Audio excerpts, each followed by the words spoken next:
It's the dawn of a new day over Mbeya in Tanzania, a country that has the potential to supply food to the region and particularly rice, for which it has a clear comparative advantage. Rice as a food and cash crop is the second most treated cereal in Tanzania after maize. It is grown in many parts of the country, but mostly in southwestern region where farmers grow the crop by irrigation and rain-fed production. Mbeya rice lands account for most of the national rice output. Most of the rice produced here is high-quality salo rice variety. A significant proportion of the lower-yielding but more aromatic rice, mwenda mbio, is also grown here. Tuna mpango wa kutafuta masoko nje kwa sababu mashine ya kumenyea tunayo. Godown la kuhifadhia tunalo. Kwa hiyo issue hapo ni kutafuta, tuna mpango wa kutafuta masoko nje ili tuweze kuuza mchele badala ya mpunga. Tukipata soko Kenya, tukipata soko Uganda, tukipata soko Malawi, madam liwe soko tu lenye tija. Naishukuru serikali kwa sababu kwanza imetujengea miundombinu. Tuna mifereji sisi hapa. Kwa maana hiyo tunaweza kulima wakati wote. Naweza kulima wakati wa kiangazi, naweza kulima pia wakati wa masika. Na hili bonde letu linakubali muda wote kufanya kilimo hiki cha mahindi. The prospect for export of rice to the East African Community member countries, which now includes the Democratic Republic of the Congo, is immense. Kenya alone is a huge market.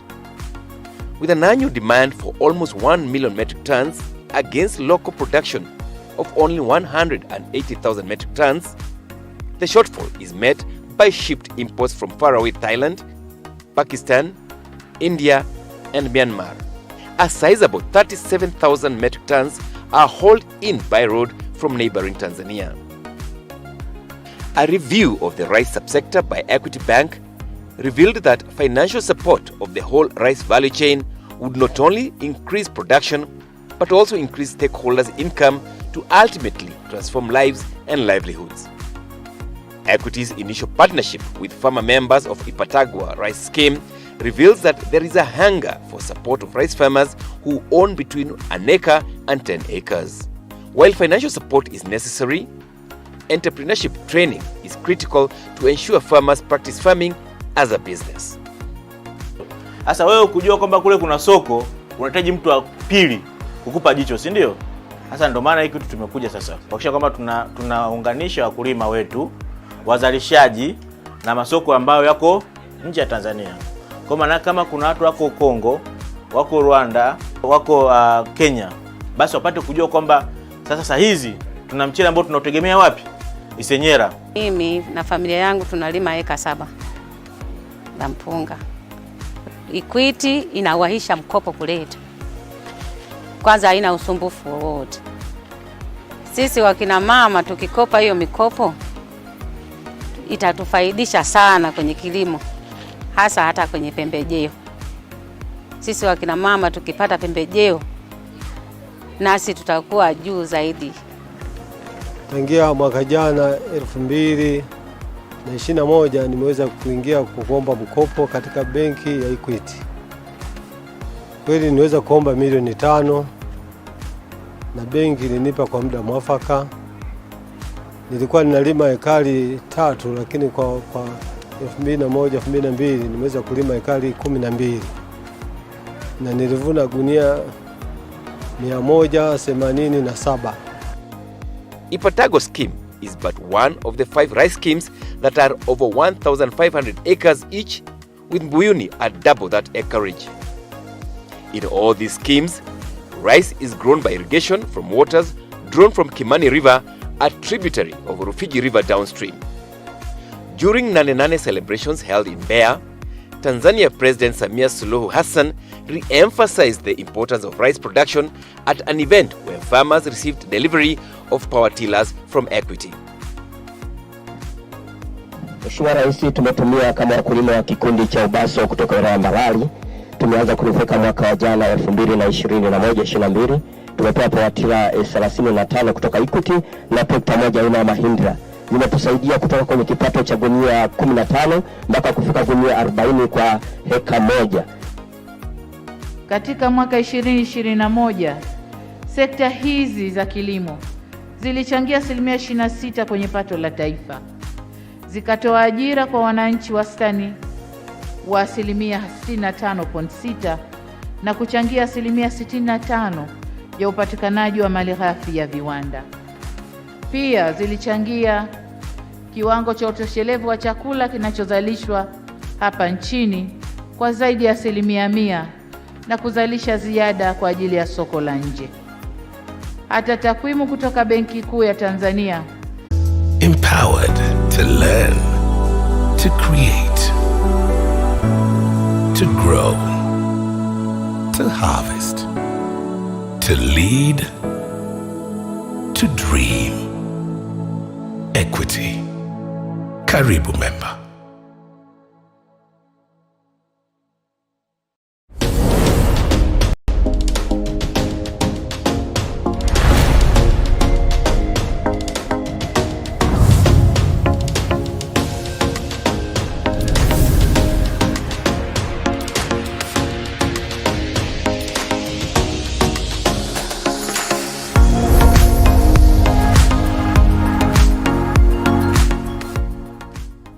It's the dawn of a new day over Mbeya in Tanzania, a country that has the potential to supply food to the region and particularly rice, for which it has a clear comparative advantage. Rice has only 180,000 metric tons. The shortfall is met by shipped imports from faraway Thailand, Pakistan, India, and Myanmar. A sizable 37,000 metric tons are hauled in by road from neighboring Tanzania. A review of the rice subsector by Equity Bank revealed that financial support of the whole rice value chain would not only increase production but also increase stakeholders' income to ultimately transform lives and livelihoods. Equity's initial partnership with farmer members of Ipatagwa Rice Scheme reveals that there is a hunger for support of rice farmers who own between an acre and 10 acres. While financial support is necessary, entrepreneurship training is critical to ensure farmers practice farming as a business. Sasa wewe kujua kwamba kule kuna soko, unahitaji mtu wa pili kukupa jicho, si ndio? Sasa ndio maana hiki kitu tumekuja sasa. Kuhakikisha kwamba tunaunganisha wakulima wetu, wazalishaji na masoko ambayo yako nje ya Tanzania. Kwa maana kama kuna watu wako Kongo, wako Rwanda, wako Kenya, basi wapate kujua kwamba sasa hizi tuna mchele ambao tunategemea wapi? Isenyera. Mimi na familia yangu tunalima eka 7 la mpunga. Equity inawahisha mkopo kuleta. Kwanza haina usumbufu wowote. Sisi wakina mama tukikopa hiyo mikopo itatufaidisha sana kwenye kilimo, hasa hata kwenye pembejeo. Sisi wakina mama tukipata pembejeo nasi tutakuwa juu zaidi. Tangia mwaka jana 2021 nimeweza kuingia kuomba mkopo katika benki ya Equity. Kweli niweza kuomba milioni 5 na benki ilinipa kwa muda mwafaka. Nilikuwa ninalima ekari 3 lakini kwa 2001-2002 nimeweza kulima ekari 12 na nilivuna gunia 187. Ipatagwa scheme is but one of the 5 rice schemes that are over 1,500 acres each, with Mbuyuni at double that acreage. In all these schemes, rice is grown by irrigation from waters drawn from Kimani River, a tributary of Rufiji River downstream. During Nane celebrations held in Mbeya, Tanzania President Samia Suluhu Hassan re-emphasized the importance of rice production at an event where farmers received delivery of power tillers from Equity. Mheshimiwa Rais, tumetumia kama wakulima wa kikundi cha Ubaso kutoka wilaya Mbalali. Tumeanza kunufaika mwaka wa jana 2021-2022. Tumepewa power tiller 35 kutoka Equity na trekta moja aina ya Mahindra. Zimetusaidia kutoka kwenye kipato cha gunia 15 mpaka kufika gunia 40 kwa heka moja. Katika mwaka 2021, sekta hizi za kilimo zilichangia 26% kwenye pato la taifa. Zikatoa ajira kwa wananchi wastani wa 65.6 na kuchangia 65% ya upatikanaji wa malighafi ya viwanda. Pia zilichangia kiwango cha utoshelevu wa chakula kinachozalishwa hapa nchini kwa zaidi ya 100% na kuzalisha ziada kwa ajili ya soko la nje. Hata takwimu kutoka Benki Kuu ya Tanzania zinaonyesha kwamba katika mwaka 2021 bidhaa ya mchele pekee imeingizia taifa jumla ya shilingi bilioni 476.8 ikilinganishwa na shilingi bilioni 176.5 kwa mwaka Father, we want to thank you as we bow before thy throne of grace. We are excited to be gathered here this morning, and as according to your word, this is the day that you have made, where we shall rejoice and be glad in it. And in that we commit our meetings throughout the day unto your able hands. We want to thank you for our guests from the US. We thank you for the business people and investors and stakeholders from this country who are gathered here this morning. We want to pray that, Lord, may you guide us through our interactions and deliberations throughout the day. Give us more and beyond our expectations. For this world belongs to you and the fullness therein, and you're the one who places men in strategic places in line with the giftings that you have placed in their lives to make this world a better place. So help us today that the results of our meeting will be for the glory of your name. We pray this believing and trusting in your holy name. Amen. Thank you.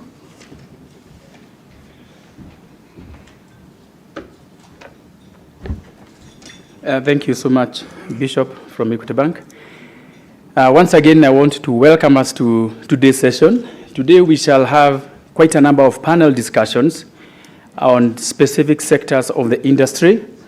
In the room, again, as I said, we have the staff of Equity Group. We also have government agencies. We have different stakeholders in the industry. We have a delegation from the US who are here to look for partnerships and investment opportunities. We have customers who are both SME, corporate, and also individuals, business people, and all kinds of customers from the bank who we have invited. And we'll be having exciting moments by the sessions. So we will have the panelists coming on stage at any particular point, and I want to encourage you to ask questions and to engage them. We also want to welcome our online audience from wherever you are. Feel free to engage us as you follow from whichever platform, and we shall be attended, and we believe that today is going to be an extremely fruitful day.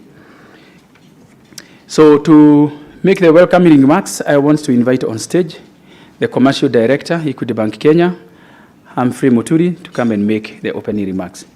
Welcome, Humphrey.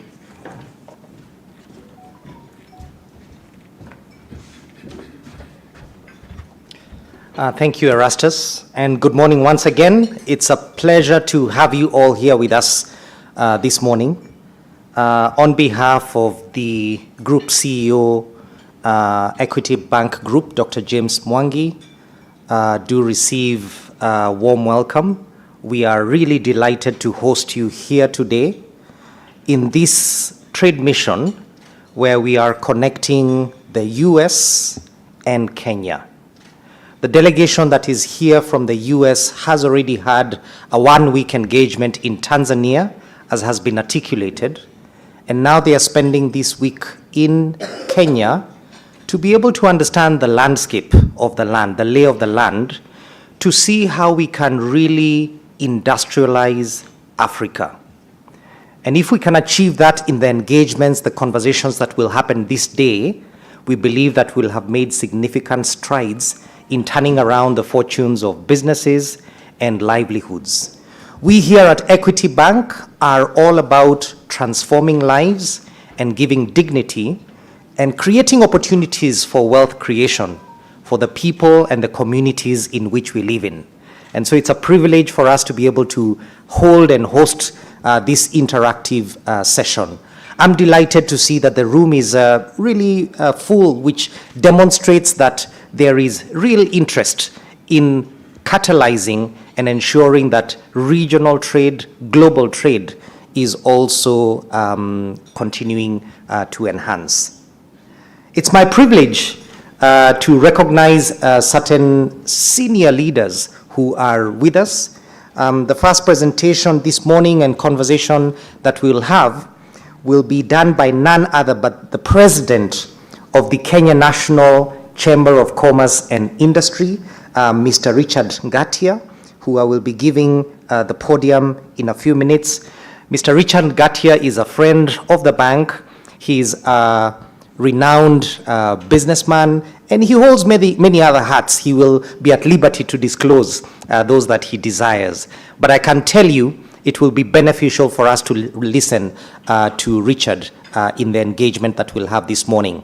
So we've invited him sort of to have something like 10 to 15 minutes discussion with us, just to set the stage of what the National Chamber of Commerce is actually doing towards supporting businesses and entrepreneurs here in Kenya. I also want to recognize Mr. Nicholas Nesbitt, who's also here with us. He was a former chair of the East African Business Council, and he is the chair of the Capital Markets Authority. So if you are thinking of listing and talking about going international and global, you can have none other better suited to have these engagements. This talks to the caliber of guests that we'll be having. And we will have a very engaging day throughout the program as we continue to unfold this, and we will have opportunity to understand what's happening in the various sectors in the country. So what I would recommend to you, please buckle up, do not leave your seat, do not bat your eyelid, because the great opportunity that you have been looking for is actually here with us. So thank you once again for coming. It's our pleasure to be here with you, and we look forward to an engaging day. Also, because this is not a church, you will be at liberty to ask questions. So as the presenters are making their presentations, and they may go in a tangent which is of their choice, we've given them the liberty, feel free to set up yourself for the questions that you have always wanted to have answered, so that you can really come out with the true value of engaging such senior stakeholders in the country and in the business environment. So without much further ado, once again, warm welcome to you all, and I would like to invite to the stage the President of the National Chamber of Commerce, Mr. Richard Ngatia. He deserves an applause. Karibu sana. All right.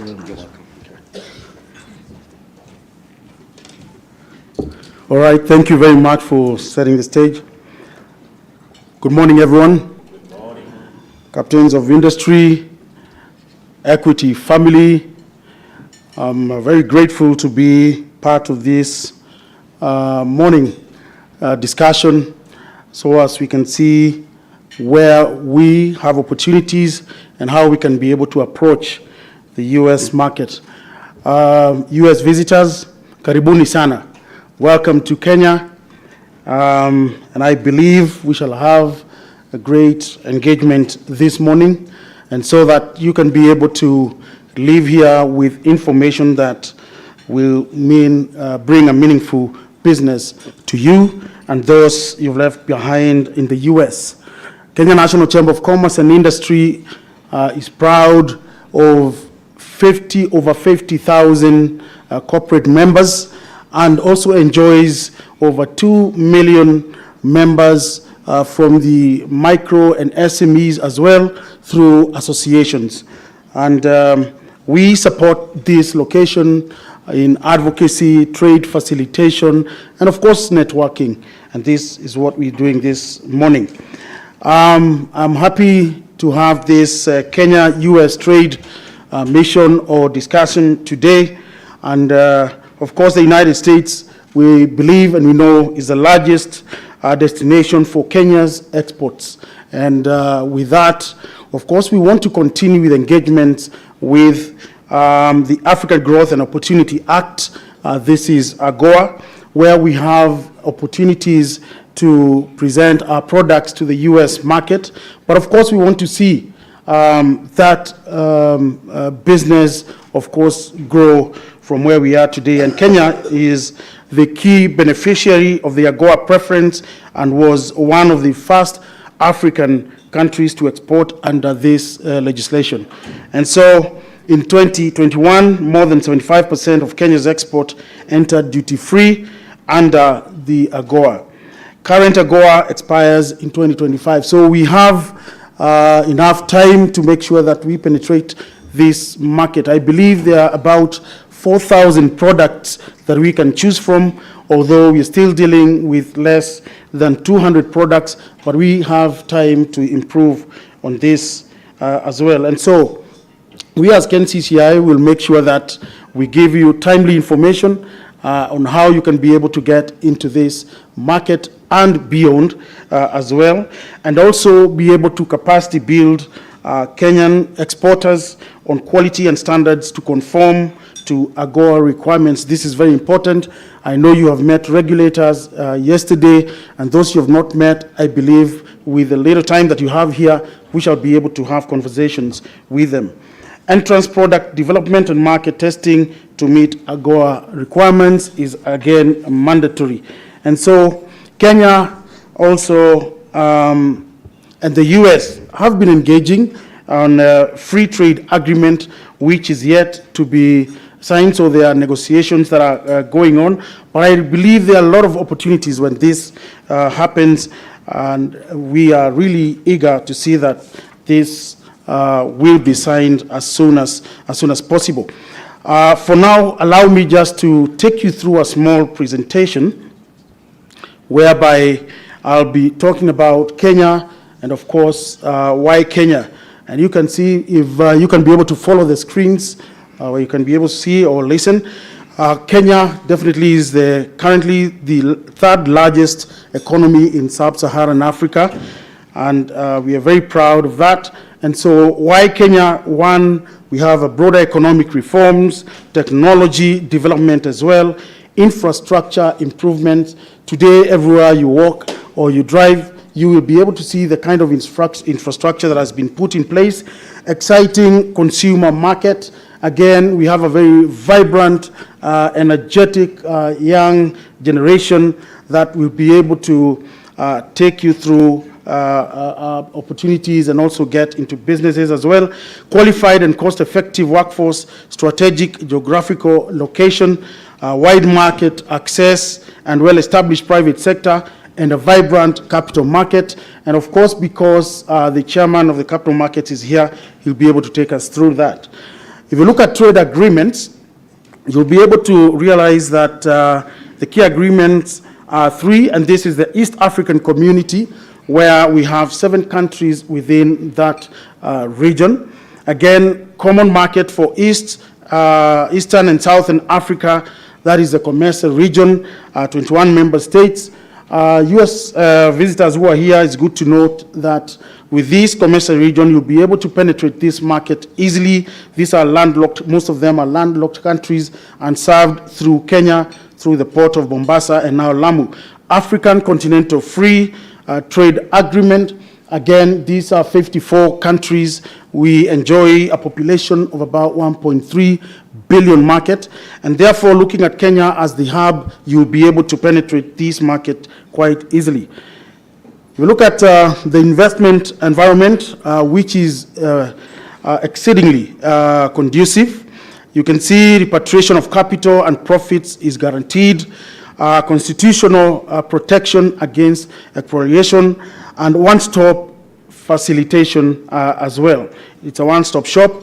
You see periodic presidential roundtables which happen, I believe, periodically, and also cabinet committee on ease of doing business. Ease of doing business, Kenya was moved from the number, I think, 90, 92, 94 to now 54. But I believe in the next few years, in the next year, we shall be able to move that number to maybe even 30, I believe. Political and microeconomic stability, again, in the country, high labor productivity, a large pool of youthful, trainable, and literate workforce, and this is what I mentioned earlier, that we have a very robust and energetic youth as well. Improvement across various indices, that is, if you see 56th in the ease of doing business. Sorry, I had said 54, it's 56. If you look at the Save for Investment, which is guaranteed in Kenya, Foreign Investment Protection Act, this is a FIPA, guarantees against expropriation of investment by the government, ensuring investment by foreigners is protected as well. Member to the Multilateral Investment Guarantee Agency as well, which is providing political risk insurance guarantees to private sector investors and lenders in member countries. A member country of the Africa Trade Insurance Agency provides export credit, political risk insurance, and investment insurance, lowering the risk and cost of doing business. I want to go straight and take you on where you see how we connect to markets via established infrastructure that I spoke about earlier. You can see where Kenya is well situated as a distributor based to serve Africa, Europe, the Middle East, and South Africa. Kenya also serves the communications and logistics, again, in East African region with access to regional transport corridors. If you look here, we have a US dollars 3.6 billion. This is a railway, SGR, which can be able to connect us to Uganda, all the way to Burundi, and all the way to this have been offloaded daily. It's a 15-meter depth, connected over 80 ports worldwide. Then we have the Lamu port, which is 17.5 meters depth. It was launched in the year 2021 to increase Kenya's cargo handling capacity. And here we are looking as a country, looking at 29 berths. At the moment, they have done completed one berth, but the second and third berth is currently underway. And so, again, we are looking at this as opportunities for you. State-of-the-art inland container depots at Nairobi and Naivasha at special economic zones, but I'll be able to explain this a little later. Standard gauge railway runs 30 freight and 2 passenger services daily between Nairobi and Mombasa. If you look, these are just a few of the companies that have actually invested here in Kenya, where we have Coca-Cola, IBM, Google, we have LG, Microsoft as well, placed here in Kenya. But we are looking at many more investors, foreign direct investors, to come and invest in this beautiful country, so as together we can be able to penetrate the African Continental Free Trade Area. The immediate priorities, again, we look at manufacturing. This is an agenda that has been pulled from the 2030 vision. Now, within manufacturing, you see, they raise the share of the sector, the GDP, from the current 8.3% to 15% through agro-processing. This is an area we're really looking at partnering with your investors in the US to come and also capacity build our entrepreneurs on skills as well. We look at textile and apparels, leather processing as well. It is a big business here in this country. Assembly of automotive components and electronics and chemicals as well. Pharmaceuticals, and when it comes to health, I believe we'll hear more in the roundtable that will be after this session. And then we do have, if you look at this, metals and engineering products and domestic and export market as well. Food security, very important, and especially now that there's drought in most countries in the world, of course, because of the climate change. And this is one area that really we want to look at, and how we can be able to partner as the private sector and support our governments to really engage and support those in need at the moment. So here is to ensure 100% food and nutrition security, large-scale commercial agriculture production of agriculture inputs, agricultural equipment, and machinery as well, and agriculture support services. Look at affordable housing. Again, the government has given an opportunity of 250,000 houses that are available and for the private sector to take space in that business, and this is to develop innovative, affordable housing. Here they had talked to 500, currently they're engaging 250,000, and increase real estate and construction, factories and industrial building systems, and financing of affordable homes. This is very interesting because the government will be able to give you land once you get into this location. That automatically knocks off 40% of your investment as well. And I believe you can be able to work with the local banks here so that, that you can be able to get those who are willing to get these houses, and of course the local banks will be able to finance them. Again, universal health coverage. Here is to ensure universal health coverage, low-cost private insurance coverage, and schemes, private healthcare facilities and services, provision of medical commodities and equipment, and digitization of healthcare. And here again, big opportunities for not only investors but yourselves. Again, the infrastructure, building of hospitals, level 2s, level 3, level 4. So that is a big business in this market. If you look at this, diverse and rich investment opportunities, which I want to take you through. If you look at tourism and blue economy, you'll be able to see that the Lapset Mombasa Port, Kisumu Port, Northern Corridor, conference centers, water sports, aquaculture, fisheries, cold storage, and water transport. These are big opportunities for all of us, and I believe we all want to get into this tourism to see how we can boost this, this sector. And of course, with the support of foreign direct investors, they will be able to take part in making sure that we boost this. And also we can be able to have a reciprocal if we can be able to sign with the American companies so that we can have a one rotation where any tourist can be able to come from America to Kenya, and Kenya to any part of the East African country and back to the US. So here, again, we can look at how we can be able to support each other. Again, in blue economy, there is a lot of business on infrastructure. We have talked of ports and how they're building the infrastructure there. Again, opportunities within the marine, and this is a business that has been ignored, but we can be able to take a lot of opportunities here. And also look at the type of fish that we have in our country that we can be able to export out. In agriculture, again, we look at agribusiness value chains, look at edible and non-edible oils processing and daily processing. Again, here we can look at machineries in agro-processing as well, and also value addition, which is important for everybody in terms of making sure that we enhance our business capacity.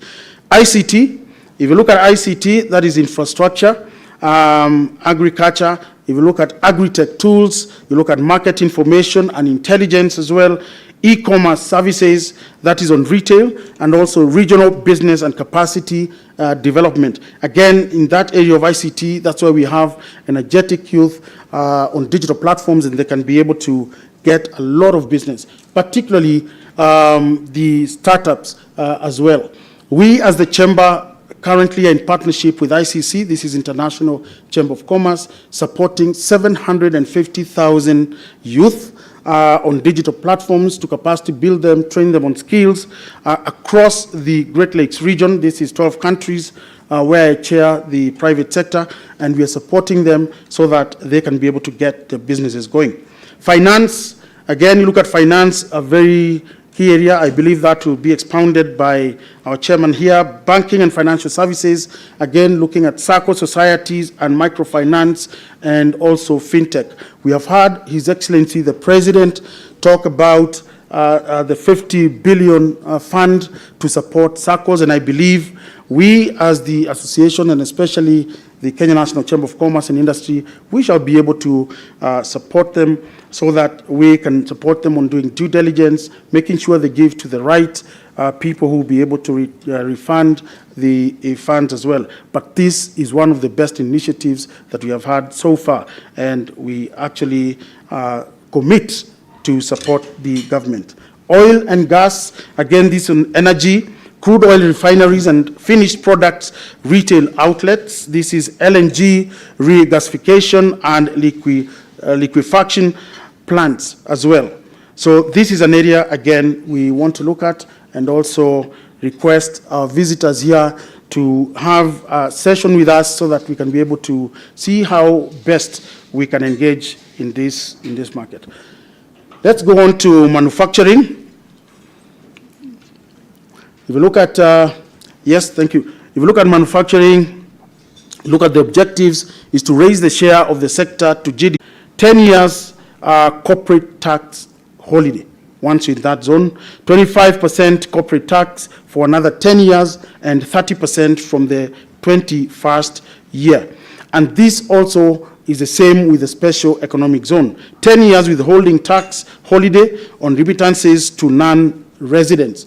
So again, this is what I was saying, one of the best areas you can be able to invest in. Stamp duty exemptions, you look at import duty and VAT exemption on raw materials, machinery, and other imports as well. 100% investment deduction over 20 years on building and machinery.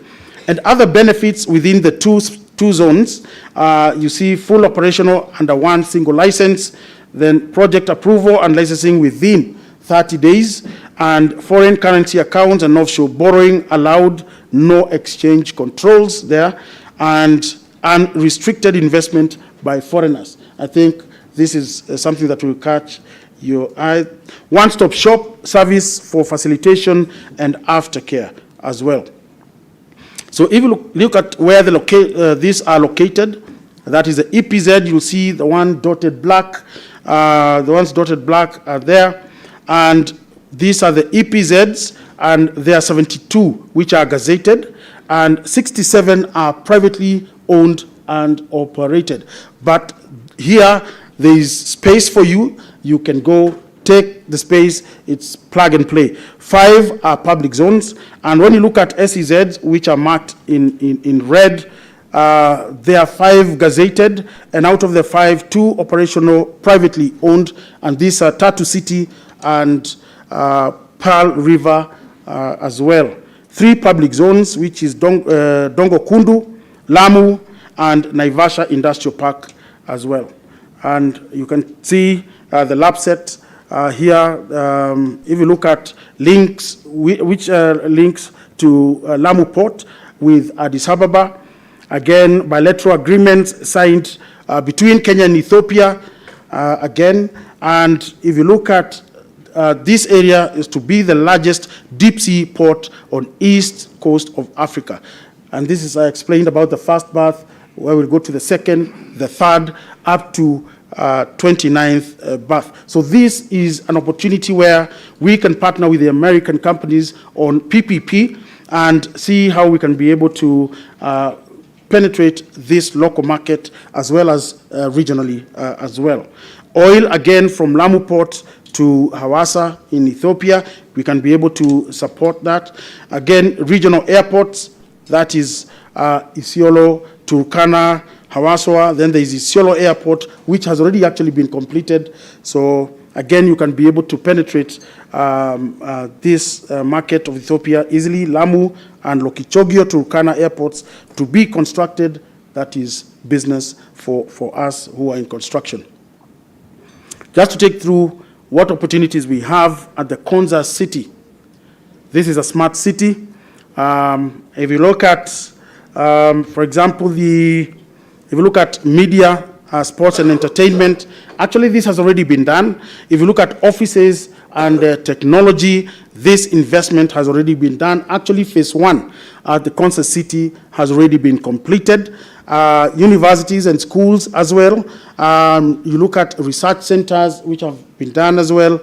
Incubation facilities, infrastructure projects where you can be able now to get in under the private-public partnerships as well. Hospitality industry, again, this is an area that you can be able to take advantage of, and also the international hospitals and residential. So There is that phase 1. We are looking at also phase 2 and also phase 3. So there are huge opportunities in terms of expansion and, of course, for you to get to that.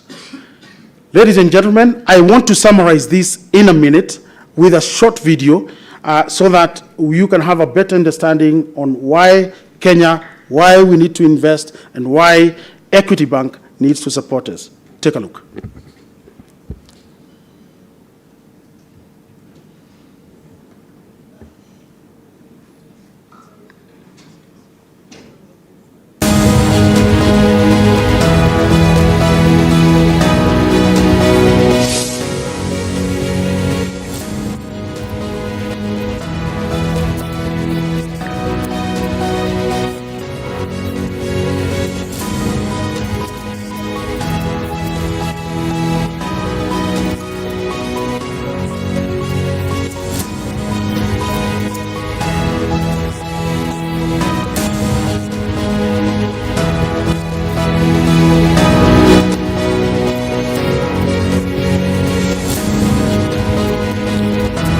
We'll need some sound.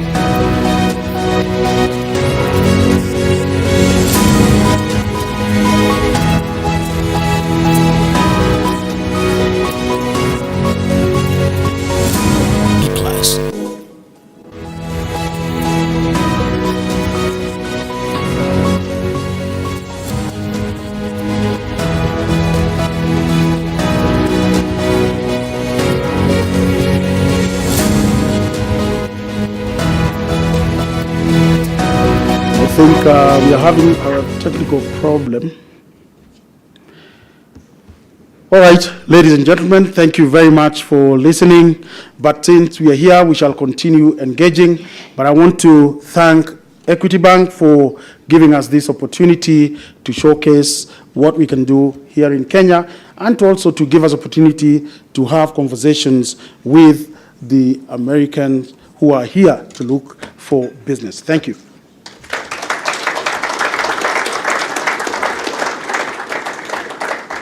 Thank you so much, Mr. Richard Gatia, the President, Kenya National Chamber of Commerce and Industry, for a good presentation showing us the opportunities.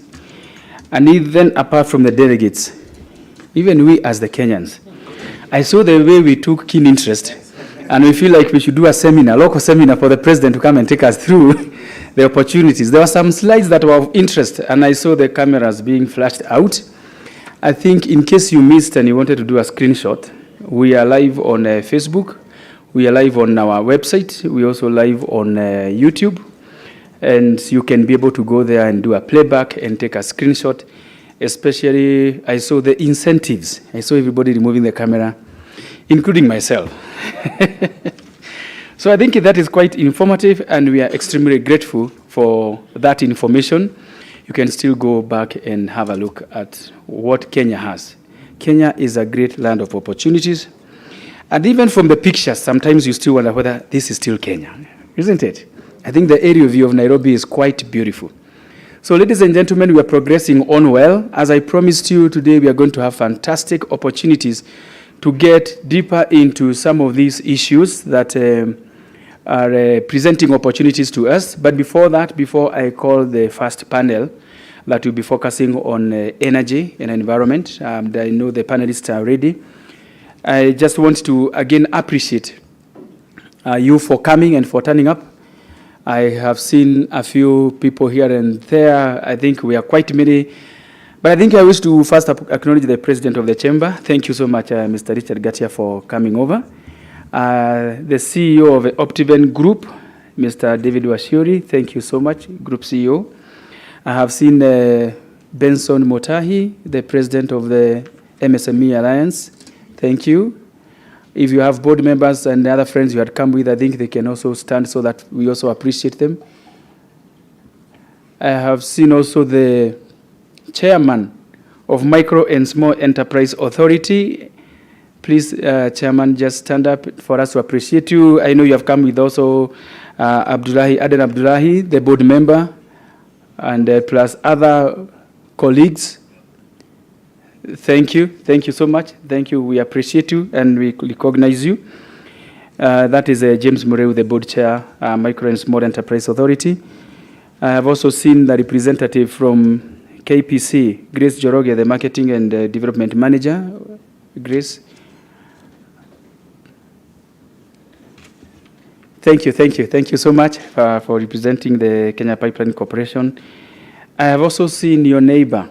I've seen the person sitting next to you, and I appreciate them on my behalf and tell them thank you for coming. So as I get to spot you from a distance, I will keep mentioning your names. We are quite a number of us. The EABC chairman, that is East Africa Business Council, ex-chairman. Nick, I want to appreciate you. Oh, he's here. Thank you so much for coming, and I know you'll be speaking to us about the regional opportunities. So I think now that we have heard about what we have in Kenya, I want to request you, Mr. Nick, to just take a short moment and just tell us about also what are the opportunities within the region. You have seen what we have done. We are talking about U.S. trade mission to Kenya and Tanzania. And we are talking about trade and investment opportunities in East Africa. So just briefly mention as we get the panel on energy to get ready to take the stage. Most welcome.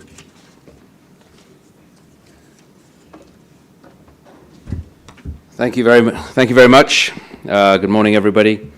As said, my name is Nick Nesbitt, and I am the most recent chair of the East African Business Council.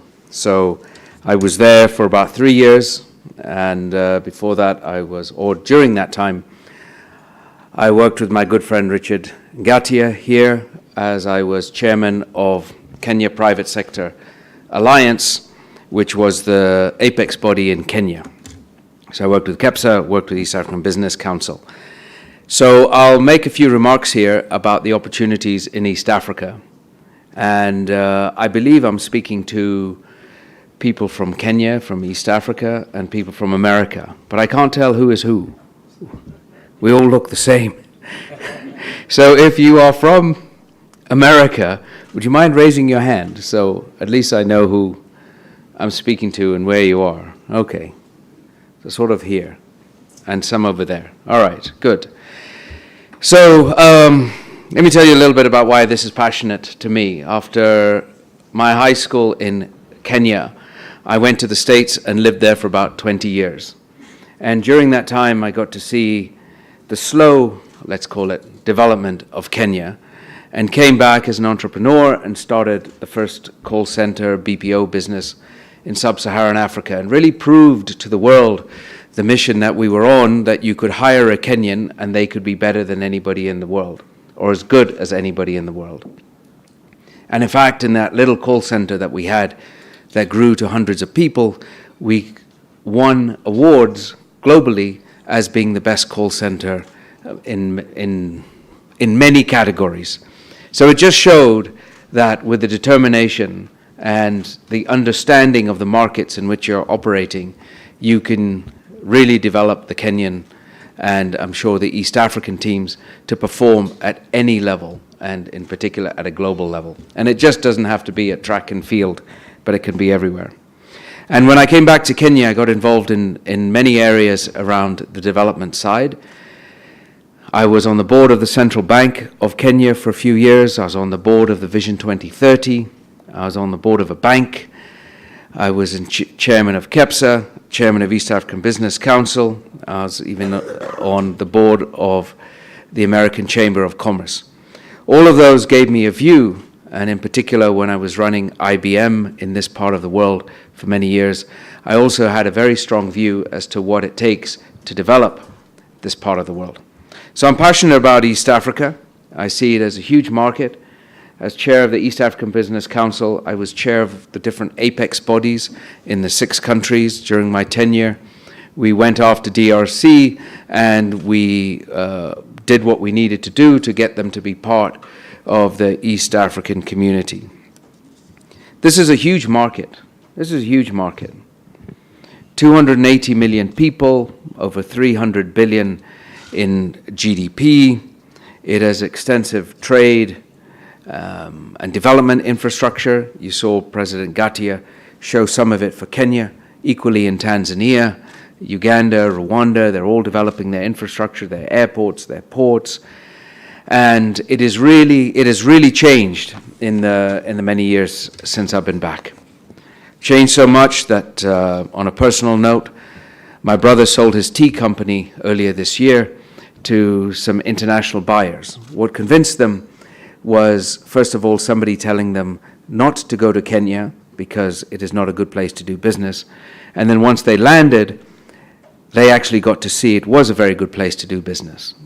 They got to see the Lamu ports, they got to see the Mombasa port, they saw the infrastructure of rail, they saw the connections to East Africa, they saw the marine cargo boats crossing Lake Victoria, and they said, this is the place. And having invested in his business, it has almost tripled in 1 year because they see great opportunities to move machinery and value-added assets into the hinterland and bring out commodities. The retail infrastructure has really developed. Let's just say thanks to COVID, we've become increasingly digital. Anyone who's looking to sell their products in this region can do it, and you can reach all corners of the country and all corners of the region. There are great opportunities to add value to things that we grow or mine in this country, and that's horticulture, tea, coffee, leather, as you heard, sugar, forestry-related products, huge opportunities. Most of what we ship out, unfortunately, is raw material, and then we buy it back for far more than we shipped it out for. We make clothes, many of which people are wearing here, that go out for just a few dollars, get sold in America, eventually make their way to United Way or Salvation Army or something, then they come back to Kenya, and we put on those clothes 7 years later, and feel very proud of the clothes that we wore. But I think they're great opportunities to make decent clothes for East Africans to wear brand new. For those of you who believe that you don't only have to manufacture or add value to goods or just call them animals that are grown in your country or raised in your country, and you believe that it is okay to drink, for example, English breakfast tea, even though there's not an English tea bush to be found anywhere in England except for one or two small places, you realize that you can manufacture anything anywhere as long as there's a port and perhaps a train that can take that container of raw materials to you. And with our country having 93% of energy being green, it becomes an absolutely fantastic place for those who have a guilty conscience for polluting the world, that you can come and make your goods in East Africa using geothermal, using wind, using solar. 93%. We're not responsible in this part of the world for climate change. Not at all. We are victims of climate change. Our focus should be on adaptation and resilience. We're going through the worst drought we've ever had, perhaps in living memory, 40 years, which is longer than many people in this room can remember. But it's hugely significant, and it is largely man and woman made. Manufacture, process your goods, create them in East Africa using green energy, and you can put whatever appropriate seals are that give more value to what you're selling. When I was on the board of Vision 2030, we had a huge list of projects, including some that had to do with an area called Galana Kalulu, huge tracts of agricultural land that remain unexplored, huge tracts of land with mineral resources that have not been tapped, mined, let alone added value to. We have high levels of interregional trade already and cross-border trade, but it is not enough. And as I mentioned, we also have large numbers of well-educated, well-spoken staff. In terms of how we invest, public-private partnerships, we welcome you to bring your capital, bring your resources, come to this part of the world, partner with local business people, and create value for the 300 million people in this region. We also welcome you to come partner with local people and create value and sell your products internationally.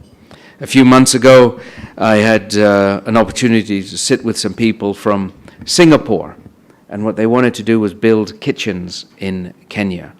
They had lost the market for food into Hong Kong, so what they were very excited by was, can they fill the area around the airport in Nairobi with kitchens so they can make ready-made pizzas, pasta, chicken pies, and there were 2 or 3 other things. So every night they could put them on Kenya Airways, they land in New York, and they can move through the distribution networks to be eaten by people in America the next day. Still exploring that opportunity, and that will come through. So the opportunities are huge, only limited by our imagination. So that's the first point. Opportunities are huge. Second point, as I move along here, is the political will. The heads of state of the East African community are very committed to making this a very attractive business environment. Our new president, President Ruto, has continued the conversation that President Kenyatta and the other presidents talked about, which was a borderless East Africa. There's no reason with a common market protocol that surrounds the countries and very clear tariffs for anything that is manufactured in the region, why there should even be any borders between our different countries.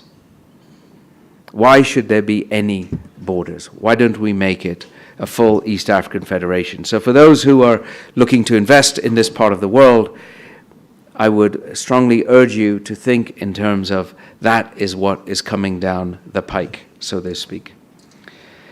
We have a free trade area, a customs union, and we're working to implementing this common market, as I said.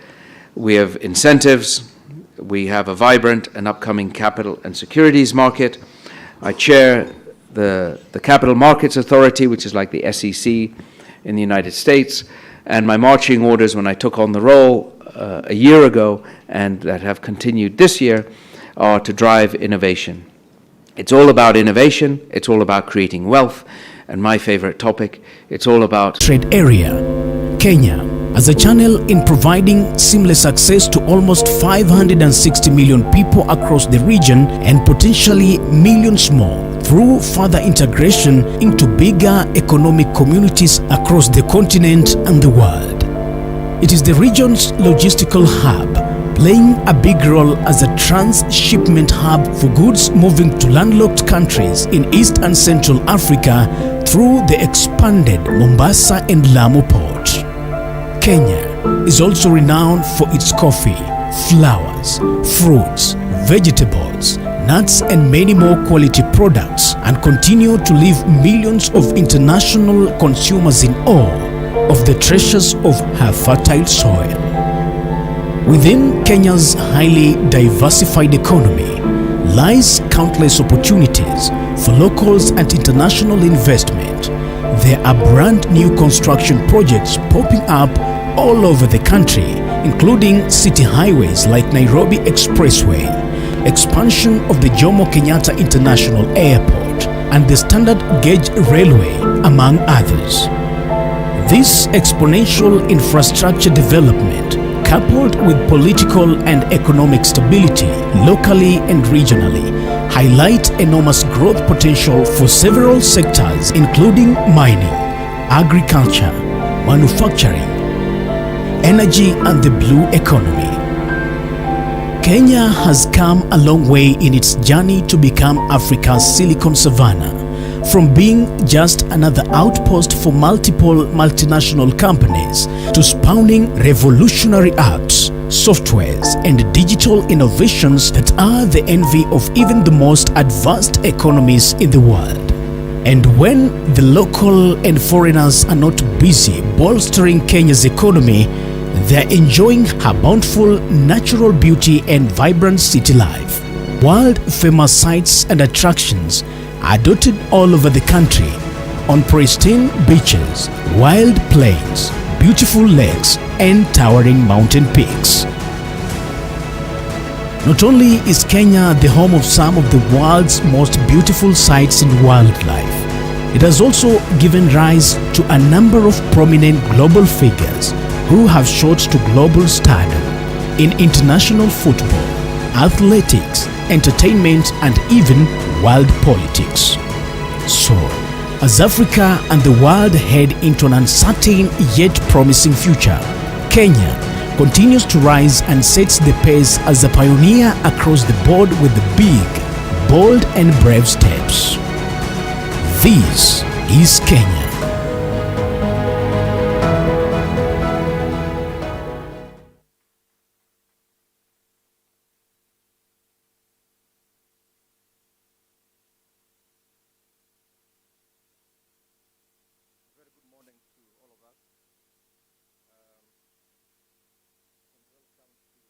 Sorry. Welcome to our first panel session of the day. My name is Eric. I'll be moderating this session. And we are here to talk about a basic consumer right. Because energy, I call it a basic consumer right. You could not have had breakfast probably this morning if there was no energy, because farmers needed energy to produce food. And probably would not have even transported yourself here today morning because you needed energy to come here. And probably we cannot even communicate with ourselves and with the diaspora if there is no energy. So it becomes a very fundamental topic for us to discuss. And I think all what the president of Kenya National Chamber of Commerce and Industry has presented here on it. And that is where we are here to discuss in this panel. And I think Nick has also alluded to that the region has a huge wealth of energy resources that need to be harnessed. Kenya is lucky, we are quite a high, above 90% in terms of renewables. But you look at the potential across the region, it's quite enormous. And that's where we want to start the conversation.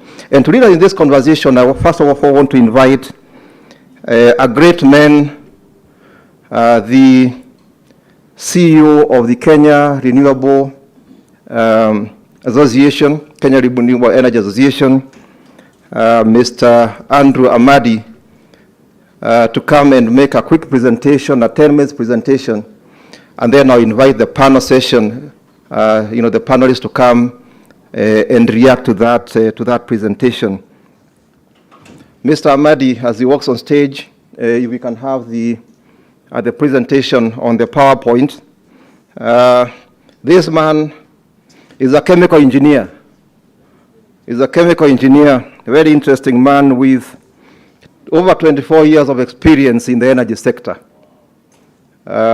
He's currently the CEO of the Kenya Renewable Renewable Energy Association. Mr. Amadi, please welcome.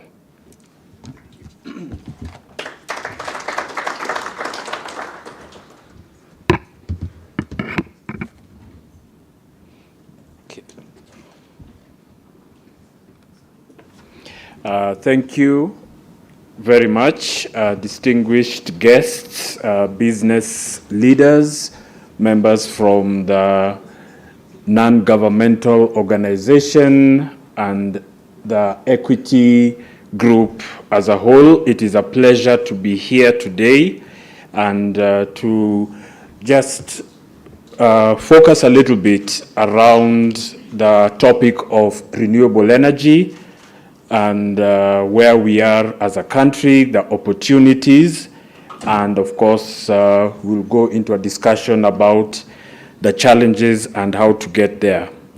So is the presentation ready? Okay, thank you. So I'll start with a brief introduction. I think I'll talk a little bit about myself as well. I like what Nick Nesbitt did, give a background from where I came from. So my interest in energy started when I was in high school. My science congress project is today my business.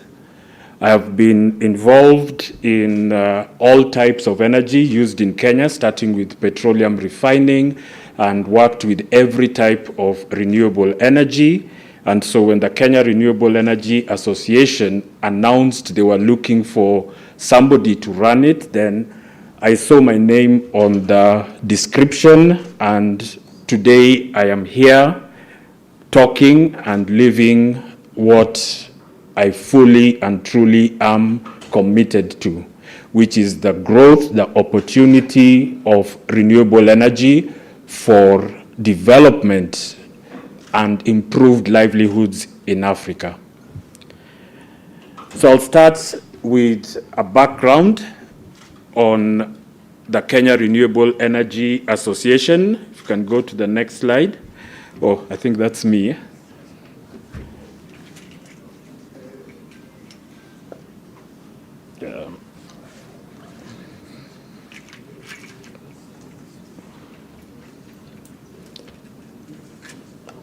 Okay, I think I seem to have left the pointer.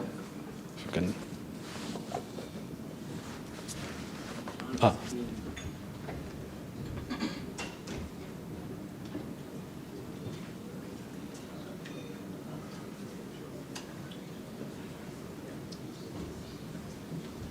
Thank you. Thank you, and gadgets are not as much as we rely on them, but sometimes I fail the gadgets. They didn't fail me. So the introduction, the Kenya Renewable Energy Association is an umbrella body that promotes all types of renewable energy that are used in Kenya. We promote and advocate for the uptake of renewable energy and creating an enabling environment. KEREA, as it's known, was founded 20 years ago. So this year we are marking our 20th anniversary. And in the history of KEREA, it has started and has been built on solar technology. That is where the strength is. That's where the numbers are in terms of the membership. And that's where also a lot of the achievements have been made. I remember 10 years ago, we were having this kind of discussions. And at that time, the issue was access. We only had 23% of the country connected to grid electricity. And we set a target of eliminate the use of kerosene for lighting by 2022. So put a footnote on that, and we will continue to discuss as we go along. So the areas of engagement or the areas of focus for the Kenya Renewable Energy Association, and that stems from the demand from the members and from the sectors and the stakeholders, are four key areas. Number one is an enabling environment, so advocacy. So we do that day in, day out. The biggest success was getting the VAT exemption reinstated on renewable energy technologies in 2021 after they had been removed, and maintaining the exemption in 2022. There are still some administrative challenges, but it's a good place to work from. We look at access to financing. So within access to financing, we are talking about two areas. They are the developers of the projects, the opportunities, and there is also the consumer financing, which is a big challenge, but also a big opportunity. One that we will again be able to explore this in the discussion, where Kenya has created a system that has enabled Kenya to be the first in sub-Saharan Africa, outside of South Africa, to reach over 80% access. All of this in less than 10 years. So we were at 23% in 2012. Today we are shy above 80% in terms of access, and the definition here is those who have at least 4 hours of continuous, reliable supply of electricity. We look at supporting access to technologies. And technologies is not just the energy hardware, it is also digital systems. How can we be able to aggregate and to create economies of scale? It is financial technologies to be able to monitor and manage energy in real time, to be able to create trust systems where people can put in their money, and as sure as the sun rises over Africa, you get your returns. So those are the things that we are working on, and we work across the region. So we have created the East Africa Renewable Energy Federation, so that if you're coming to invest in renewable energy in East Africa, you're not just talking to Kenya. You can talk to Kenya, Uganda, Tanzania, Burundi, Rwanda. We are adding the DRC and South Sudan very soon. We just had a meeting in Arusha on Friday. And the purpose is to engage with the East Africa Legislative Assembly. We want to have an office in Arusha, and we want to advise on renewable energy policy that has not been updated since 2009. Quite a lot has changed since 2009. So when we talk about energy and we talk about renewable energy in Kenya, we often quickly talk about electricity. And yes, electricity in Kenya is over 90% renewable. It's gone down a little bit in this last year because of the drought. The hydros have reduced, and to compensate for that, there's been an increase in thermal energy for electricity generation. But yes, that is a big milestone. But this pie chart talks about the total energy that is consumed in the country.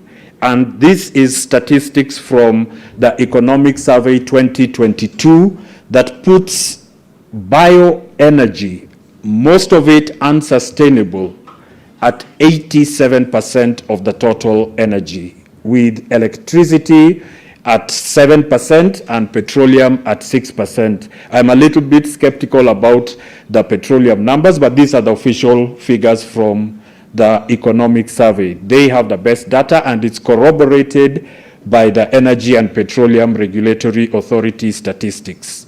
So considering that, this is the breakdown of that 6%, of which over 90%, or about 89.8% for those who are mathematically visual, is from renewable sources. The biggest gain being wind energy, that is now at 16%, and with solar we have now finally reached over 100 megawatts of solar on the national grid. So one of the tools that we have developed at the Kenya Renewable Energy Association is the Energy Price Index. If you go back to the chart, the previous one, on the size, how can you at a glance be able to compare the value of bioenergy to petroleum?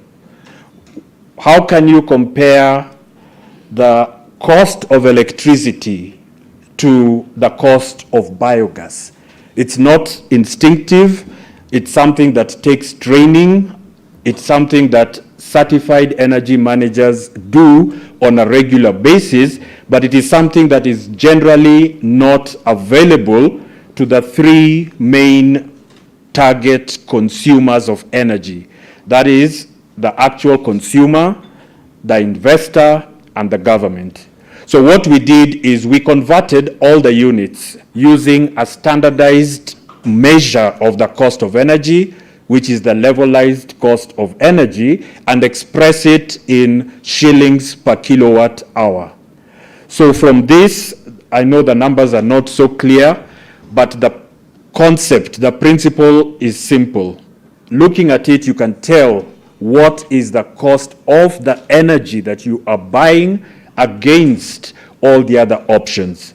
So when you look at the fossil fuels, we always hear the argument that you require fossil fuels to develop because they are cheap. They are not cheap. It's 15.6 shillings average for 1 kilowatt hour of petroleum. Coal that is hailed, landed in Kenya, is 11.2 shillings per kilowatt hour. But when we extend this to the renewables, the average cost of renewable energy is 5 shillings per kilowatt hour. The cost of biogas, depending on your feedstock and the need to transport it, is less than 1 shilling per kilowatt hour. So this has to mean something for those who are interested in investing. And this becomes a guide because these numbers are actually derived from real market conditions and real quotations. So where does this take us? This takes us to the future, the growth, the opportunity for renewable energy.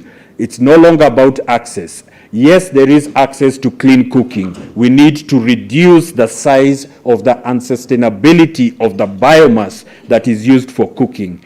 Ethanol presents a tremendous opportunity. Ethanol can be produced from cassava that can be grown locally in semi-arid areas under irrigation. That can be able to meet the current and future demand for ethanol that is the fastest growing renewable energy product in Kenya. So we'd want to extend this across different sectors, across different opportunities, and to face the barriers that we have. I think those who are in the investment area will be familiar that if you are looking for investment opportunities, you're often getting very many small projects that are not interesting from a single investment perspective because it does not match the level of investment that would make sense, particularly considering the amounts that have been committed to promoting and developing renewable energy. So I think this seems to be stuck. So aggregation is one of the things that KEREA is doing. And in aggregation, we look at different sectors, we look at the applications, and then we look at how to be able to convert all of this into data. Then once it is data, then it can be managed, it can be monitored, it can be scaled up. So for this particular approach, if we look at rooftop solar, and we say solar is the cheapest source of electricity in the world, solar during the day in Africa without storage, then every business should have a rooftop solar for their daytime requirements. But it is difficult to do it for each and every small business. So that chart there shows the number towards the left are the large organizations. There are 700, and there are 30 companies focusing on investing in this segment while leaving out 5,000. So what we are doing is we are aggregating, bringing them together, using smart meters, using digital technology, blockchain, all that good stuff, and then we bring it as a single ticket for investment. So we already developed a proposal, a pilot project for 120 private healthcare facilities and 28 public healthcare facilities that can be powered. You can power essential equipment used during the day only with solar. So you can be able to do C-section anywhere in the country. We've already done 2 hospitals, and we are now looking at this as a pilot and then expanding it to 35,000 healthcare facilities in Africa. On the food security, we are right now, just yesterday, we had a meeting with the Deputy President and the Kenya Private Sector Alliance, and we were looking at how to be able to respond to the emergency situation. Yes, we most definitely need to take food, but we can also take water. We can take water in the form of solar panels, groundwater, pumping, treating, fit for human consumption, fit for animal consumption, and fit for plant growth. And with the plant growth, we are looking at the value chain of animal feed. Most of the people in these areas are pastoralists. Most of them rely on their animals. If you have water and you have pasture, then they are sorted to a reasonable extent. But the twist is, the animal feed in the form of pellets is also green energy. It's drought-resistant grass, is a substitute for coal and for industrial wood fuel. So we want to take that drought-resistant grass pellets surplus from the most marginalized communities and supply to the cement industry and reduce their coal intake by 15% with no capital investment required. We've already done the trials, we can go up to 20%. So that then can also be done through aggregation. We can take a single project, a pellet machine, to a village and link that village directly to a cement factory, edible foods, anybody, tea industry, and create equity for the community by having the payment go directly to the beneficiaries. And we think this can be a sustainable way. This is what we talk about when we say the productive use of renewable energy for food security, for economic development, and for improved livelihoods. The potential for this, and I stand corrected, is we can do 6,000 megawatts of off-grid productive use in Kenya by 2032. That is the challenge, that is the opportunity. And thank you all for giving me this time to create that scenario.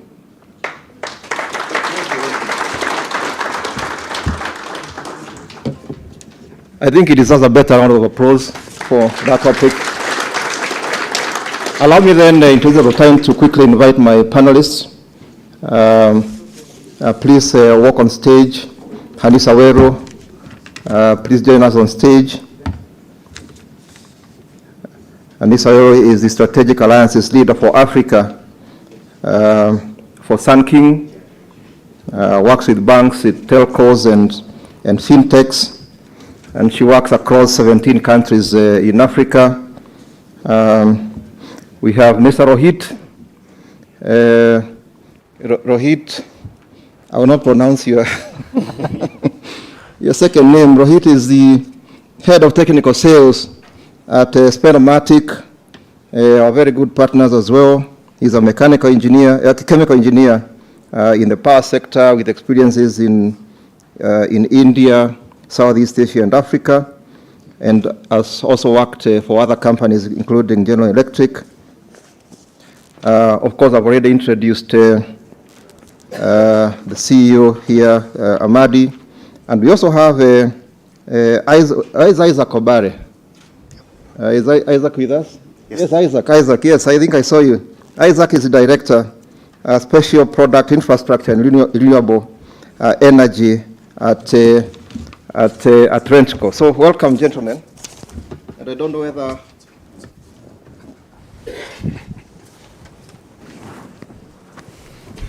our mics are on.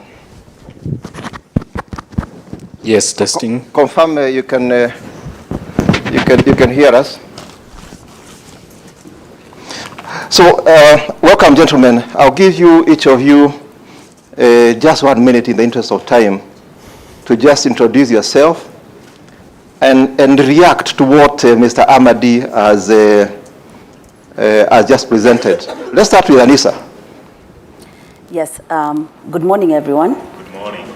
My name is Hanisa, and I focus on the pay-as-you-go space. We distribute solar home systems across Africa, targeting the underserved, the underbanked, and even in some cases, the ones who have literally never been involved, never had electricity within their homes.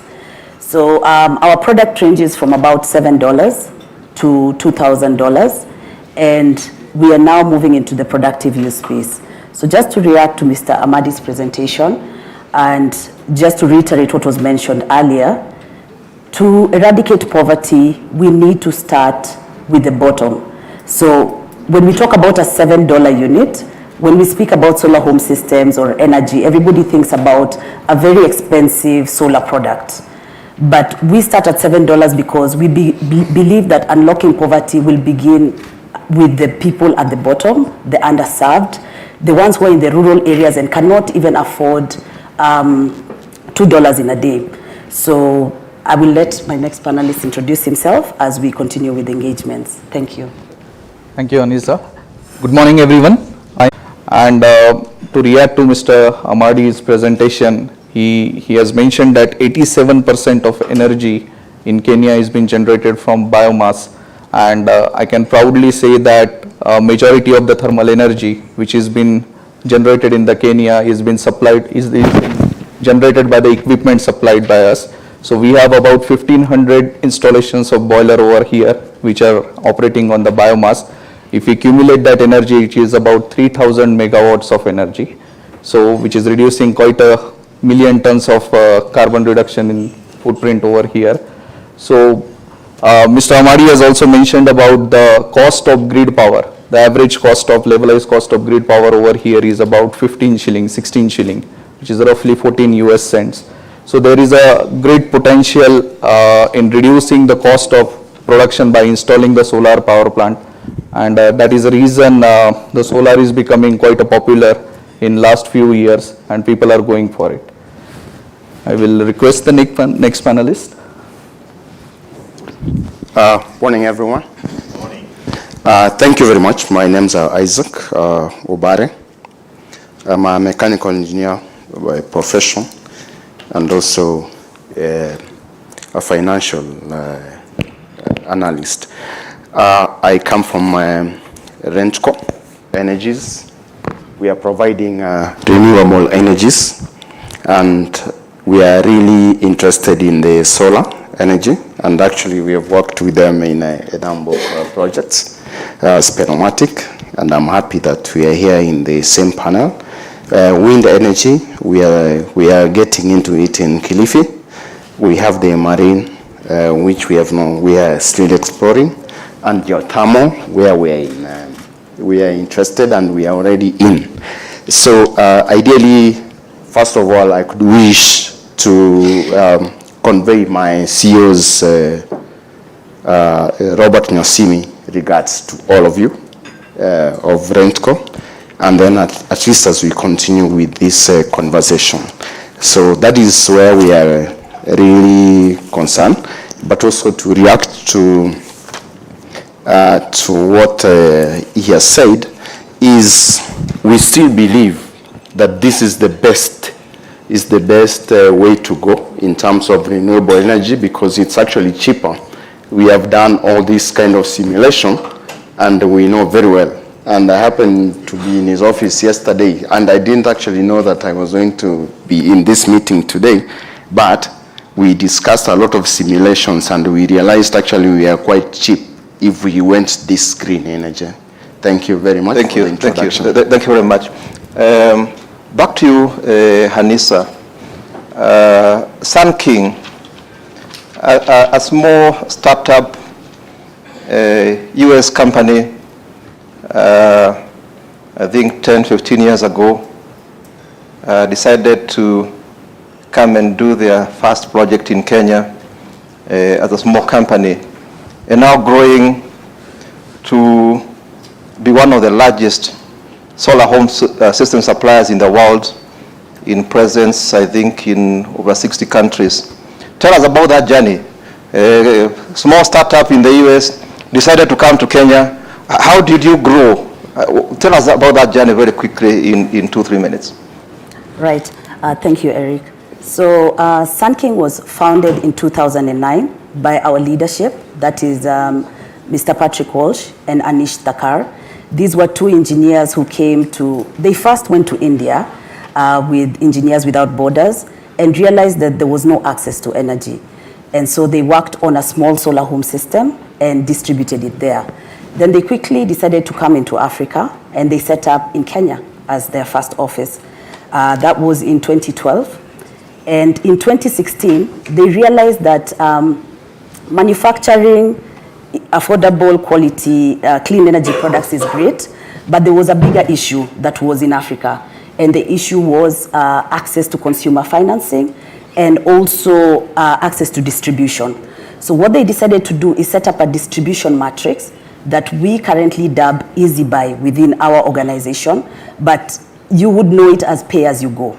So basically, pay as you go is where you allow customers and end users to pick up a product, pay a deposit, and pay small installments within a period of time to allow them to own the product outright. So currently, as we speak, our statistics are as follows. We add 2 million clients per year through 15,000 active field agents. And I'd like you to mark that number of 15,000 active field agents. These are door-to-door salespeople in the different rural areas across sub-Saharan Africa who go selling our products to people within their communities. So what are we doing at Sun King? We are basically creating employment across Africa. At the same time, we are enabling financial inclusion on pay-as-you-go by allowing these customers to pay for these products slowly. And this is where our partnership with Equity is so important, because when we get access to financing through local banks and investors such as yourselves in this room, we are able to advance this kind of credit to our customers and allow them to pay within a period of time.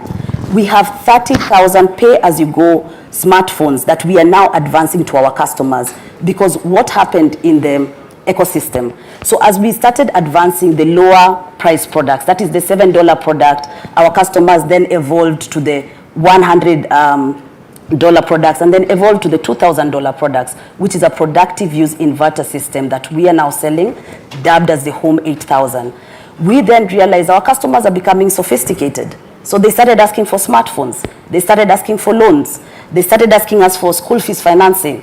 And that is where our partnership with the banks and with investors such as yourselves in this room becomes extremely important. We have been able to distribute, as I've said, over 474 million in purchase credit extended to clients to date. And I think when we speak about these kind of numbers across Africa, what we need to realize is that technology is a driver in ensuring that you have access to energy, and also looking at the bottom of the pyramid and the underserved, and what has been mentioned here in line with being embarrassed with poverty. We need to unlock everybody, and we cannot afford to leave anyone behind. Thank you. Thank you. Thank you very much, Anissa. And I'll come back to you on that. Those are very impressive numbers. And I think when I speaking earlier, talking about 415 million tons of carbon credit generated from those interventions. Yes. I'll come back to you on that. Right. Rohit, you decided to play a little bit higher than Anissa and focused on the CNI space.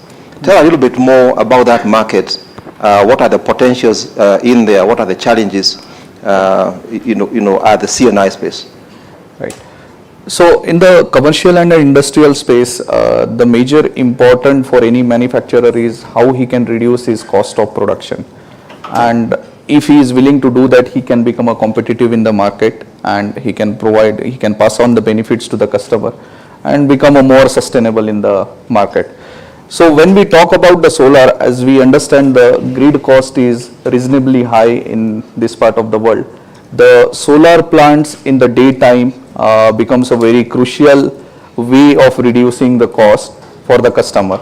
So when we are saying in the commercial industrial sector, the whole country's requirement is about, the demand of power is about 2000 megawatt. And roughly, even if we take a 50-60% power which is going to the industry, So we are talking of 1,000 to 1,200 megawatts of power is being used by the industries.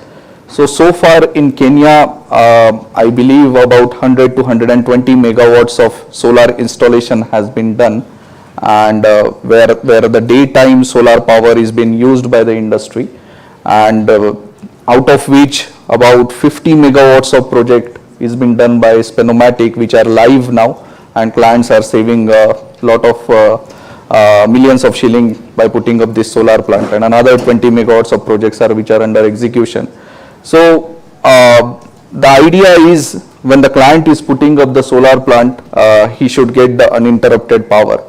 And when the clients are putting up the solar power plant, it comes with the bundle of expectations, and they feel that if we put the solar plant, we will go away from the grid, or we will not have to put up any other source of electricity. But that is not the truth. The truth is that this solar plant is only reducing the consumption what they are taking from the grid. So even if the industry is getting 20-25% benefits by putting up these plants, it is still a substantial cost for any industry. So that is how the solar has become very popular in this part of the world. Yeah, thanks for that, Rohit. And coming back to Isaac, and you talked about savings. Rohit talked about savings, and I know some of our customers here, and we've been talking privately, they are looking at how they can do a captive solar installation and save costs. Maybe you can speak a little bit, because I know you're also an analyst and you want to analyze those numbers. Tell us about how a customer listening to us now, whether in this room or online, how they can benefit in terms of savings by installing solar power.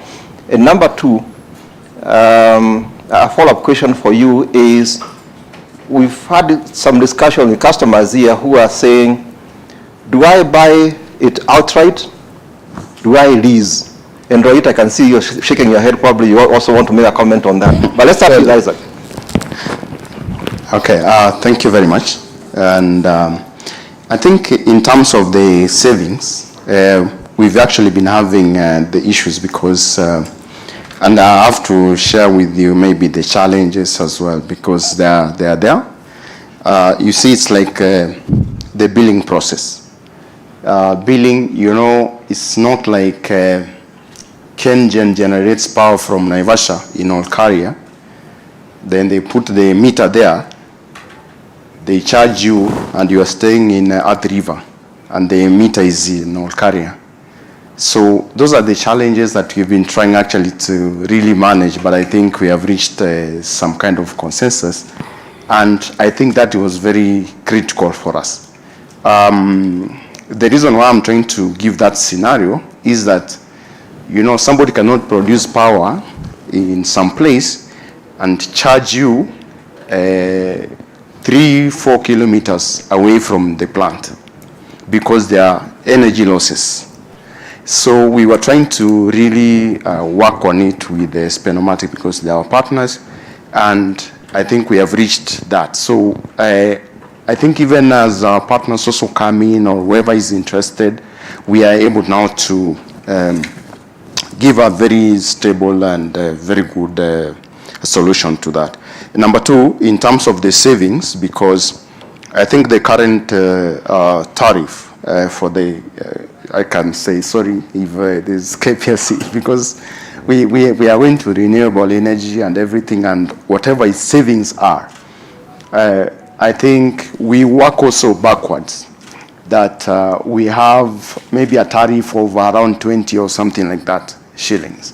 But when we work with the renewable energy and the solar, because this is practical, and we have already completed 2 plants in Kericho, supplying two tea companies, and we have the data. So we are talking from that point of view, and we are able to charge them actually, I think, 8.81 per unit. So I think we are on the right track, and we are on the right in terms of the savings, if I answered the question. Thank you. Thank you. And probably you can add on. Yeah. Does the customer buy the system, or do they lease? Yeah. They lease. So what are the difference? If some customers are struggling with that. Yeah, if we consider a outright buy versus a lease buy, it's a question of passing on a risk that when you are doing an outright purchase and investing the money from your own pocket, currently the first challenge comes in because solar is a large value investment, how to raise that much amount of fund from the own pocket. So that is the biggest challenge.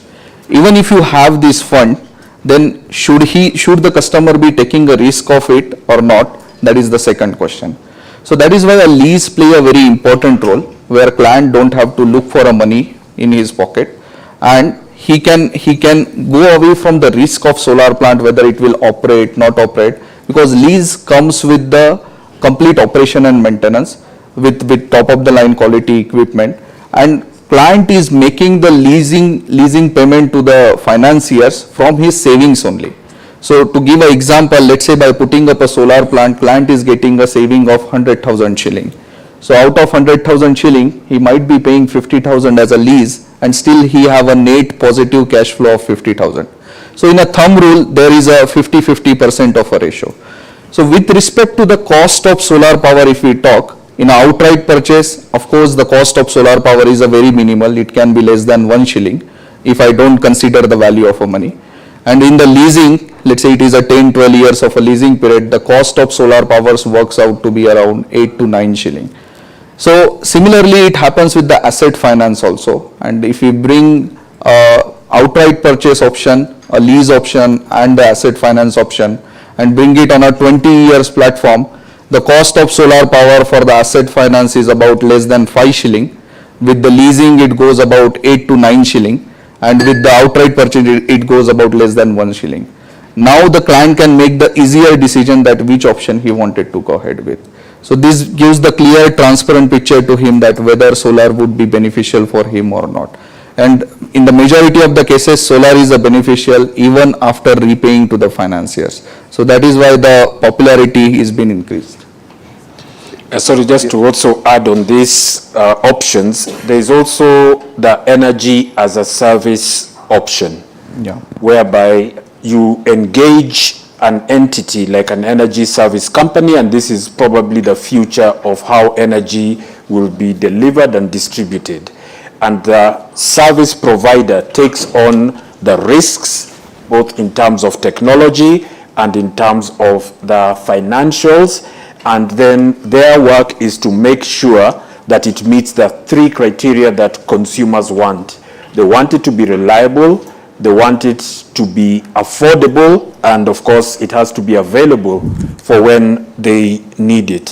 So in this model, then the consumer just has to do what they do, which is consume, and not have to enter into the energy business that the people in the energy business know better than they probably will or need to.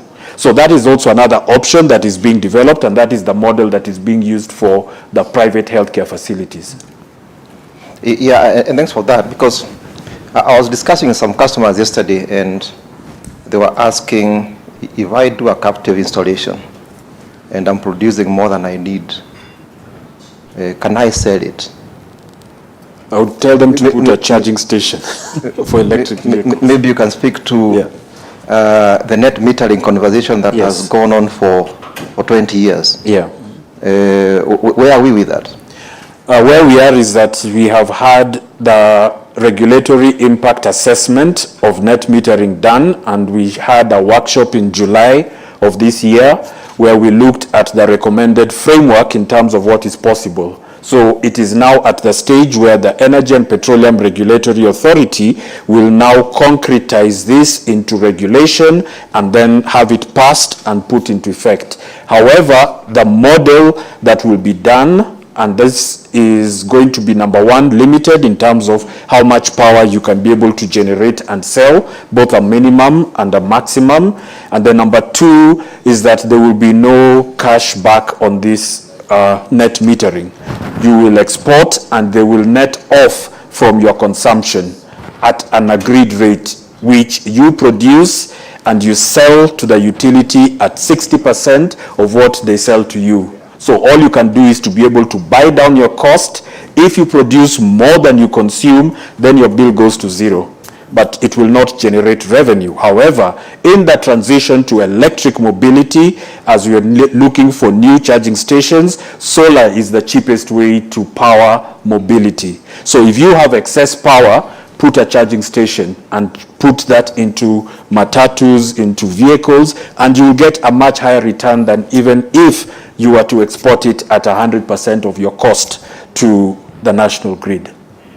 Thank you. Thank you. And you just answered a question I wanted to ask you about e-mobility and in its relation to solar energy. Yeah. And what, because the challenge that we've had in this country and others is we do e-mobility, but the charging stations are powered by grid power. So when it comes to carbon credit and all that, then it's watered down. Yeah. But you've answered that question. Yeah, also to add to that, there's a saying in Swahili that kila mtoto huja na sahani yake, which means that a child comes with their plate.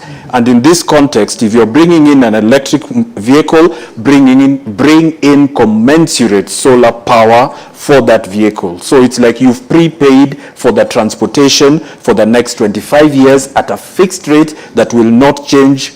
Nothing will change it apart from taxes and inflation.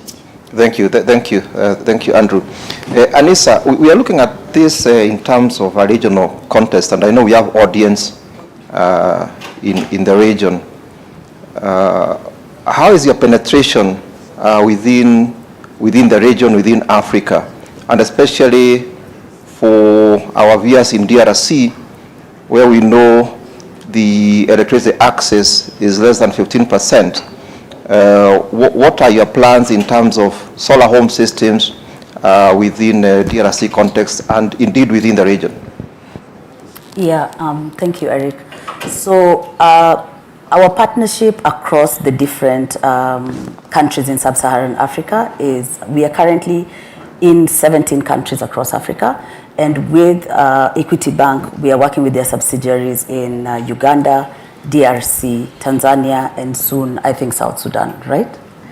So what we envision with this partnership is where we can allow people in the rural areas, in the different markets, and especially DRC, which we visited with the Equity team under the Trade Mission last year, to be able to supply them with solar home systems that can allow them to have access to energy and be able to actually charge their phones. I think let me get a bit granular with why the solar home systems are important. So in the rural areas, and I think many of you can resonate with this, we see that some of our people are always offline. So why are they offline? Because they cannot charge their phones. So the solar home systems assist with charging phones, they assist with clean energy and lighting at a very reasonable cost. And this allows, this opens up the bottom of the pyramid to also financial inclusion. And this is where we see the greater value with Equity Bank. Now in DRC specifically, we noticed that the lower home systems of about $60, $70 might not cut it. So we are looking to distribute a solar inverter for productive use, for the people who are running small cyber cafes, small salons, restaurants and businesses, and to enable them to be able to have economic activities that can generate revenue, to allow them to pay for these units over a period of time. Have I answered your question? Yes, you have. And I know, there's a big, push to have that done in DRC as quickly as possible. But Rohit as well, do you have any regional focus to this? I know you have been very successful in Kenya. And also take a minute to talk about other solutions you're providing. I know when we were discussing earlier, talking about water, biomass energy and all that. Yeah. About the focus, definitely the financing plays a very important role when we intend to build a solar power plant. And the ease of financing to get the funding for the solar power plant is now become quite easier in this market, and many has access to the funding. Now it is about how best and how easily the people can access this funding. That is how we have to actually look upon, because earlier days, 3 years back, when we have started the commercial industrial sector, it was still on the inception stage, and we have to explain it to the customer that this will work in this way. Yes, your whole factory can be worked on the solar power plant, and today's day the whole steel plant is operating on the solar power plant with their furnaces. So now the people are saying right, left and center, the plant has been installed and it has been well established in the market.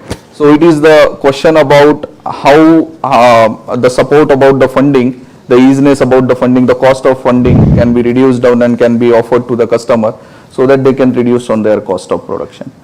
To your next question, Eric, Spenomatic, we not only in the renewable energy space, but our whole company has been started from the biomass. So we were the introducers of a biomass boiler over here in this part of the world. And then we have shifted majority of the industry from the oil and the diesel fired boilers to the biomass fired boiler. And that is the reason I was mentioning that we have about 1500 boiler installation in the Eastern African territory, which accumulates our energy generation about 3000 megawatts. Because the boiler require the water treatment plant, so we came into the water treatment business. And then we understand that in the utility sector of industry, it also require many other equipments. So we came into the effluent treatment plants, we came into the niche chemical requirements of industry. And that is how we have built up quite a many plant. To give an example, we have built up a effluent treatment plant for General Motors over here. So that has been recognized by them because we were meeting the US standard which they were requiring. And we as a local company has created that and delivered it successfully. So based on this legacy, we came up into the solar energy space and leveraged that legacy and built it up the many solar plants over here. So that is how the journey for the Spenomatic has been remained. Yeah, and I think that's very important because water treatment, water recycling, and especially using solar energy is at the core of climate action, especially now when we need to conserve the water that we have. Right. Isaac, as we bring this to a close, if a customer is seated here or wherever they're listening from, and they want a leasing solution, in less than a minute, what do they need to put in place? Okay, maybe I just say in less than a minute, we operate on an EPCF normally. That is engineering, procurement, construction, and finance. So the cost of finance, as he raised, is actually our main issue at the moment. So if, for example, we are able now to close on sources of finance, for example, the EPCs, we don't have issues. And that's why we partner with the Spenomatic actually to give a holistic solution to whatever that we are trying to do in our RentCo. So when we are able to close on the financing part, we have no issues in terms of closing on the EPC part. So I think I will not give you the list of whatever that is required, but I think that is our also pain point for now. The pain point is finance. Yes. Getting okay. Let me try to elaborate on that. The EPCF is the engineering, procurement, construction, and finance. So that is the solution that we give all our customers. So these customers, when we give this, for example, I can give you maybe the other example that I gave you, that we are supposed to run this on an O&M, that is operation and maintenance, for the next 10 years for us to get back our money. But you see, that money has to be gotten from somewhere. And that money will come to us, we'll pay for this plant and everything, and then we are able to pay the financial. So that is where the issue is. Yeah, and I think that's why we're having this panel, because we can connect the financing to this kind of projects. Amadi, as we close, we did not discuss this. Yeah. But we have an issue with the tea industry. Yes.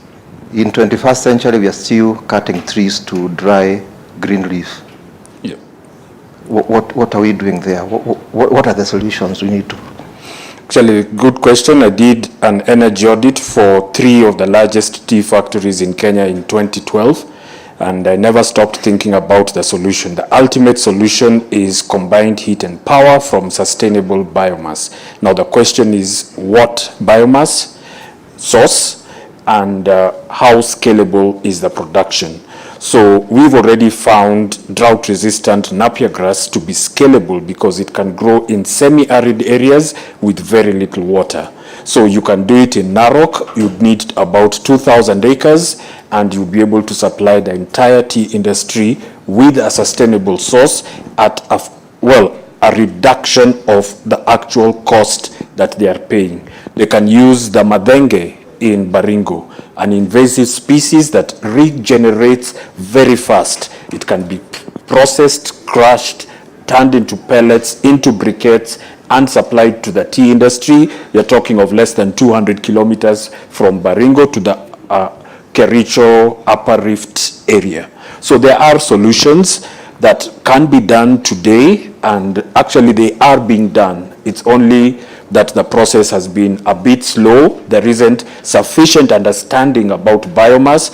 We don't even have a biomass testing facility that can be used for engineering design in Africa. So we still have to send our samples to Berlin for testing, but we're still doing that.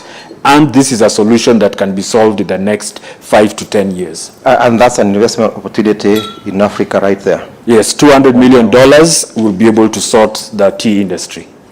So thank you very much, my panelists. I think we want, not to make this one a lecture, we want for the next 10 minutes just to open it up to our distinguished guest.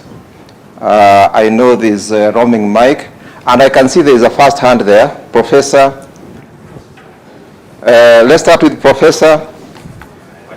Then I'll come to Ashuri, my good friend here. There's another question there. Let's have the mics in the interest of time. We just take 10 minutes on this session. Thank you very much, Chair. Thank you for the panelists for the presentation that they have made. I would like to ask some few questions. I am from the University of Eastern Africa, Baraton. First of all, I don't know whether you have been able to install some of the systems, like the solar systems in universities or institutions. So we would like to know, because institutions, we have power requirements. And then another thing is, do you have a package or the options? What options do you have for the universities, especially regarding finances? How do we manage that? And I think Isaac had mentioned about financing also. And then, in addition to that, do you have an option whereby, because I remember, I think, Anissa, yes, mentioned about pay as you go. Yes. Now, do you apply such model to institutions like universities? Because normally universities would like to, at some stage, they should own the facility. So do you have a kind of build, operate, and transfer in such a model? And then I think that is the most important thing that the university would like to consider. So thank you very much, Chair. Let's take from Washuri and from the gentleman here, and then we can have the panel respond to those questions. Wow, thank you. My name is George Washuri. I work with Optiven, and this is a very good discussion. Matters green energy, because that's the direction. And for us, we've been doing solar street lighting, but my question goes to Rohit, and you're doing a good job. And I was wondering, we do huge development funded by Equity Bank. We may do like 1,000 acres doing the infrastructure, the roads, the water, the solar street lighting. Is there any way, I don't know whether Kenya Power is here, we have been frustrated, we don't get materials, no meters, but is there any way we can say, let's do away with KPLC? We say all these development, they are able to be supplied with solar power, powering all their gadgets. And if there's a way, do you do that kind of partnership? And if you do, Optiven is here, and we have a ready project to try with. Okay. And they will be saying, wow, this project is 100% green. Thank you. Once again, my name is George Washuri, working with Optiven Real Estate. Thank you. Thank you. Thank you very much, George. Let's get this question here. Yeah, thanks for this great discussion. Tell us your name and... Okay, my name is Dr. Stephen Ojwang. I'm the CEO of Premier Care Hospital Group. We do Tier 1 to Tier 4 healthcare services, ranging from pharmacy, diagnostic centers to inpatient hospitals. Now, I have a cry for my clients, and I'm glad that Amadi, you talked about healthcare solutions to healthcare, because it may look very casual, but for us it makes a very big difference, because if I look at one of our facilities, we run about 10 or so facilities, and if I look at the cost saving in one of the facilities, we've recently installed solar, and what that means is that instead of paying 70,000, for example, we've reduced it down to a cost saving of about 50,000. Now, what that does is that it enables, I can treat, that's 20 other clients in a month who can be able to access healthcare. Because the biggest problem with healthcare in Kenya is that more than 75% of the population in Eastern Africa, they live within more than 2 hours of accessing quality healthcare. The problem number 2 is that, as we speak right now, 2 million Kenyans are at risk of poverty if they don't get, if they get sick, simply because they don't have the money. So I see this renewable energy as a service provider. I see it as a solution, because if I save money as a private healthcare provider, it means then I'll be able to pass on the benefit to my clients, serve 20 other clients, maybe go to Loitoktok and provide a subsidy for them, be able to save them not just money, but also save lives, because many people cannot access this. And then in terms of the solution that you talked about of availing that care so that you're able to provide, let's say, cesarean section services, again, it's a cost save. It not just saves money. It doesn't just save life, but it also saves money, because if I leave my home in Kilgoris and I get a facility in Narok to get quality oncology services, instead of coming all the way to Nairobi, for example, then I'll have saved on the cost of logistics, which is a lot more, and therefore reduced the risk of getting into poverty. So I think this is a very interesting discussion. I think the challenge I would put is that please focus a little more on healthcare. The impact is quite large. 52% of healthcare in Kenya is provided by the private sector and the faith-based organizations. So please look into that, so that we don't have to look for private arrangements to get solar when we can possibly have solutions, probably through what the panel has explained here. I think the impact is quite bigger than possibly what it may seem. Thank you very much. Thank you very much, Dr. Stephen. Let's start with the question from the professor. Yeah, the first question they have asked that are the solar systems possible in the university, and the answer is yes, this is very much possible, and we can evaluate your requirement, and this whole facility can be given on a completely zero investment basis project, that you don't have to invest in this solar project, and you will enjoy the benefits by doing a lease-based finance or a power purchase agreement-based finance, or you have access, if you have access for the asset financing, then that also is a possible over there. So we can very much comfortably do the project for the universities. If you ask, currently we are building up a facility for Aga Khan University. The first phase already has been completed in Parkland's facility, and we are also building up in Uganda for their office work, which was their first work which they have recently built up. So this is very much possible to offer, along with the complete package. Yes, Amadi, I can see you burning too. Yes, that's a really personal question for me, because my office is at the Strathmore Business School, which is solar powered since 2014. And that was the first to be done on a commercial basis with a loan, and I think by now they were saving up to 2 million shillings a month when they started. So it is something that we are now looking at, how do we systematically be able to do it for a large number of organizations. That's the aggregation. So we can aggregate them, and then it becomes an attractive financial opportunity, just like the healthcare is looking. Just to add on that, thank you very much, because actually our latest to do for universities, to answer you, Professor, is that we have already concluded our feasibility study in DRC for 33 universities, and we are going to install, the 33 universities for the solar system. And the goodness is actually, as Professor also explained, so it's zero, capital, the capex is not something that you should worry about. But as you move ahead, is something that now we can be able to manage. So it's 33 universities in DRC. They just came back yesterday from the feasibility study. Thank you. Thank you, Isaac.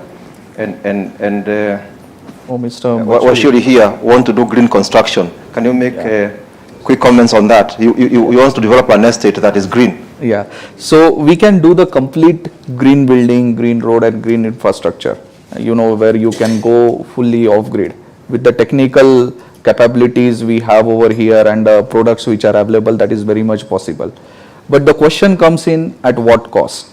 Suppose you are buying from KPLC at 18 shilling, and by doing your building complete green with a battery storage system, and your cost of power is now working out to be 22 shilling or 25 shilling. So whether that is economical for you or not, that question you need to ask yourself. Should we do this or should we not do this? Currently, for the energy, battery storage and all the problems will get resolved.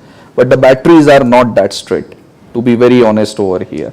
Because and solar storage, the additional power generation capacity, and the more actually being done, there are places of your product. So let's stay around and engage with the audience. Thank you very much. Thank you. Thank you. Thank you. I told you, let's appreciate the team as they sit down for a job well done. I know the questions are quite many. I can see them. I saw from the show of hands the responses and all that, because this is an area that is affecting all of us, and is an area where we have a big interest, business opportunities, doing something about our environment, saving costs, extending services, and all those nice things that have been mentioned. And the reason for coming to this event today is so that we can have a time to interact with our panelists and many other sector players who are within us, who are also in the same field. We just picked a few to just give us an overview of what is happening. But I can guarantee you we have quite a number of other key stakeholders within the energy sector who are free to interact with you during break. I know you carried enough business cards, and I'll be giving you a chance to do a business-to-business interaction. And that was our first panel, facilitated by our director in charge of energy and environment in the bank. And we are grateful because of your participation. Now, as we prepare for the next session, I want to give you a few minutes to take a break and just grab something, because we have tea served for you. And then after that, I will be telling you about the next panel. Yeah, Humphrey, please. And I'd like William Poppert to kindly stand up.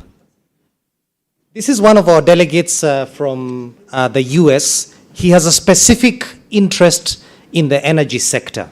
So for those of you who are panelists and have any specific interest in the energy sector, please reach out to William and let's have that engagement so that we can be able to see how we connect and we can play much better in that space. So please reach out to Richard. That's one of our delegates from the US. Thank you.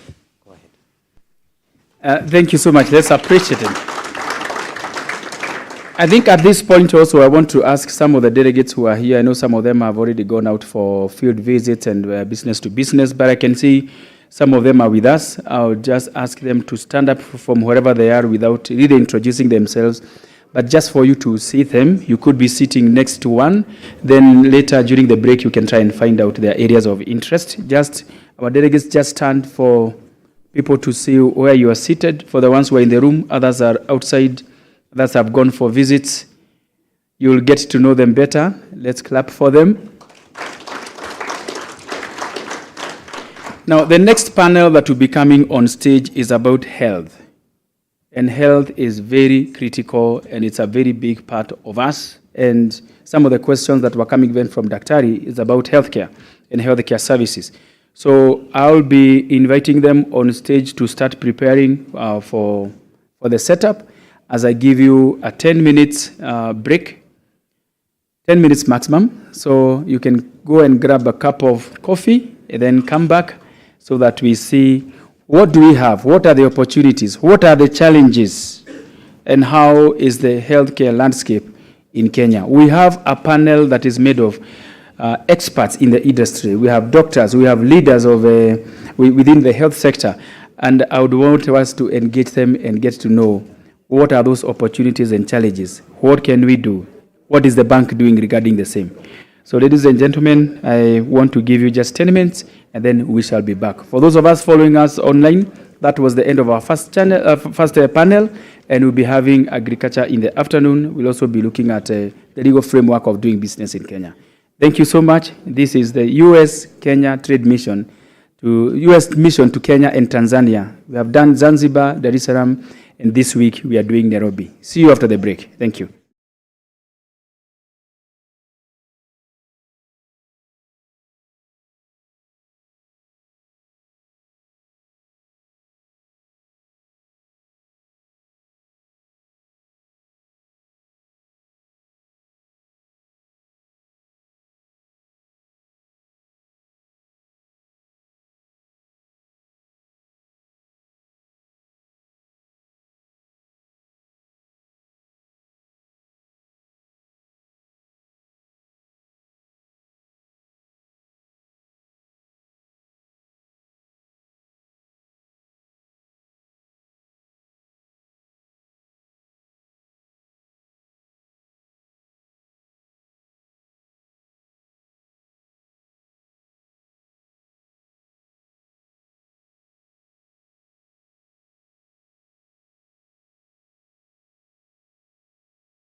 It's the dawn of a new day of Mbeya in Tanzania, a country that has the potential to supply food to the region and particularly rice, for which it has a clear comparative advantage.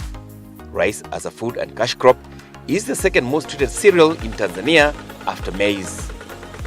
It is grown in many parts of the country, but mostly in southwestern region where farmers grow the crop by irrigation and rain-fed production.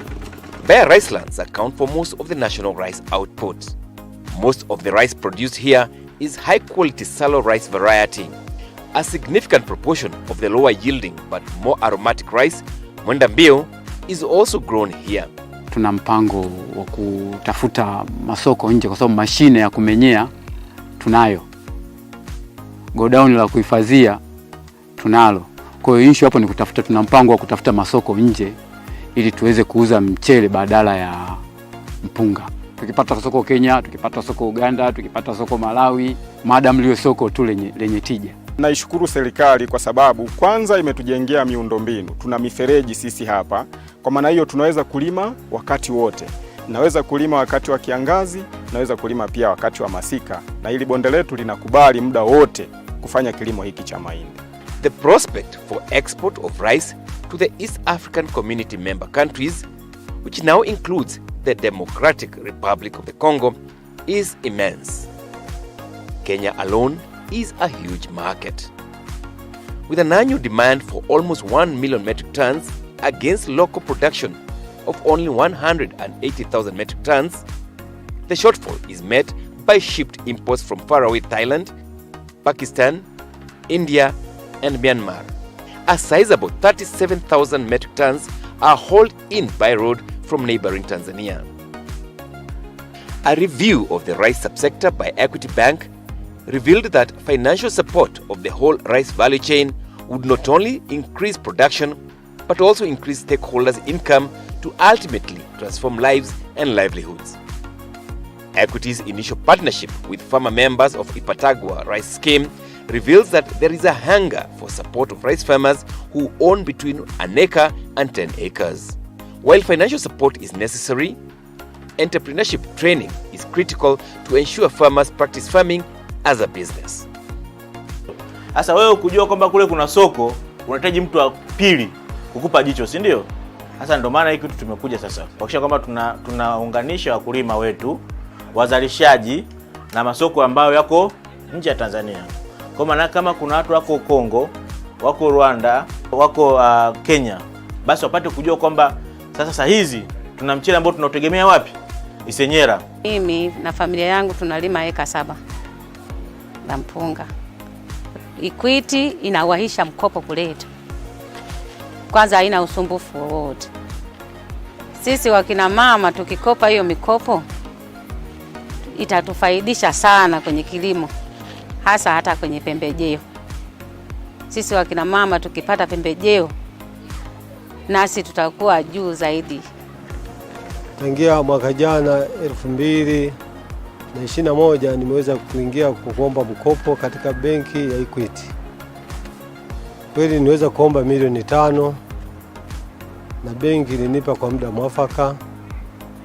Nilikuwa ninalima ekari 3 lakini kwa 2001-2002 nimeweza kulima ekari 12 na nilivuna gunia 187.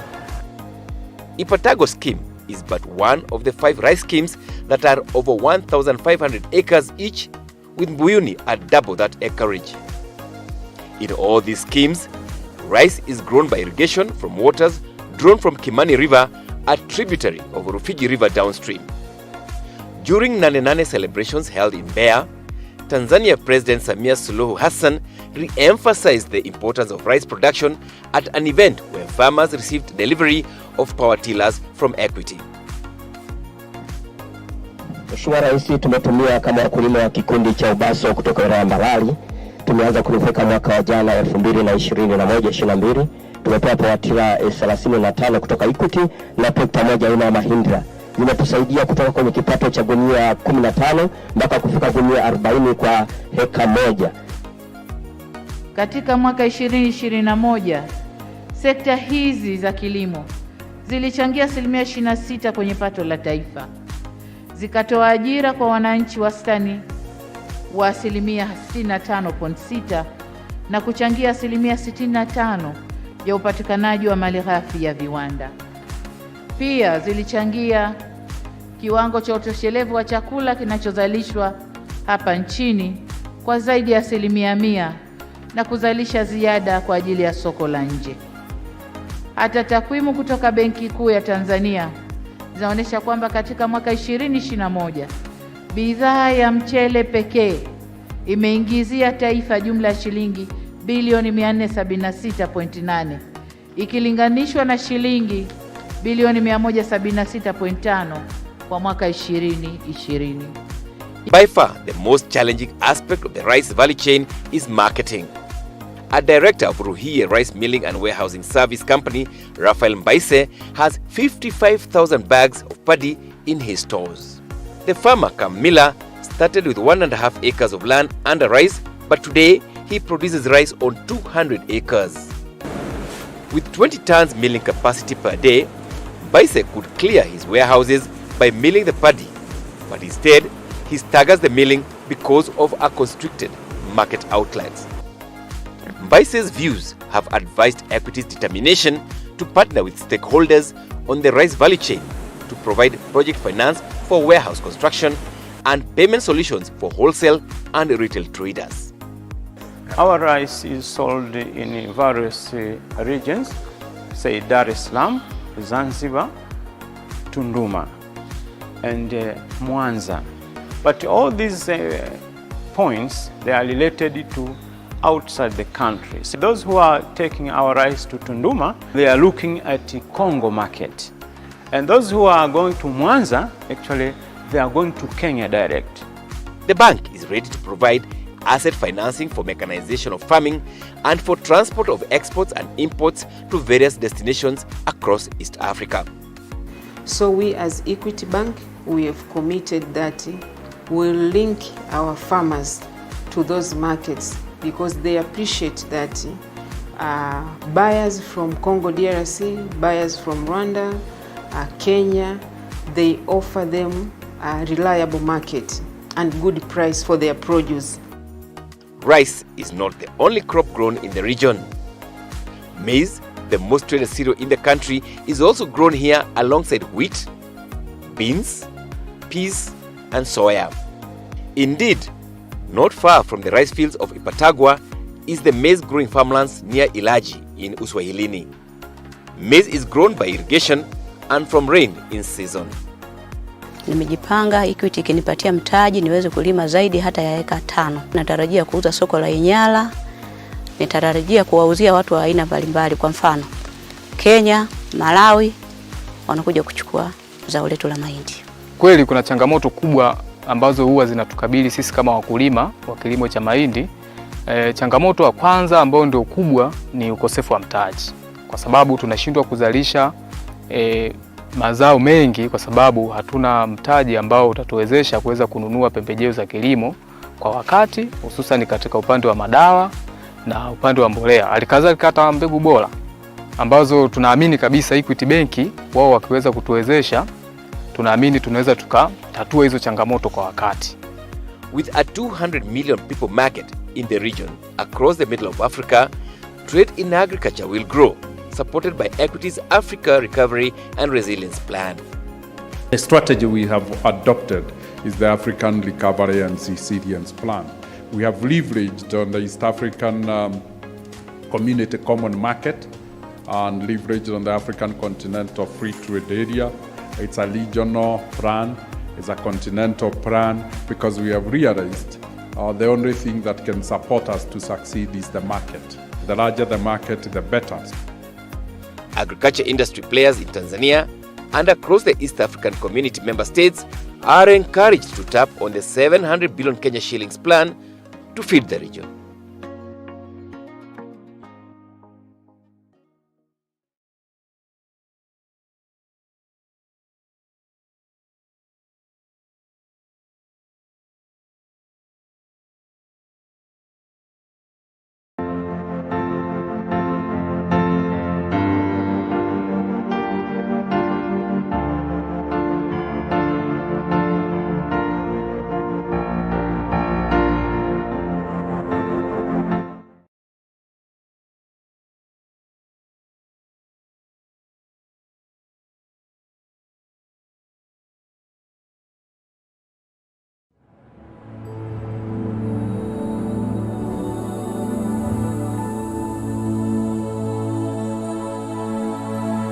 Every day, over 15 million members are transforming Africa.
$15 million members empowered to learn, to create, To grow, to harvest, to lead, to dream. Equity. Karibu member.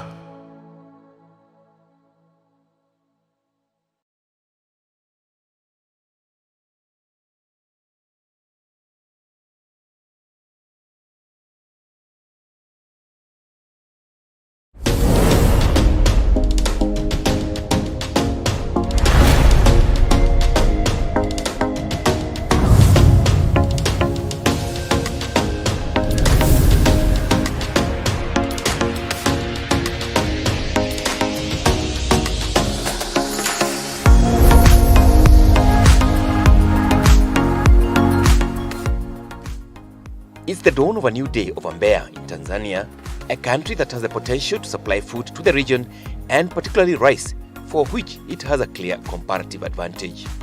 Rice as a food and cash crop is the second most treated cereal in Tanzania after maize. It is grown in many parts of the country, but mostly in southwestern region where farmers grow the crop by irrigation and rain-fed production. Mbeya rice lands account for most of the national rice output. Most of the rice produced here is high-quality salo rice variety. A significant proportion of the lower-yielding but more aromatic rice, mwenda mbio, is also grown here. Tuna mpango wa kutafuta masoko nje kwa sababu mashine ya kumenyea tunayo. Godown la kuhifadhia tunalo. Kwa hiyo issue hapo ni kutafuta, tuna mpango wa kutafuta masoko nje ili tuweze kuuza mchele badala ya mpunga. Tukipata soko Kenya, tukipata soko Uganda, tukipata soko Malawi, madam liwe soko tu lenye tija. Naishukuru serikali kwa sababu kwanza imetujengea miundombinu. Tuna mifereji sisi hapa. Kwa maana hiyo tunaweza kulima wakati wote. Naweza kulima wakati wa kiangazi, naweza kulima pia wakati wa masika. Na hili bonde letu linakubali muda wote kufanya kilimo hiki cha mahindi. The prospect for export of rice to the East African Community member countries, which now includes the Democratic Republic of the Congo, is immense. Kenya alone is a huge market. With an annual demand for almost 1 million metric tons against local production of only 180,000 metric tons,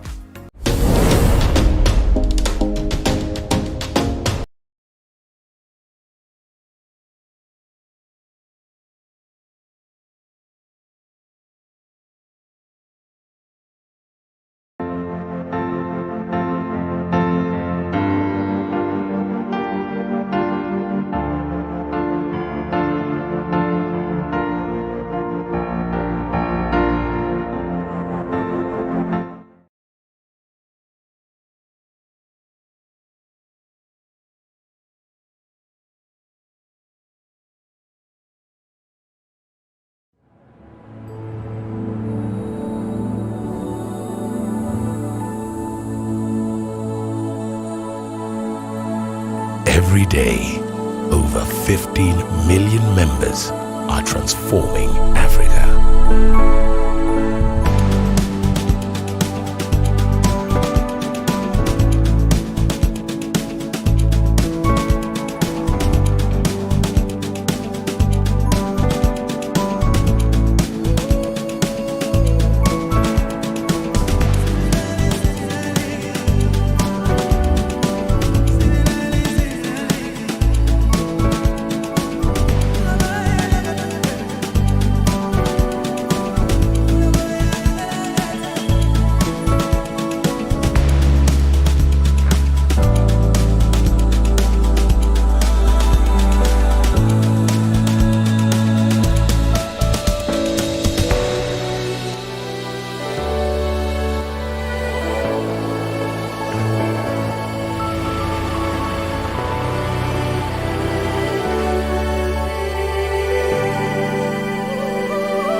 15 million members, empowered to learn, to create, to grow, to harvest, to lead, to dream. Equity. Karibu member.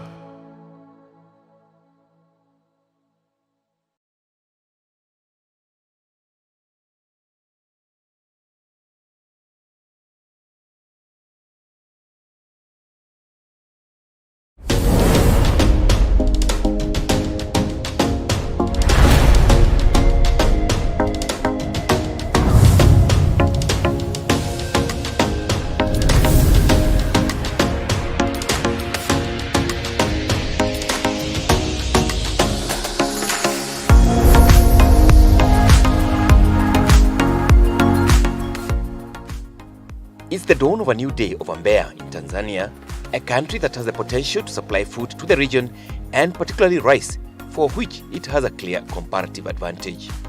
Rice as a food and cash crop is the second most treated cereal in Tanzania after maize. It is grown in many parts of the country, but mostly in southwestern region where farmers grow the crop by irrigation and rain-fed production. Mbeya ricelands account for most of the national rice output. Most of the rice produced here is high-quality Salo rice variety. A significant proportion of the lower-yielding but more aromatic rice, Mwenda Mbio, is also grown here. Tuna mpango wa kutafuta masoko nje kwa sababu mashine ya kumenyea tunayo. Godown la kuhifadhia tunalo. Kwa hiyo issue hapo ni kutafuta, tuna mpango wa kutafuta masoko nje ili tuweze kuuza mchele badala ya mpunga. Tukipata soko Kenya, tukipata soko Uganda, tukipata soko Malawi, madam liwe soko tu lenye tija. Naishukuru serikali kwa sababu kwanza imetujengea miundombinu. Tuna mifereji sisi hapa. Kwa maana hiyo tunaweza kulima wakati wote. Naweza kulima wakati wa kiangazi, naweza kulima pia wakati wa masika. Na hili bonde letu linakubali muda wote kufanya kilimo hiki cha mahindi.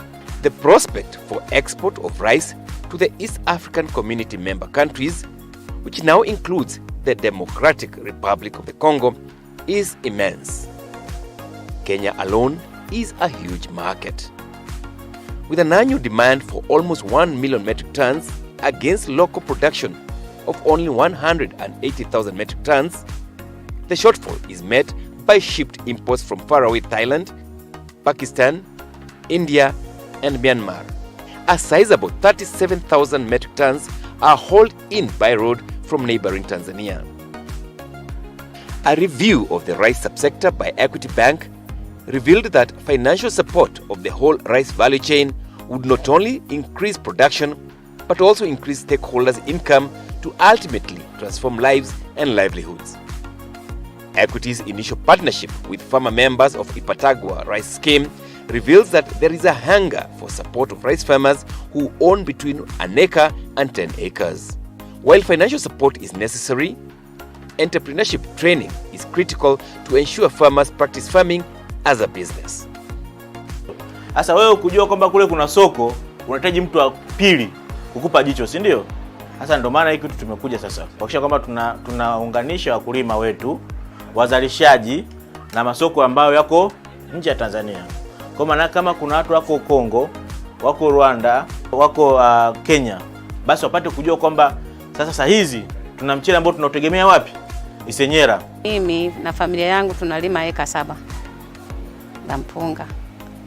Equity inawahisha mkopo kuletu. Kwanza haina usumbufu wowote.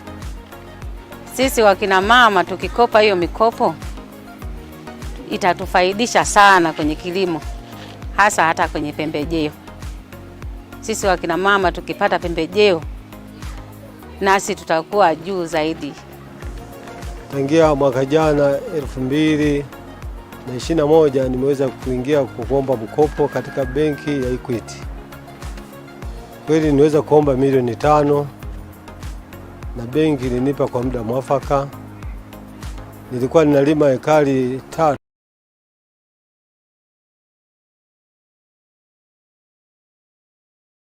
We can be able to engage, ask questions, interact, look for opportunities for trade and investment. So I'm asking the ones who are still coming in, just coming and take your seat so that we can engage in this panel. Again, just to remind us, this is the U.S. trade mission to Kenya and Tanzania. We are doing the Kenyan leg this week. The trade mission delegation has been to Tanzania, has been to Dar es Salaam and Zanzibar. And this week they are in Kenya, engaging with our clients, engaging with the business people in Kenya. And in the room, we have investors from the US who are looking for opportunities for partnership and trade. We also have various stakeholders within different sectors in Kenya. We have the government representatives, we have equity staff, we have customers, both SME, individuals, and also corporates represented here. So to start us off in this session, just before we get to know what we have from the health sector, in the house we have the MD for Equity Bank Kenya, Mr. Gerard Waroe, and I want to invite him to come to stage to make a few remarks. Then we proceed with the session on health matters. Gerard, MD Kenya, you're most welcome. Let's appreciate him. Thank you. Thank you. Thank you. Thank you very much, Erastus.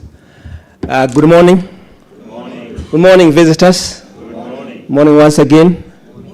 Yeah, happy to see you this morning. And let me start by once apologizing that I was not able to meet the team that came yesterday. I know we had quite a number of our customers, our visitors from the US in our building, but unfortunately we were held up in board meetings, and that's why I was not able to avail myself. I was the one who was supposed to come and do just a welcome to our head office because our group CEO is also out of the country together with a big delegation that they went out. That's why you missed our presence. So I felt it's important for me to come and just bring my apologies for not availing myself, because when we have such a big team, we always find time to come and interact with the team. But nevertheless, because of that meeting of the board meetings, which had been arranged or pre-arranged in advance, we could not be able to leave out of the board meetings. However, I believe our teams were able to take care of those who were there yesterday and those who are in today, and I'm very happy to see you in this forum. I was told that the room was a full house, but after the presentation, I think some of our customers might have decided to go and do one or two things. So to us, it's a very big opportunity seeing the customers coming together in this forum, whereby we bring them together. We tell them what we are capable of doing as an institution. I know there are those who have been with us for many years. They have worked with us. And I believe even those who are joining us, we want to give our promise in terms of working with you. I know you have a vision. I know you have aspirations. I know you have a bigger picture that you want to go very far. And I can promise we as a financial partner, we are there, we are available to come and support in your dreams. Equity happens to be a major player in this market that we are operating in. And I think from the onset, I know we are to do a company profile, which maybe for those who are coming for the first time, in terms of the size, we are the biggest in the region. We are in the 7 subsidiaries, and I know my colleagues might have taken you through. And in all the 6 regions that we are operating in, either from a balance sheet perspective, whether from a customer number perspective, we are number 1. And the reason why we are number 1 is because of customers like yourself who made a decision to support our dreams, and in the same spirit are supporting your dreams. I'm happy to see some of the old customers who have been with us for many, many years, even when we are building society. I'm very happy to see them. And we are always very, very grateful for the journey that we have walked with some of these customers. We saw them when they were very small in terms of their business size. And when equity is also growing and we see they're also growing, I think that's our joy. That is what inspires us to even do much more, like even arranging these forums, bringing people to speak to you and see the opportunities that are actually out there. Because we believe there are a lot of opportunities, and that's why we are arranging trade missions. I know there is one that we arranged last year. I think 2 or 3 we arranged last year. And the recent one that we took our customers to DRC to go and see the opportunities, because the opportunities in those markets or in that market are very huge. Again, when I see the delegation from the US, we are very, very grateful for your coming so that you interact with our customers, and then you are able to see the opportunities. And I believe once you go back to US, you become our ambassador. I'm sure you'll be meeting with very many other investors who would like to come and maybe invest in this market. So we want to send you out there and become our advocates. I think the reason why we believe we are the right partner is because we have identified, I think after COVID, we were able to sit together as management and agree what are these things that we need to do so that we support our customers. And I believe Humphrey must have taken you through our Africa Resilience Plan. We are calling it the Marshall Plan, the bigger picture, what are the areas that we are focusing on. And I believe he was able to articulate the 7 pillars, the 6 pillars that we are driving. Nevertheless, that does not mean that if you are not in that pillar, that we are not supporting you. We want to support all the pillars. It's only that we identified 6 of them that we need to give a lot of focus, but every other sector we really want to support. And that's why you see the health sector is seated here. I think the next panel is people from the health sector to talk to you and show you the opportunities that are there in our country and also maybe in our region. And Equity will come in to support those dreams that you have. From where we are sitting, we believe we have the liquidity because cash is king. Without cash, we may not be able to support our customers. And that's why we believe we have the liquidity that we need to give out to our customers so that we enable them to actually expand in their businesses. Currently, we have invested heavily in the government securities, and what we believe is that when you are not lending as a bank, I think you are missing something, because by lending to our customers, one, you are impacting on lives and livelihoods of the people. So we believe that whatever we have invested, the excess money we have invested in the government securities, it's available for you so that we fund your dreams, we fund your aspirations, and we actually grow together. I know we are living in very uncertain times also, and I think I want to challenge also the investors, the customers. Let's also keep on scanning the environment because we are coming from also a very unprecedented times. When COVID came in, businesses closed. Quite a number of our customers were affected, others were impacted, and that's why we said as an institution, we really need to be we need to be sitting back and looking at the environment. And we have been scanning the environment. It's not looking very, very good, but we believe if we partner together, the synergies together, will be able to come out of it. Because I think we are calling it the VUCA moment. I don't know whether Humphrey, our team, have been able to take through the customers the VUCA moment. We are calling it a VUCA moment because when you look at the macro and the microeconomics, there is a lot of uncertainty in the region, not only in Kenya, but also from a global perspective. If you look at the interest rates are going up. The RIBOR is also going out from the US. Forex, I'm sure I've just spoken with a customer here who is telling me that he's having some challenges with the dollars or the Forex. So the Forex is also going up. Inflation, and inflation is also a big one that is really affecting the globe. It's not only Kenya, I believe. It's actually a worldwide thing. And in Kenya, this inflation is being driven mostly by the food, increase in food prices. Oil and gas has become a big one, and I'm sure you have seen what has been happening. But we've been intervening and supporting those customers who are in that market, like the oil and gas or marketers, oil marketers. We are supporting them. We are supporting our traders, and I believe we have quite a number of our traders here who we are supporting. The unfortunate thing is that when it comes to the forex, it's about the supply and demand, because whatever we are able to sell to our customers is what we are able to buy from our customers. So when the supply is actually limited, it becomes a big issue in terms of meeting the demands of our customers, because there has to be customers willing to sell the dollar, and there has to be customers who are buying the dollars. So if the customers who are selling the dollars are not able to really give us sufficient, that's why we are not able to meet the demands from our customers. So if you happen to be one of them, it's not that we are having excess. Anything that we are correcting in the market, we are giving it out.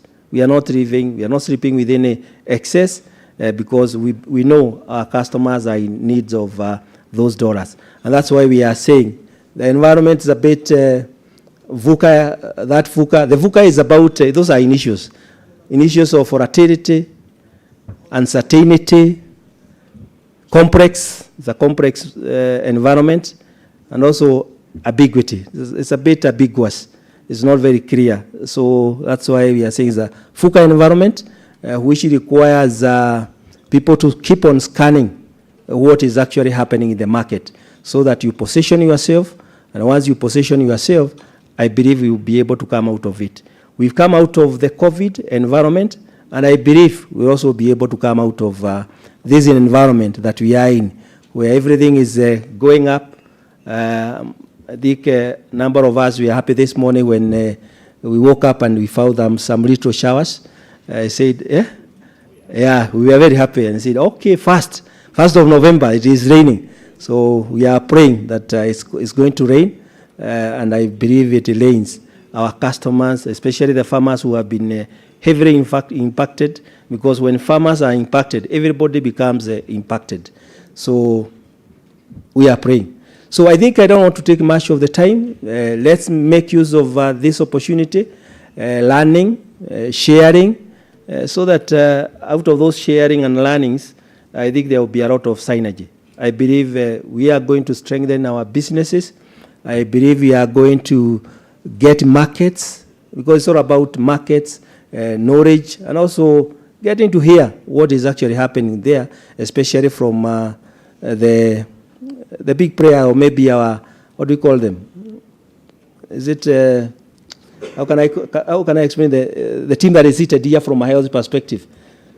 The authority, yeah, the authority.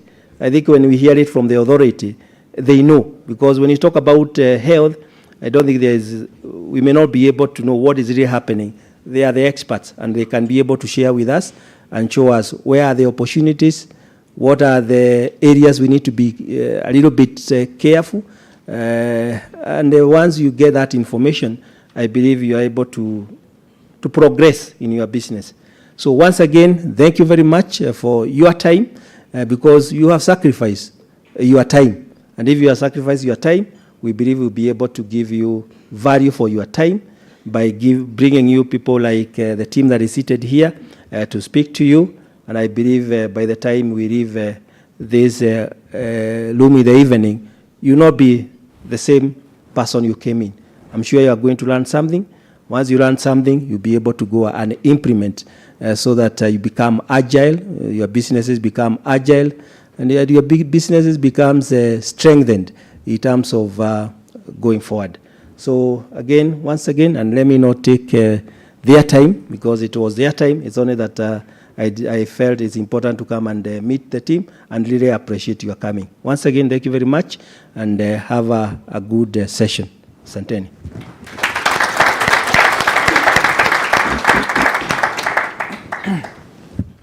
Thank you so much, our MD, Kenya, Gerard Waroi, for those wonderful remarks, for enlightening us, and also for inspiring us, and also for welcoming us. Without further ado, I want to call on stage the moderator of this panel, Peter Gikonyo. He's the head of health in the bank.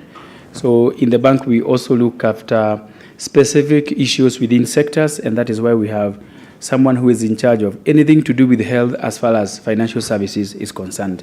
So Peter will be a moderator for the panel. He's going to introduce the panel members, and then We will pick up questions from the audience after he has engaged them. Ladies and gentlemen, let's welcome Peter Gikonyo. So thank you so much, Erastus, for that opportunity. The government officials, equity leadership, the CEOs of various institutions available, the customers, and my colleagues, good afternoon. Good afternoon. With me is a great team in the health sector, what we can call the authority, that which they'll share with us a few insights on what can be done within the health sector. And we are glad to have Ahmed Dagane, that the CEO of KU Teaching and Referral Hospital. He's seated at the far left. We have Sister Karen Owol. She's a former CEO of St. Mary's Hospital. We have Dr. Ouma Urunga, mostly has been known from the union side, ya kutetea maneno ya the medical field, but he's an outgoing director of health services from the NMS, Nairobi Metropolitan Services, that's Nairobi County. And we're also glad to have Dr. Kelly Oluoch, he's a CEO, Kenya Medical Training College. And again, within the panel, we also have a representative from KEMRI, but he'll not be able to join in the panel. So we can clap for them as we start the session.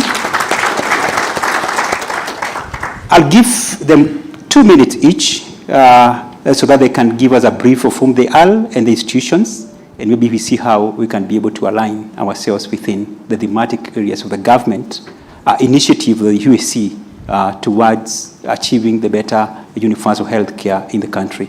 So welcome. We start with you, Dr. Curry. Thank you, Peter. My name is Dr. Kelly Oluoch, the CEO, Kenya Medical Training College. A brief about Kenya Medical Training College. This is an institution that was established in 1927 with 4 students. Currently, the institution has 54,000 students. The institution has 72 campuses and 8 satellites spread across the country in 44 counties. And we have a staff population of 2,500, and we hope to continue to grow the number of students and the number of courses. Currently, the institution has 18 departments and 93 courses. Thank you. So thank you, Dr. Curry. Then we can go to Dr. Runga. Thank you so much, my good friend Peter, and to the MD, Gerald, and Equity colleagues and the CEOs. My name is Ouma Oluga.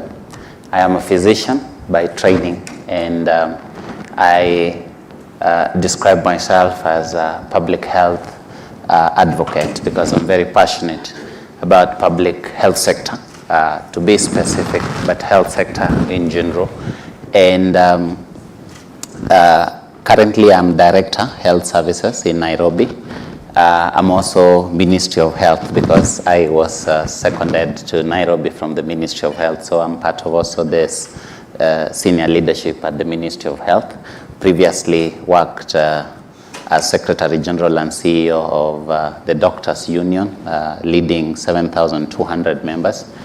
Just a brief about Nairobi's health care is that we have a healthcare system that is very mixed in Nairobi, and from a government perspective, therefore I represent both public and private. We have a very mixed healthcare sector in Nairobi with 406 private hospitals and 118 public hospitals. So I manage, from a leadership perspective, 118 public hospitals with 5,000 staff in them. But on the other end of the 406 or so, we have a regulatory role because we look at the quality of healthcare services, and there's a lot of collaborations in between with 27,000 staff across board. Nairobi generally sees around 9.6 million patients a year. Out of those 9.6 million patients, there is cross-swapping. If you look at areas such as reproductive health, the government represents around 54% of that share in terms of reproductive health. But if you look at the tertiary care, specialized services, then the private sector now goes to around 82% of specialized care. If you look at then primary healthcare services, then the government is doing between 70 and 80%. So it's quite a good mix for an investor. As you know, that no government manufactures gloves, no government manufactures equipment, no government manufactures materials for building hospitals. So even when we talk about public health sector, what we mean is in terms of driving, the driving seat, but the input is 100% private. And so even when we say that I'm very passionate about public health sector, it doesn't mean that we don't talk to the private players. It simply means that we coalesce those private sector players to produce a result or a product that then the public can consume in a way that is sustainable. Thank you. So thank you, Dr. Ruga. Next, we can have Dr. Karen Wool. Thank you very much, Mr. Gikonyo, and to the entire team that is seated here, driven by the Equity Foundation, MD and CEO in absentia. It's our pleasure to be here this morning. My name is Sister Dr. Karen Owor. I'm an Assumption Sister of Nairobi, so I'm a religious person. And I'm here representing the St. Mary's Mission Hospital, which is a hospital that I've served for more than 4 years. But I'm also here as part of the private sector, but specifically dealing with the faith-based. So these are institutions of health that are driven by a certain faith. Most of the ones that I will be representing are driven by the Christian faith, which serve about 40% of our population in Kenya. And the faith-based mission hospitals are driven towards the most remote and kind of neglected areas of our country. So you'll find most of our hospitals ranging from all the cadres, the levels, level 1, level 2, level 4, with very few level 5, which are basically the tertiary health institutions. So St. Mary's Mission Hospital is at a level 4, and these are 2 hospitals that are located within Nairobi. One is located within the Rift Valley, and both of them are at the same level. We are driven by the fact that there are so many people poor that are within our country that are not able to access healthcare, especially in Nairobi. So that's why the hospital, St. Mary's Mission Hospital, was located right next to Kebra slums, so that we can be able to provide quality care, but affordable. Affordable is a big term, but then we are trying to reach out to the people who need these healthcare services at that level with very minimal out-of-pocket expenditure. There are quite a number of staff and services that we offer, staff within the 2 hospitals. We are manning around 500 to 600 staff, both clinical and non-clinical, and the hospitals are referral from some mission hospitals that are at a lower level, and we also look at partnerships with the government and with the private sector so that we are able to complement healthcare and be able to provide affordable care to most of our people in Kenya. So I will be here representing that capacity. I'm a medical doctor by profession, and I'm also religious, and I'm also pursuing healthcare management. So I want to be a manager so that I can partner with quite a number of you, and you can support me to grow the faith-based institutions. Thank you very much. Thank you so much, Dr. Wool. And finally, we have Mr. Dagane, the CEO of KU Teaching and Referral Hospital, and apparently for delegates that he happens to live in Minnesota for 20 years. So it's a good reflection for him to give us both the reflection of an overview of the healthcare system in the country and in the US. So it will be a very good mix for us to have that reflection. So welcome, Mr. Dagane. Thank you. Thank you. Thank you very much. Good afternoon, everyone. Good afternoon. I first want to take this opportunity to thank Equity Bank for really laying the foundation for a very good arrangement where we can be able to get in touch with investors. Kenya has actually done tremendous work in the last few years as far as infrastructure and healthcare landscape. And these conversations really will be able to attract more investors and all that. So the leadership of Equity, thank you very much for pulling this together. I also want to take the opportunity to welcome the investors from abroad to Kenya. Kenya is really a great country to be. I have lived in Minnesota, as was said, for 15 years, and I'm one of the Kenyans who returned, came back to serve my country in 2015. And it's because, Kenya has really done, again, tremendous work as far as growth has gone. So there is no point of being away from your home when you're able to serve people here. So, and there are many Kenyans who are out, who every day they think of how they could come back and settle back. So I think we also need to support them so that they can settle in and serve our people. Having said that, my name is Ahmed Dagane. I'm the CEO of Kenyatta University Teaching, Referral and Research Hospital, otherwise known as KUTRH. A relatively new establishment. We've recently been launched by former President Uhuru Kenyatta just last year, 2021, September. The hospital has been in operation now for just 3 years because for 1 year it was receiving patients and all that. Actually, before the hospital was launched, a month before it was launched, COVID hit. So commissioning the hospital has taken longer by another year. And so a level 6 tertiary hospital with a 650 bed capacity. Our strategic plan says that we grow to 2,500 beds in the next 10 years.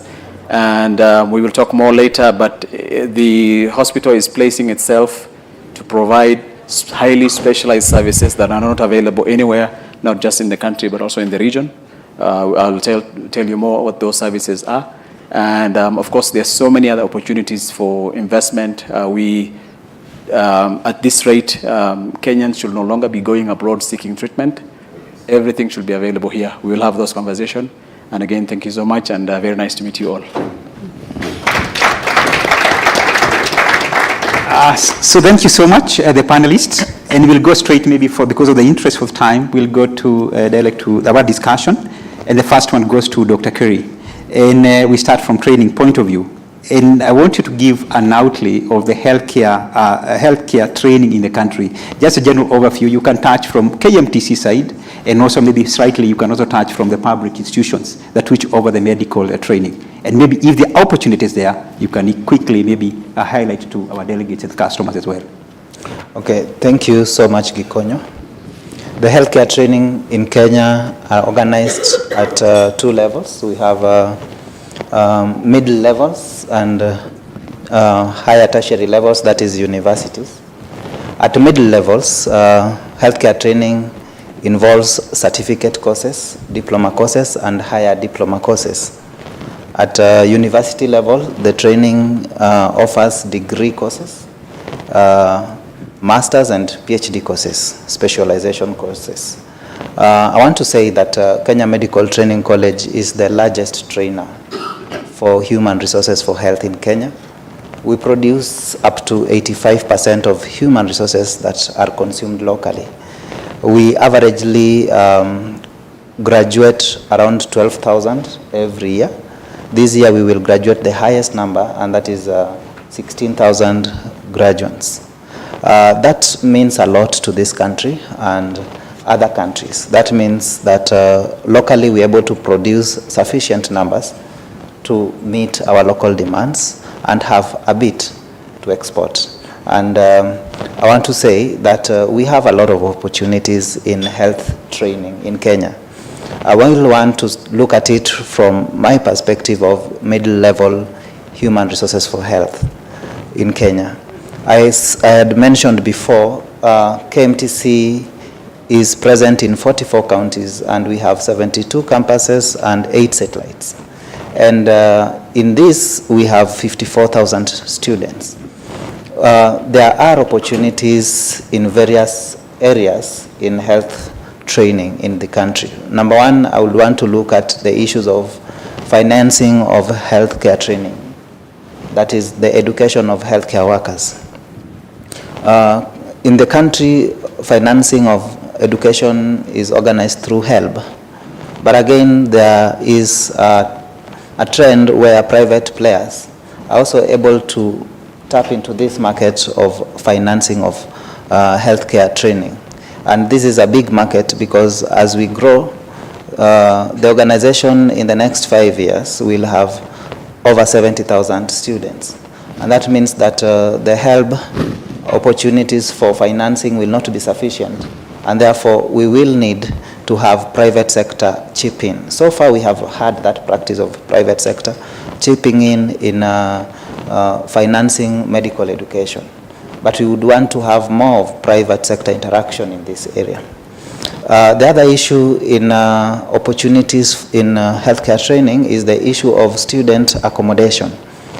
As I have mentioned before, that the institution is having 54,000 students now, and this will grow gradually to over 70,000 students in the next 5 years. The focus of the institution is providing quality training, but we are not able to also provide sufficient accommodation for all our students. And therefore, there is an opportunity in ensuring that we have managed accommodation services where students can actually be able to access affordable accommodation across our campuses. We are now having totally 72 campuses and 8 satellites. That means that there's a lot of opportunity in terms of students seeking accommodation facilities in the surrounding places where these campuses are. This is an opportunity that is untapped, and it offers a lot of benefits to investors. I also want to say that we have in our sector of healthcare training the issue of marketability of healthcare workers that have completed their training. We continue to increase the number of graduates locally. There will be need now and even in the future to look at managed export of human resources for health. The country now has developed a policy on export of human resources, but there is a big opportunity in terms of our healthcare workers not only working locally but abroad. So there is need for us to manage the way in which export of these healthcare workers is taking place. There are other opportunities in terms of technologies and commodities in healthcare training. The organization is modernizing and using a lot of ICT infrastructure, and therefore we now transit from using actual patients to what we call high fidelity mannequins. That is models that are able to mimic human reactions relatively accurately.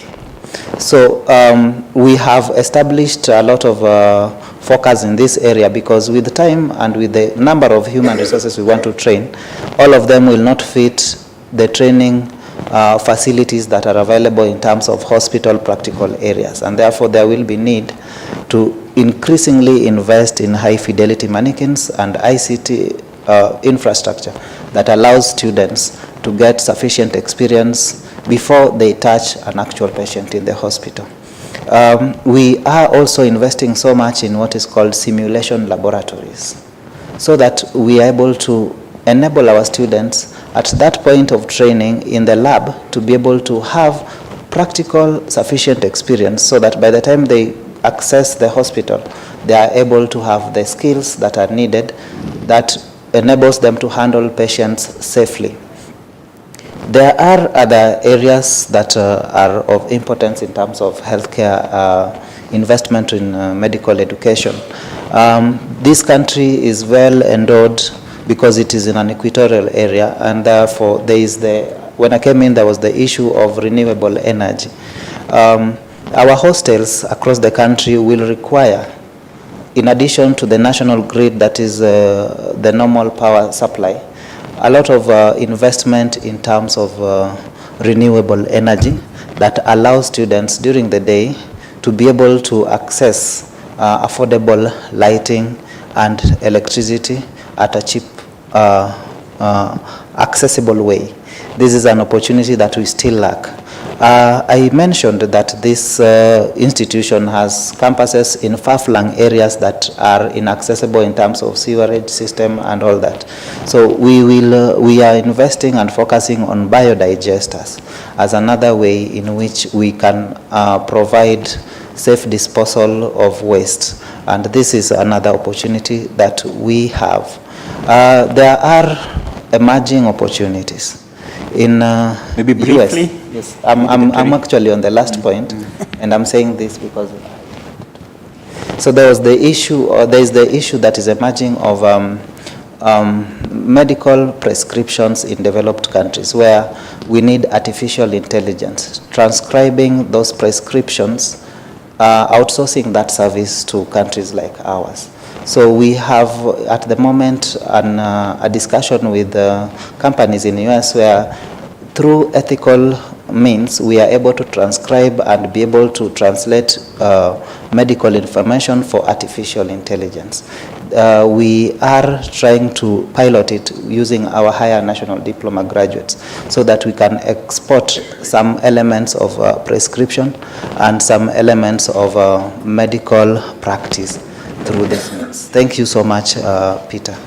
So thank you, Dr. You can clap for him. Thank you so much because of those highlights. And he had requested to excuse himself because he's have another meeting, and the session was supposed to start at 11.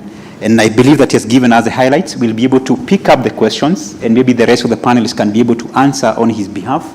But maybe a quick one, just before you leave, because one of the delegates were interested in terms of, there is one in terms of affordable housing, and they're looking, and another partners were looking how do they set up like mobile centers within the local, at the rural stage. And I believe that maybe with the linkage between KMTC and the private investors, then we can be able to do more. And interestingly, that even the Equity Avia clinics, which we have over 70, over 60% of the workforce comes from KMTC. That's a huge milestone. So if you happen to visit any private healthcare institution, chances are 60% you'll be seen by staff from KMTC. So you're doing a great job, and we thank you so much for being with us. Thank you so much, Country Director Equity and Equity Leadership, and all the delegates that are here today. We welcome you, and we want to thank Equity for affording us such a platform. Thank you so much. So we can clap for him as he exits.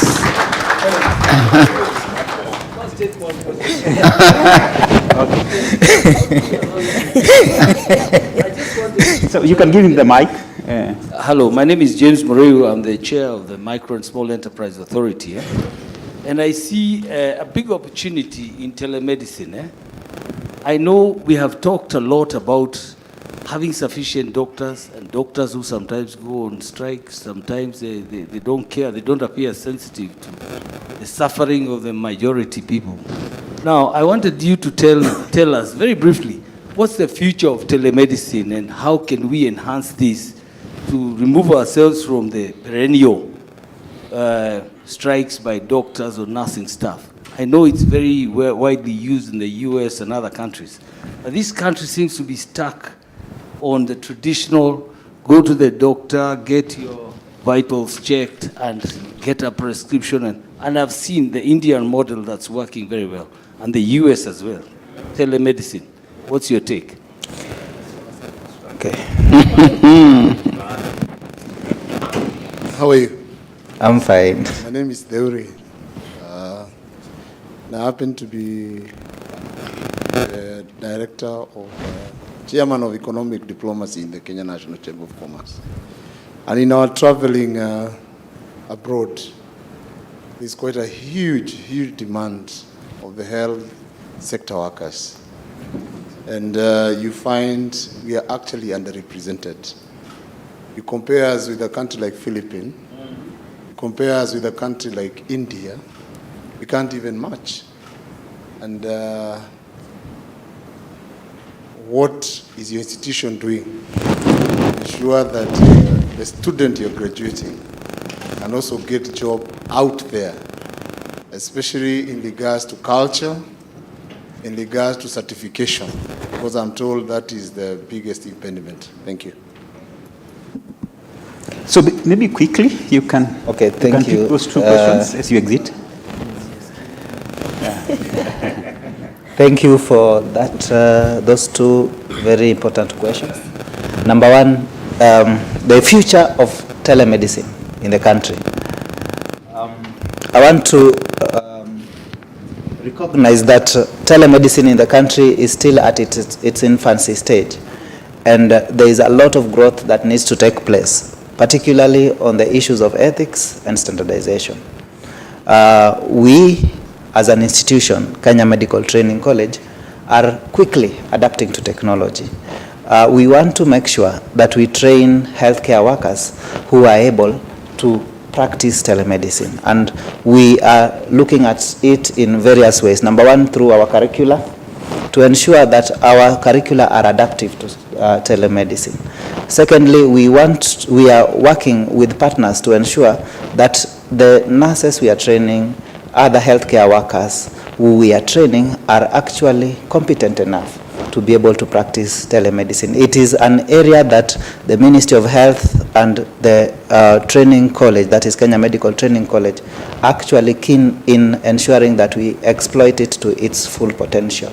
I want to say that what hinders telemedicine locally and why we are working so hard to surmount that hindrance is the issue of standardization and ethics, and the issue of confidentiality of patients. So these are the issues that once we are able to work around and be able to completely work through, then we are able to eventually be able to practice this fully. I want to say that within 1 to 2 years, we will be able to have sufficient capacity in terms of human resources and capabilities to be able to practice telemedicine and follow in the footsteps of developed of countries who have really succeeded in this, like India. Secondly, I want to thank Theory for the question about export of human resources for health. This is quite a big question for us, and as an institution which provides the highest number of human resources for health, which is very keen in terms of quality. This is an area that we personally, as a CEO, I concentrate on 100%. What we are doing is, now at the moment, we have started to have discussions with other countries. We have a discussion right now with UK, and in such a way that we have what is called managed healthcare immigration. Managed means that we want to ensure that locally we are not starving the healthcare system of necessary skills in human resources for health. But at the same time, we want to make sure that we are producing surplus to be able to export. We engage the ministry and we have a policy direction in terms of how to export human resources for health.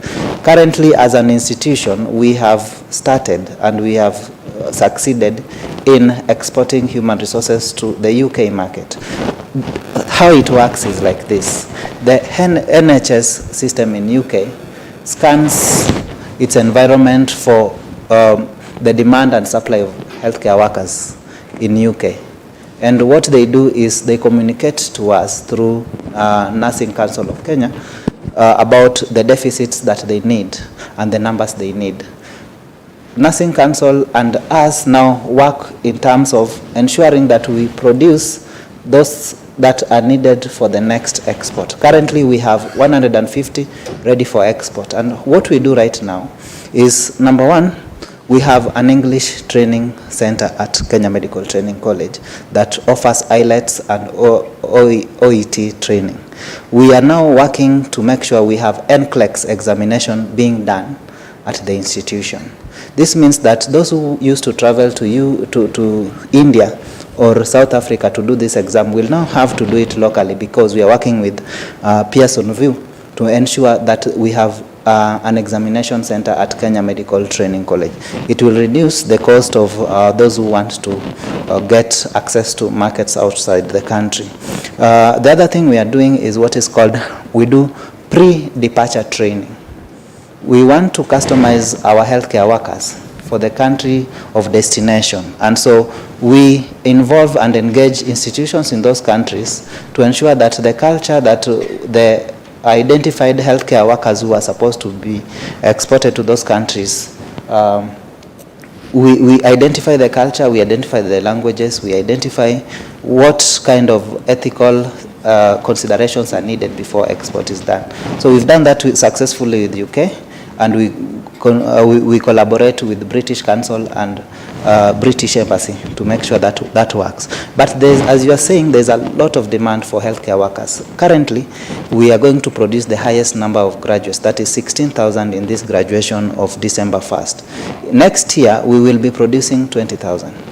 So we want to assure the country that we have sufficient supply for local consumption and sufficient to start exporting. And our strategy for the next 5 years is to satisfy both local and external markets. We want to use this as a foreign exchange earner for this country, and we want to welcome potential investors to discuss this with us and Equity to walk us through this journey. Thank you so much. So thank you, Dr. So thank you so much, Daktari, and we excuse you, maybe so that we can continue with the rest of the panel discussion. So it was a pleasure hosting you. So the other question now we... Yes, the other question. I wanted to add something on telemedicine. But we can build on that. Maybe that's the question which I was asking. Okay. I was proceeding to ask the question on innovations, and it builds on the same breadth that Daktari has highlighted on. And then you can tell us which other innovations, and this you can build on the telemedicines, and tell us maybe what even KU Teaching and Referral Hospital has done in terms of trying to inculcate the telemedicine within the country. So welcome, Mr. Dagani. Thank you. Unfortunately, the person who was interested in telemedicine has walked out. So, but I'm sure we'll catch up. It's true. Telemedicine is actually one of the best things, the technology that can really help reach out and give access to patients who need care. For example, we have 47 counties, and we want to be a highly specialized institution that caters for all the specialty services. And so, but at the same time, we want to be exclusively referral. And so we have to have a way of making sure that we can give access to the patients in the rural areas and the clients in the rural areas. So one of the things we are doing at Kenyatta University Teaching and Referral Hospital is to have partnerships. Already one of the successful partnerships we have is with the University of Manchester in the UK, and there is a hospital called the Christie Hospital Foundation. And in our areas of collaboration, one of the areas of collaboration is telemedicine. And we have already started using that platform where now the specialists in the UK are able to directly discuss a patient case with our consultants and specialists at KUTRRH. And so that has been successful, particularly now in oncology, because oncology is our flagship project. So we've started that, but we also want to roll out now, besides oncology, to all the other services. And then we thought of now, how do we exclusively remain referral without denying access to the other, the 47 counties. And so what we did is we had partnered with an organization called Daktari Africa. I'm not sure how many of you have heard Daktari Africa. We're still working on the mechanisms of how we can successfully roll out.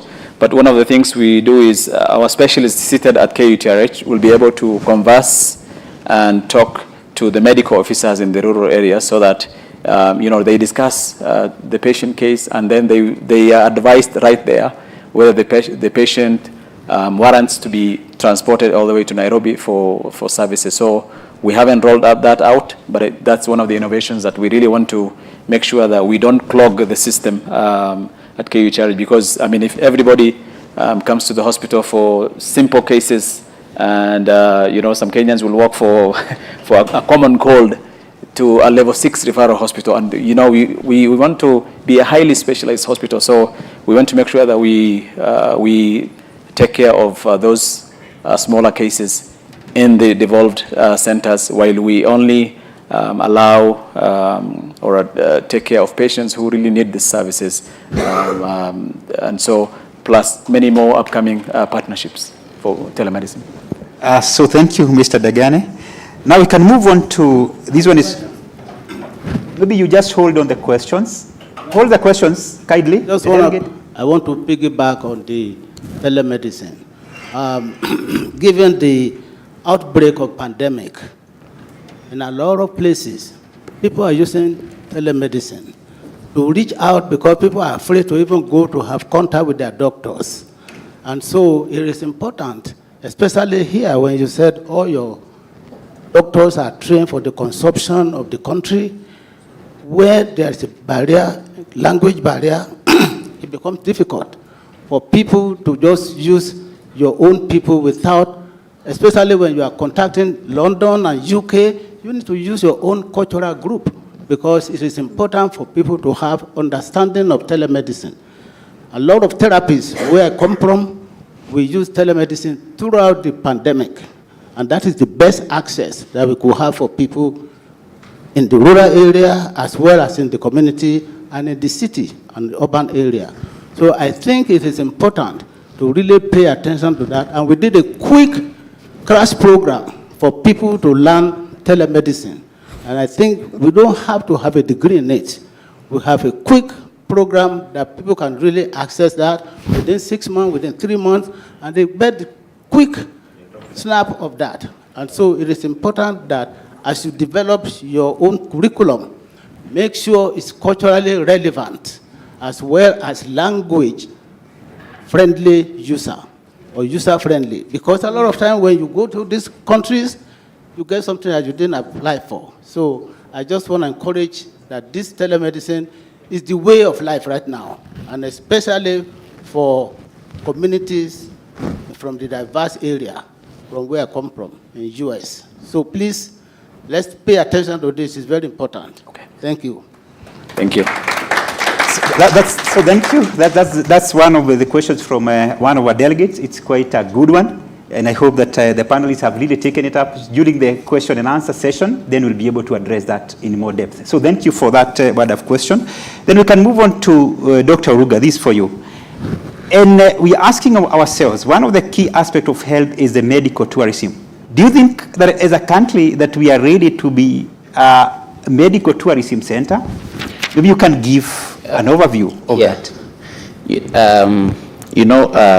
One of the key objectives of Vision 2030, and for those of you that are investors in this room, I'm sure you may be familiar with Vision 2030, and one of the pillars was the social and political pillars, and health was a big part of it, and they had placed quite a lot of emphasis on the infrastructure to attract medical patients through tourism. And yes, maybe for the sake of those also who are investing in hospitals, clinics, I see now telemedicine is a big discussion. Kenya is already a tourist destination for patients for 14 African countries. So yes, many Kenyans, many Nigerians, many Ghanaians, many Tanzanians are going towards India, but that is really the high specialized ones.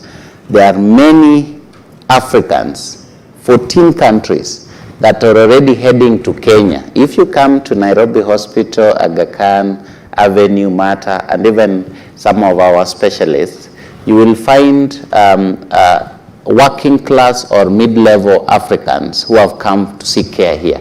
So we are already a destination, and so that means that we already have the foundation to start from, because you must start from somewhere. But yes, Kenya is also investing quite aggressively abroad. We spend nearly $120 million in terms of patients that we are paying for. And I believe the reason why our friend Mr. Dagane and Kenyatta University Teaching and Referral Hospital also really wants to be a super specialty center is for attract medical patients, so basically tourism. But when you look at medical tourism in itself, you can look at it in three aspects. One is that there are people who explore treatments abroad for other reasons, maybe cosmesis, maybe because of privacy. But then there are also, then the second bit is because those services are not available in those countries. And then the third is that those services are cheaper in those countries. So you have to look at those three levels of, so for example, people go for cosmetic surgeries, for example, elsewhere. Maybe because of safety reasons, maybe because sometimes we blame politicians a lot for going out, but because they are looking at confidentiality issues, they are looking at their own securities, and then there is the bit about, for example, a number of people from the United States also are going to India for care. Why? Because sometimes you find that having a transplant in India is cheaper than having it in your own country, in the United States. So there are many factors around telemedicine. So in terms of preparation for readiness to be a tourist destination for care, three things are very important. Number one, infrastructure and what we call the value chain. This is what India has invested in.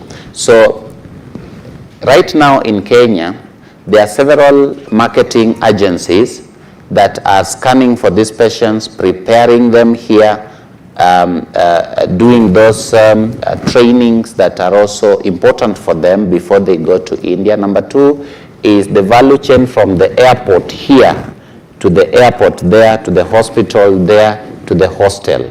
So that value chain is very, very important. And that value chain is not a healthcare value chain. It is a value chain of accommodation. It is a value chain of transport. It is a value chain of medical evacuation. It is a value chain of even hotels, basically the hospitality industry.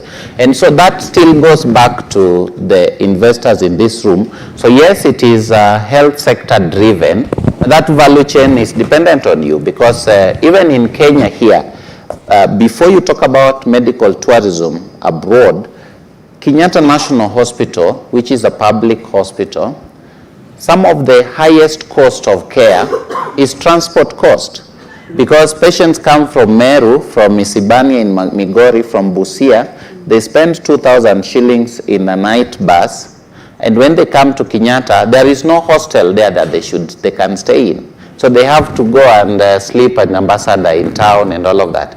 So that value chain is even a discussion for local. Because then if you go to many hospitals, for example, where there is high specialized care, the reason why, for example, many people cannot afford our very high specialized care is because a standard room costs 15,000 shillings. That one before you talk to the doctor and before they give you the medication. But you can as well have that care at Nairobi Hospital or at Aga Khan if someone was willing to invest in a medical hostel that has the same level of investment to be able to identify an emergency in the night. And that is what will attract the people that we want to attract here for medical tourism. So that's the first one. Number two is quality of care. So it goes back to the training of our healthcare workers. It goes back to the products that are supposed to give that quality of care. And number three, of course, is the infrastructure that my colleague Dagane mentioned. So the high-level specialized equipment like the PET CTs that they mentioned and the diagnostics, the laboratory chains that are able to give us volumes. We are still sending some samples when it comes to cancer to South Africa. So that is the challenge, but also you can invert that discussion and look at it in terms of opportunity for investment across board. In the public sector, when you talk about investment, also look at the population and look at the volumes. And I just mentioned that Nairobi has more than 9 million patients in a year, 6.2 of which pass through the public sector. And although it is cross, somebody starts in a clinic and then he ends up at Mbagathi and then he goes back to Lancet. So it is the same mix of patient. It's the same patient in the public sector, the same patient in the private sector. They come for a doctor consultation at Mama Lucy, but then they have to go for an imaging at somewhere else. So we have to look at that skill mix. And when I talk about that value chain, it is very, very important that we invest in that value chain, because the number one frustration of the Kenyan patient is that the fact that there is no coordination between the public sector and the private sector. There is no coordination of the doctor and the hospital appointment. There is no coordination of where they will sleep, and they cannot predict that if I go to Kenyatta National Hospital, Nairobi Hospital, I'll be seen at 2, so I need to plan that I will travel in the night. So that is a very great frustration, and with that frustration comes inconvenience, and with that inconvenience comes higher cost of care. And with that also comes that lack of coordination breeds in a lot of inconsistency in the service and also lack of quality. So I think there is a room to look at the healthcare system. And sometimes you have all these ingredients. You have some of the best trained doctors. You have some of the best equipment. But if you don't look at that coordination of healthcare systems, then we frustrate our patients, and that frustration will translate even to the people we want to attract. So thank you so much. I think that's quite exploratory, and that area is well covered. Can I add something, please? Our delegates have been able to identify the key areas at which they can be able to partner with us. Now this goes to the doctor, Sister Karen Owol. And the key focus of the previous government was UHC. And the current government as well, they are also focused on universal health care. Maybe you can just give the overview of that and tell us, are our healthcare facilities and the systems ready for UHC implementation? So you're welcome, Dr. Karen. Thank you very much, Mr. Gikonyo. Before maybe I delve into that, I was just going to add something on what Dr. Oluga was talking about, the infrastructure, especially for affordable hostels. As investors sit here and maybe think through how they can be able to partner, one of the areas that will be important, there are some institutions, especially within the faith-based sector, that already have the land, they already have the structures, but they are not developed. So some of our institutions, basically when you're thinking of the lower end of the pyramid, you're thinking of these people coming from very far end, and where will they be accommodated when they get late. So some of our institutions already thought through that, and so they have hostels that could need expansion, could need modernization to be able to open up not only for the value chain for the locals, but also to encourage the medical tourism, both locally and internationally. I will go into the overview of UHC. UHC is universal health coverage. It's quite broad. Actually, my partner here is the key driver in UHC in the country. But speaking on the faith-based sector and probably the private sector, the key focus for UHC is to ensure that everybody, irrespective of their ability to pay, has access to healthcare. And when we say access, it's from going to the hospital, getting the right person who is supposed to attend to you, and getting the medications after that. So you're not only fragmenting the services, but you're consolidating them in such a way that a one-stop center can be able to fit the population. And you're looking at the population generally without counting those who are able to pay versus those who are not able to pay. You are targeting the entire population. You are considering those that are in the most needy or the most resource limited, which different governments now have to evaluate. Within the faith-based sector, we already have systems of how to evaluate that. But you are also looking at essential services. As my colleague from the KUTRH was talking about, standing out as a specialized center. For us as faith-based mission hospitals, we take care of the primary health care. So we are considering prevention, we are considering the primary part. So before we refer you to a tertiary health, we want to make sure that you can be able to get the critical primary care services. And these are essential services that need to be offered within the universal health coverage. So you're having prevention, preventative care, you're having the curative care, and now we are getting hit by the chronic diseases, which are robust everywhere. It's not restricted to any county, it's not restricted to the poor or to those that are middle class, it's everyone, because of our lifestyle, because of our diet and all that. So we concentrate on that, and it's becoming a big issue on ensuring that people with chronic illnesses, diabetes, hypertension, can be able to receive care within the universal health coverage. Our National Hospital Insurance Fund, which is NHIF, we were hoping we'll get a partner here to help us digest that more, but is a key partner to engage for us as even faith-based mission hospitals to be able to realize the universal coverage, because it can't be isolated. It needs a lot of collaboration and cooperation from the different players within the health sector. And the last one, which is very key, is the cost of care. Currently in our country here, Kenya, most of our services are out of pocket and is very expensive. So UHC looks at minimizing poverty, or at least not impoverishing anybody to a point where they are not able to survive. When you look at the cost of healthcare from the discussions that we have had, is quite heavy, and most of our people are not able to afford. So we need a lot of partnerships to be able to look at how to reduce out-of-pocket spending, and this needs a lot of pooling of resources, probably prepayment, and that drives us to insurances. And that's where partners that deal with insurances services need to reconsider the packages or the premiums that people need to pay to be able to access healthcare. So we need to look at it as a value to the society. Even in the country, as a government, you spend a lot of money trying to treat diseases, trying to bring people's health back to normal. But if you are able to spend that money in preventing, empowering the population with education, we will be able to cut on that cost. So UHC needs a lot of collaboration, both from the private sector, the faith-based, but also the government. And when we look at it where we are at the moment, we have not achieved.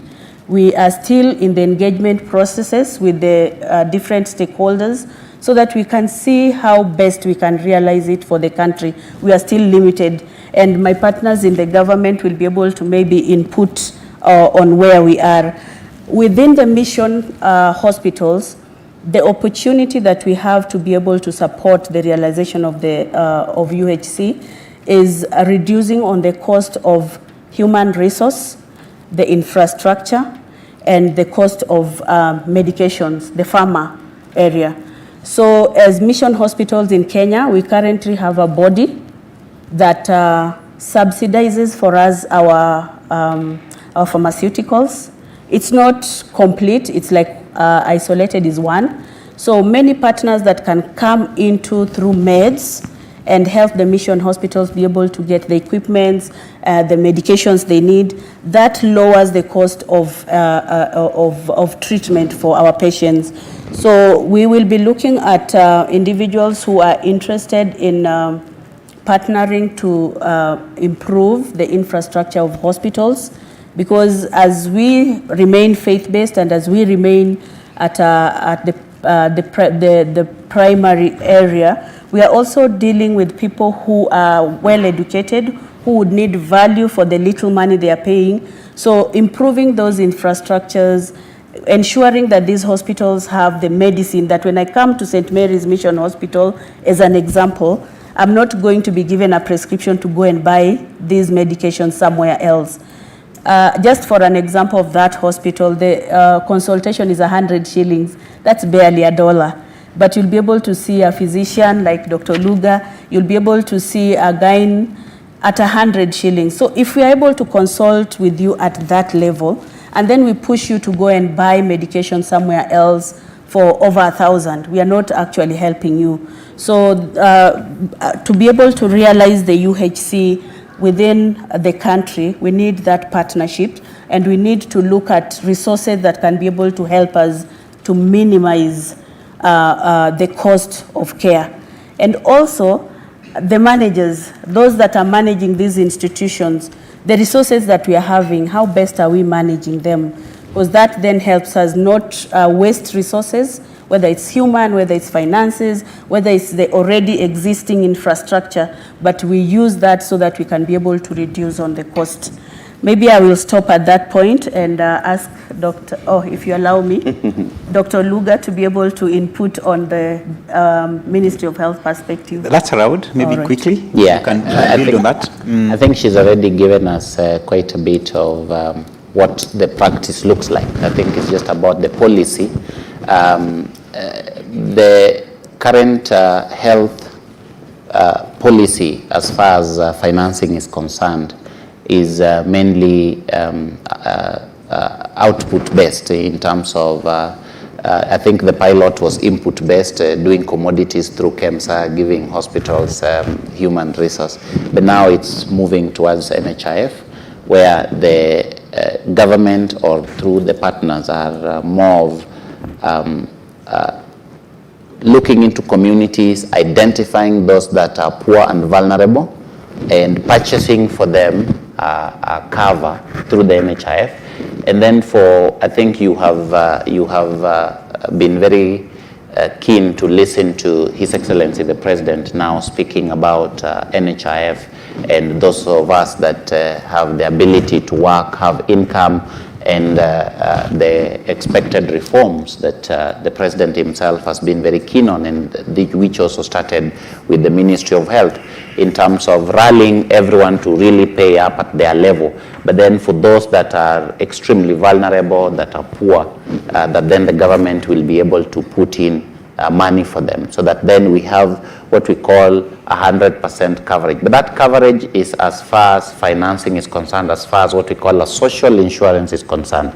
On the other end, there is the real service, the real service, which then the market also still must be able to be ready to give the quality service for this money that everyone is going to be putting at NHIF. And so I think that is really what I need to add. At the last year, the government started with the 1 million people across all the 47 counties. Nairobi alone, we had 66,000 across all the informal settlements, persons that we used a ranking tool for vulnerability, household income, whether they have a disability, whether they have a chronic illness, whether they have a job, income, and then it most simply ranks people to be able to purchase for them insurance. And of course, this is not permanent. You could be poor and vulnerable this year, but next year your son has graduated, has gotten a job at Equity, and therefore there is also a way of falling out of that. And I'm mentioning that because, of course, Equity has wings to fly, and they also have a lot of programs. I know more than 400 doctors that have been sponsored by Equity. So, I mean, it is important that we also looking at that, so that it's every year there is a way in which you can be evaluated, so that those who are falling out of the program, those who are also getting into the program. And so I think that's the other bit as far as policy is concerned on the UHC that is also important. So I think as far as that is concerned, what is important for the government is a population facing IT system, which I think the government has also mentioned in terms of people identification, record keeping,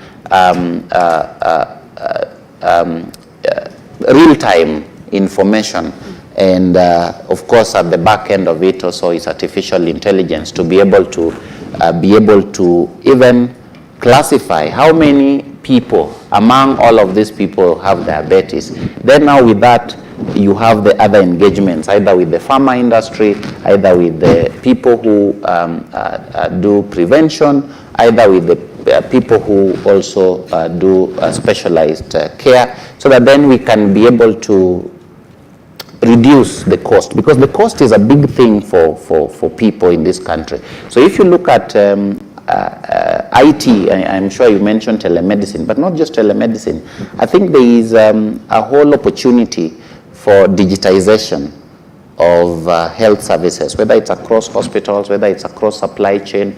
And by the way, there are almost 71 hospital management systems, or can I mention healthcare management systems in the country.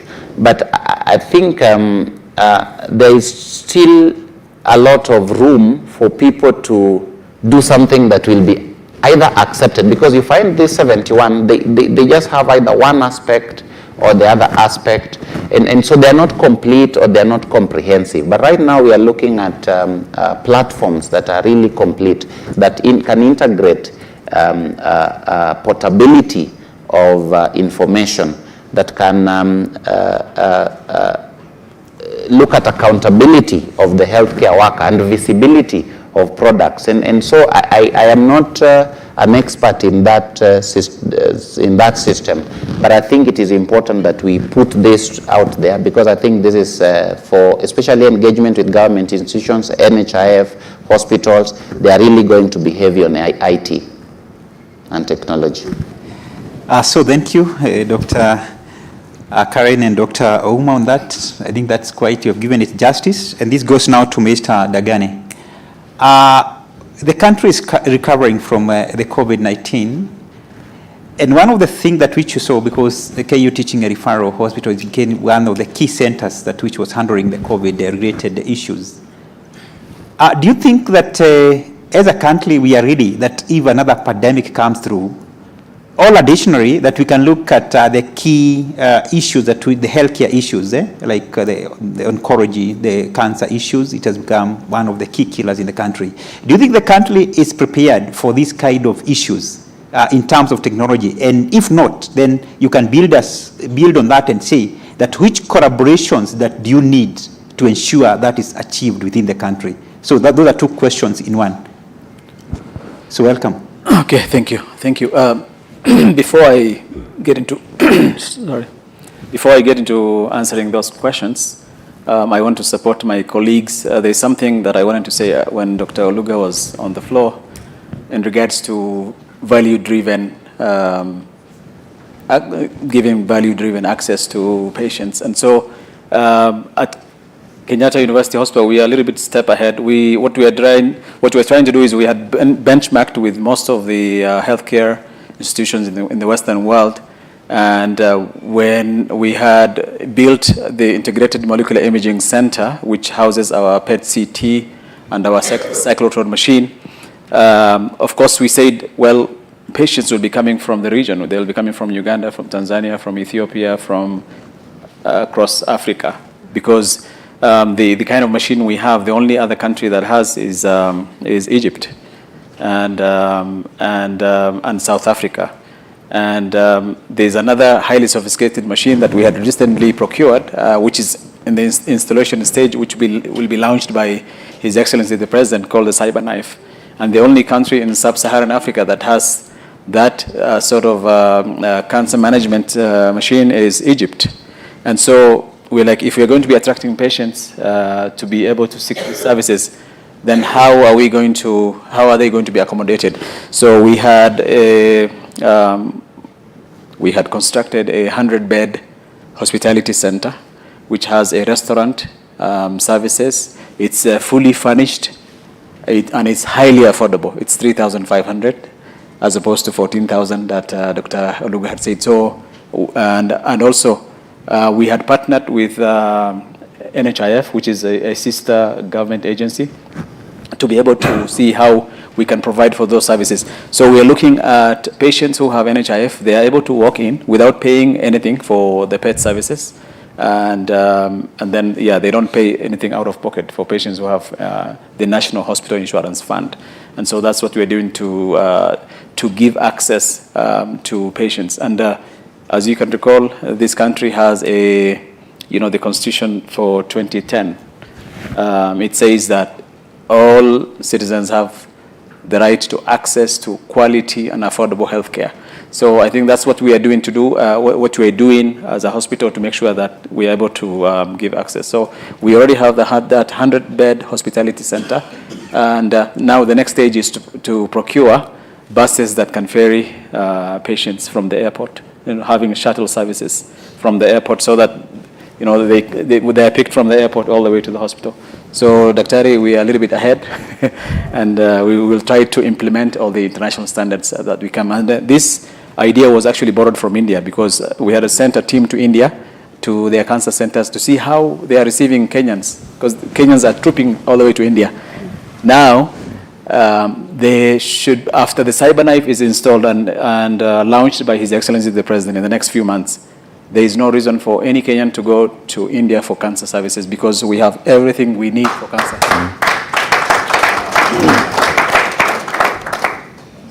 So what we need actually as a country is to ensure that we are able to produce whatever we need for healthcare, like, for example, consumables. It's embarrassing to say that some of the simple consumables are coming from a neighboring country. I don't want to mention the name. We need to be able to manufacture those. So in our strategic plan, because remember I said earlier, we have a 650 bed now, but we want to go to 2,500. But even before that, we are thinking of how are we going to be staff? How are we going to get the nurses for those additional beds? So what we are thinking as a hospital is establishing a scholarship program through collaboration with the Kenya Medical Training College, Amref University, and so that we can be able to train maybe 1,000 nurses in the next 5 years, 1,000 nurses, and as soon as they graduate, they will be working for us instead of trying to see, once the hospital, again, because in the works is an extra 300-bed women's hospital, an exclusive 300-bed women's hospital, and another exclusive 300-bed children's hospital in the next 3 years. So even before breaking ground for those facilities, we're thinking of how are we going to train the healthcare workers who will be working in those establishments. And so a free scholarship. I was in the US, and actually the reason why I was attracted to healthcare, I'm a nurse by training, is I was a journalist when I left Kenya to go to the US, and so I had gotten an opportunity where now the largest public hospital in Minneapolis wanted to sponsor 30 of their employees because I didn't want to be a journalist. My first week when I went to the US is to walk into a hospital and walk around and see if they can take me for any position, and they have taken me as a health unit coordinator. They also call it patient service coordinator, and so that's where I worked. And then after a year later, there is this program that they had started, which they said, well, we want to train 30 of our employees who are not nurses to go for training. And so what I did was, of course, I signed up, and it was a very, very, very competitive. And there were 600 applicants, and they only wanted 30. The hospital was the largest facility. They have like 4,300 staff, so 600 had applied to do the program, and it was very competitive, but I was one of the 30 participants who were selected, and not just for diploma, certificate. So we started from certificate, we went to diploma, we went to degree, and then later on masters, and all that has been paid for by that scholarship. So we want to roll out a similar program so that Kenyans can benefit, and then we don't have a problem for human resources for the future. So that's really, I'm very passionate about that because I'm a beneficiary, and I want to make sure that we have a successful program. If there's any investor here who wants to give out something little for a scholarship, please, welcome. Yes. And so,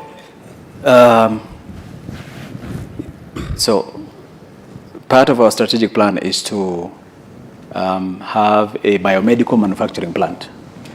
We want to be able to manufacture the consumables that are used in any healthcare establishment. We want to manufacture the equipment. The government is actually very keen and very supportive in rolling out manufacturing. Manufacturing is actually a very major pillar. And recently you've seen the country is going to be manufacturing vaccines through collaboration between Moderna and the Kenyan government. So we also want to be the first public hospital that has a biomedical manufacturing plant that is able to produce all the consumables that we require, so that we don't have any issues as far as getting access to whatever we need goes. So we are reaching out to investors through public-private partnerships to be able to even construct the children's hospital, the women's hospital, and the biomedical manufacturing plant. The government also, through the National Treasury, there is a public-private partnership unit that works, that is under the Ministry of Finance and Treasury, and that's the body that's going to help us to be able to select a PPP partner, so that we are able to roll out those projects for the future. And so local manufacturing of non-pharmaceuticals, even pharmaceuticals, is something that we're really keen in a strategic plan, and we want to make sure that it's very, very successful. I can say many more things, but I think I'll stop at that. Thank you. So thank you, Mr. Degane. I think you have done justice to that question, and I believe that any healthcare discussion, it never ends. That's why the doctors take close to 7 years, and even more in terms of training. But maybe a quick one before we go to question and answer session. Dr. Karen, maybe you can just give a brief that if an investor wants to put up a healthcare facility, this in case I'll put a hospital, because although there are other like pharmacies, manufacturing plant, but basically you can just give a key regulatory requirements that which are mandatory, and again the key quality standards that they must meet for them to be able to operate in the country. Maybe quickly before you can start putting up your questions, so that we go to the question and answer session. Thank you very much. For any investor who's interested in putting up a health institution or partnering with the institution to grow the already existing, there are policies within the Ministry of Health that we will need to adhere to, and those ones we will, maybe if you're interested, we can be able to look at them in brief or in details later. But you also need to understand the kind of people that you or location that you're interested in. So other than the policies that you have within the government, there are also policies within the churches. If you are coming to the faith-based, we have bodies that regulate all our health institutions, starting from the bishops, but also within the nuns, of which I am part of, the sisters. We have a Catholic Health Commission that needs to have a sitting, a conversation with the partners, and be able to take you through the requirement so that you're able to understand and see if you're still able to take in the demands that we are giving, which are very flexible, because the key drive that mission hospitals, I talk about mission hospitals because it's passionate. It's the passion that I have, and the kind of population that we are targeting are people who really need to be uplifted. So when you look at the mission hospitals and you want to set up a health institutions, you will need to look at the different policies that we are having within the health sector, even the construction or the development area. We still have policies that you need to adhere to. There are standards of the levels. As I had told you earlier on, St. Mary's Mission Hospital is at level 4. There are standards that are required for level 1, level 2, level 3, level 4, and those ones are within the policy directives. So probably Mr. Gikonyo, for the details, is to be able to adhere to the set policies for the government. And if you are getting into the faith-based, they have additional requirements. So those ones will be discussions that we can have or conversations that we can have with the individuals that are interested. Thank you. So thank you so much. Now we can go straight to the questions and answer session. So we have the second question, because we are still holding the first one. Maybe have the mic, and maybe our panelists can pick them up. I think my question goes to Dr. Oluga, Gane and Karen, from your talks, I've just realized there is no way we should be concerned with brick and mortar. Beds, linens, bed scans, cooking. Your work is just to give us, to take care of our health. And you let investors go and see Waroe here, get money to build that bed, that hospital in need of 300 beds, equip the bed, and we are here. Why you bothered 3-4 years? Just do the tender and we come. I think thank you very much for what you've seen. You've opened our eyes. We didn't know that such opportunity existed. I'm so grateful. Thank you for the question. We have the second one, and then we go to one of our delegates.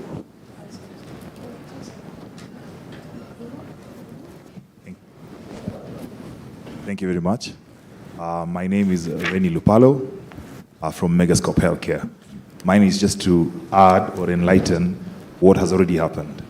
We at Megascope already we've talked about telemedicine. Telemedicine has very many branches.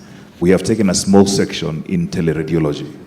As we speak now, we have partnered with Ministry of Health and counties as Megascope, and we have 20 MRI units and 37 CT scans that can be reported inter-county or at Kenyatta National Hospital. So our biggest beneficiaries are radiographers from KMTC. We've been able to train them from the private sector and the Ministry of Health. So it is possible, it is happening. What the government did, of course, in radiology is heavy investment, capital investment. So the MRI and CT project was a turnkey. So it was construct, install, deliver, train, and maintain for 5 good years with an uptime. We can say since 2015 to now, we have since independence in government hospitals, 20 MRIs and 37 CT scans, one of which being in Moi Teaching and Referral Hospital, and the Center of Excellence at Kenyatta National Hospital. So it is possible. Investors who are around here, throw around, the next to be about wellness and awareness. And we move to diagnostic and preventive, as I said, because curative is definitely expensive. Even the world systems that had the best health during COVID, we saw them collapse. So if you can do preventive, then you're in good hands. Thank you. So thank you for those remarks. And by extension, that maybe this we can further it up. We can build linkages with the Kenya Radiologist Association, maybe for you to further the same to the country. So we can go to the next. There is, yeah. Good afternoon, everyone. Good afternoon. My name is Dr. Ethel Abe from REFA, Minnesota. First of all, I must thank you for well-versed presentations.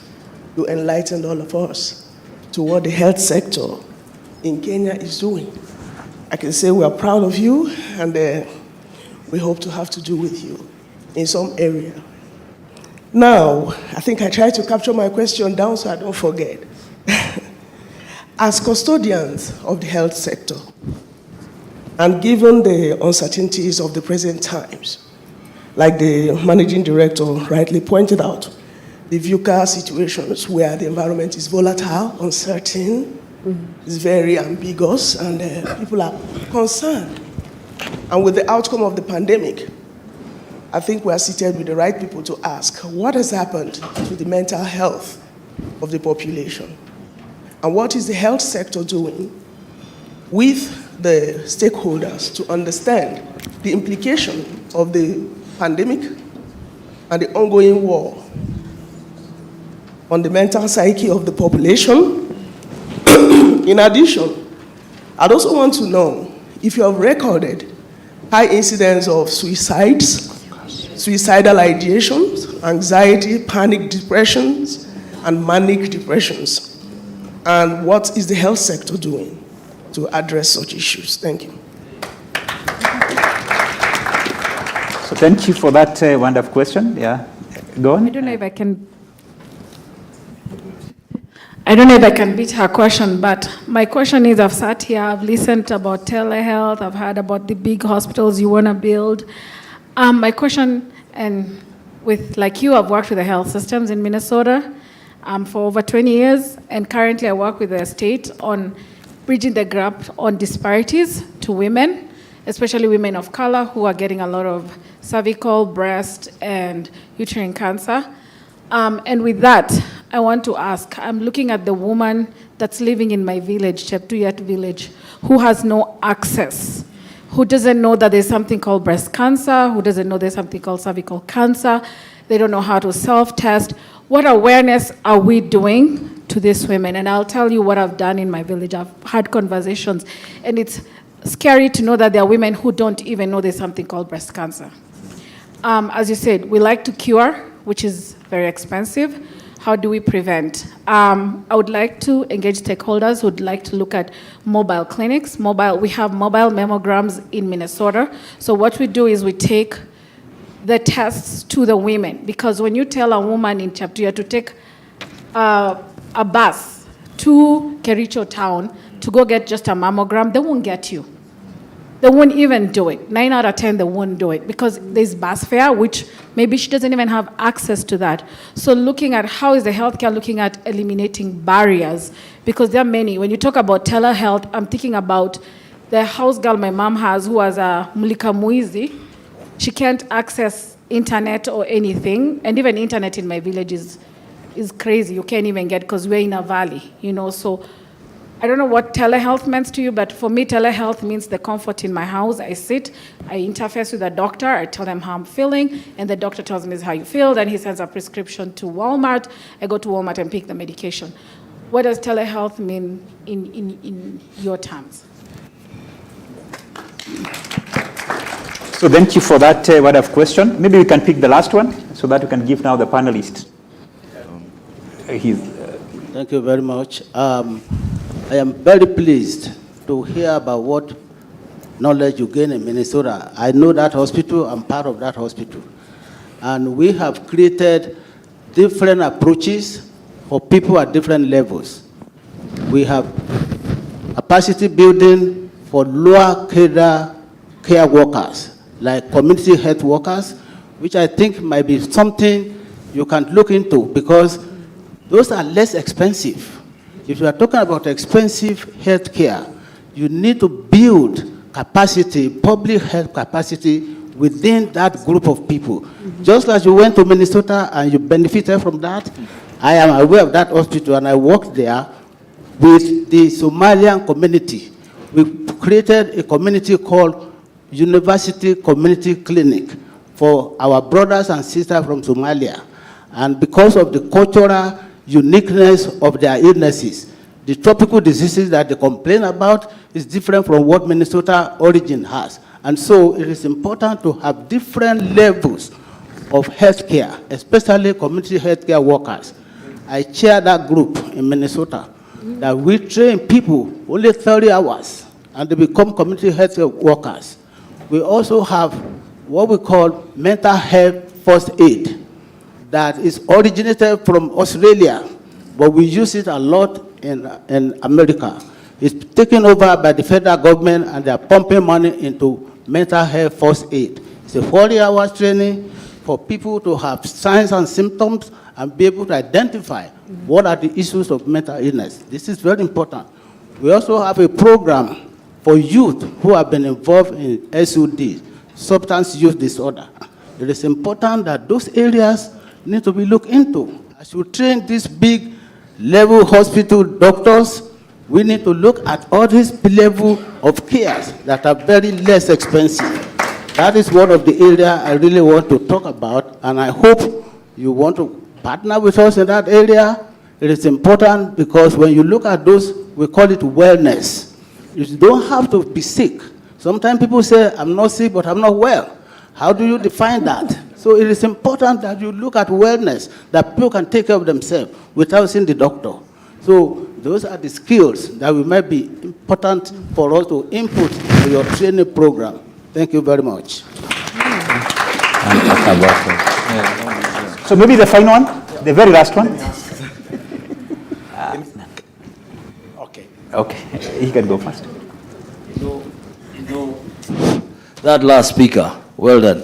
He's spoken to exactly what needs we have in this country. And for those who haven't heard me, I'm the chairman of the Micro and Small Enterprise Authority, where I sit with 16 million people who need healthcare.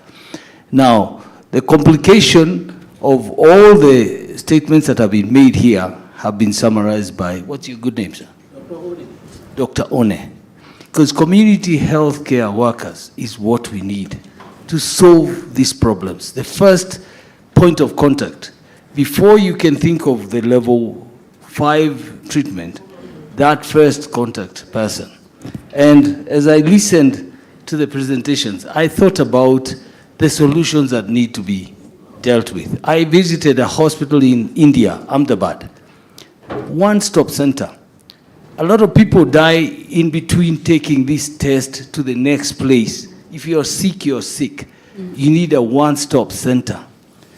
And the last thing that I want the doctors to tell us, all of you, is how can we bring down the cost of healthcare treatment? A lot of patients die not from the disease that took them to the hospital. Once you give them the bill, you get a heart attack. So can we manage this so that it's not just about treating people, it's about caring, having a human heart to that treatment. Thank you very much. I want to engage you and see how we can impact the bottom of the pyramid, where very many people need that healthcare but have not had a chance to access it because it's either prohibitive or not known. The information that you have, Dagani, is it Dagani? Dagani. If you keep that information to yourself, it's not useful. Can we look for a way of sharing this information across the whole country so that as many people as possible are able to access this information? It's useful information, but it's not very useful when you keep it to yourself. Thank you. So thank you so much for that question. The very last one, then yes. This goes to Dr. Oluga. My name is William. I'm in hospitality industry, so I do adventure sports. In Sagana, it's called the Rapids Camp. So 3 years ago, I was with Dr. Oluga. He came for adventure activity.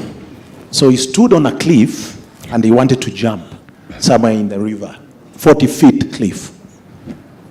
And you asked me a question, am I going to die? That's the question you posed to me. I said, no, you will make it and you'll jump, and you jumped. You remember that place? Okay, good. Now I'm asking this question to you. I jumped on the second attempt. Okay, fine. Now, the question is, I really get disappointed when I hear of stories. I don't know whether they are true or false.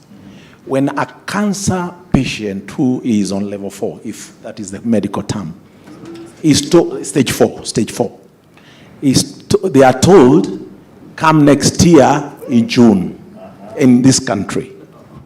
A modern country like Kenya, we are in November, today is November 1st. And I'm told, come to Kenyatta Hospital next year, June the 5th. I'm stage 4. Really disappointed. Can the doctors please explain this? And a certain, also an embarrassing thing that has been on the papers. The kid has a fork djembe on the head and nobody to attend as a medical doctor for about maybe 20 hours. Can you explain this? Thank you. Thank you so much. Then we can go straight to now the answers. Okay, maybe very quickly then. Although I said the healthcare discussion can't end. It can't end. So. Thank you for the opportunity. My name is Faith Nashipae. I lead a consultancy, Thriving Families Kenya. We focus on psychosocial services. I specialize in mental health programming and a lot to do with our communities. And as I hear this discussion around mental health, I am wondering, how do we help a man who is just about to commit suicide at the community and he only needs someone to talk to, and then his life is saved? And how do we help that boy in school who is struggling with drugs and substance, and then he's thrown out of school simply because he has a condition? Because for me as a mental health practitioner, the issues of drugs and substance have gone beyond just misbehavior. This is now a mental health issue. Our boys are struggling with psychosis. Drugs and substance is ravaging on our male population in the country. How do we save the boys? Are we just going to be looking at teachers, sending our boys out of school, and nobody is telling us what is happening to them on the other end? The other question that I would have is on the mental health of our health workers. I have done a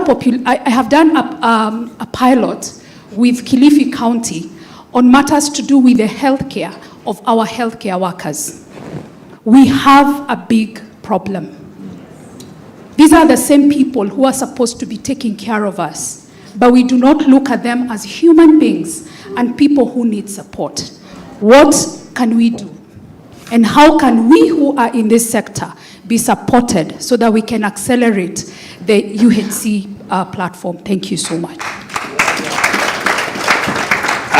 So thank you. I believe that our panelists have been able to capture the questions, and some are interrelated, because like when you look at the telemedicine, there was first question which came in through the telemedicine. You can look at the telemedicine, then that one you can combine with, he was asking that do you need to deal with the physical infrastructure? So in that case, that you're trying to eradicate the physical infrastructure, you as the healthcare workers, and you leave the investors to concentrate on the brick and mortar. So maybe that can go to Mr. Dagane. Just look at that. The issue of telemedicine, then you can answer gently with the question of the brick and mortar. Sure. Yeah, but there's a question that I don't want to forget, which I want to answer in relation to access by women in the rural areas. I think that was asked. For public health institutions such as ours, we have what is called a performance management program with the government, where we sign every year. When the year ends, we have a performance management tool, what we will be doing for the year. And in that performance management tool, there is a performance contract.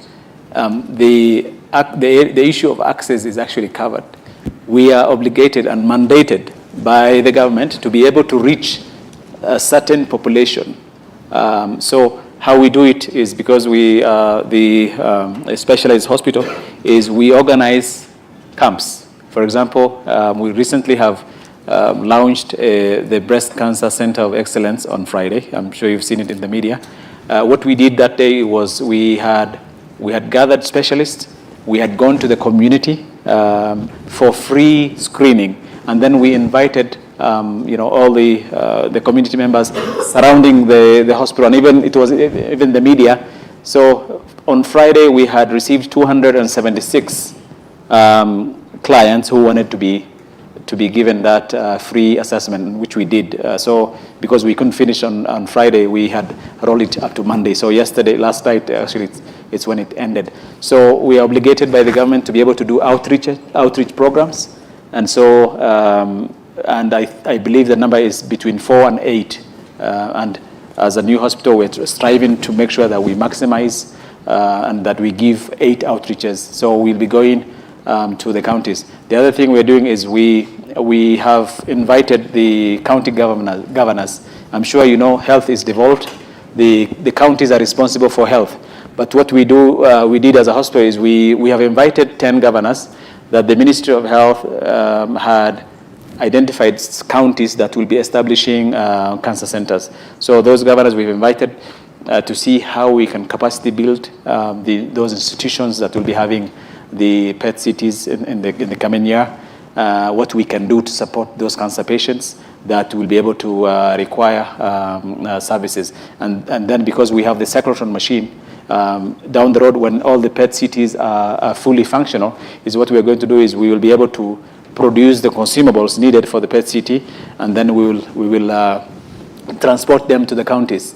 And because the half-life for the isotopes is normally 2.5 hours, we are also partnering with the military to be able to see how we can get an aircraft that will be transporting those consumables to the counties. So outreaches, medical outreaches is something that we are mandated. And of course, we are inviting healthcare workers from the counties to be coming for capacity building. And then we will also be sending some of our specialists to be able to train those healthcare workers where they are. In relation to telemedicine, I think I had spoken about it earlier. We are really very keen. There's this organization called Daktari Health Africa, which has a platform. By the way, this is an organization headed by a medical doctor. They are also well versed with IT, and they have this platform where they are able to use telemedicine by reaching those far-flung areas within the country. And NHIF, again, NHIF is very helpful in making sure that patients get access. We already have an MOU which we're signing next week. We, as a public hospital, we are also mandated by law that we don't turn away any patient. And so, as new as we are only 3 years, and we have waived more than 150,000 Kenyan shillings because patients who cannot afford, they're free to come, and we give them the services for free. And so we're also looking into see how we can recoup those costs by writing proposals to partners so that they're able to help the institution moving forward. Thank you. So thank you, Mr. Dagane. And there was that question in relation to this one. He was asking that the ADN, are we able to make our hospitals one-stop center? I believe KU Teaching and Referral Hospital has made great strides towards that, but maybe you're better off to give that. Yes, actually, a good example is the center we had launched on Friday. The Breast Care Center of Excellence is because we're dealing with sensitive issues of privacy. We don't want to be sending our female patients from one area to the other across the hospital.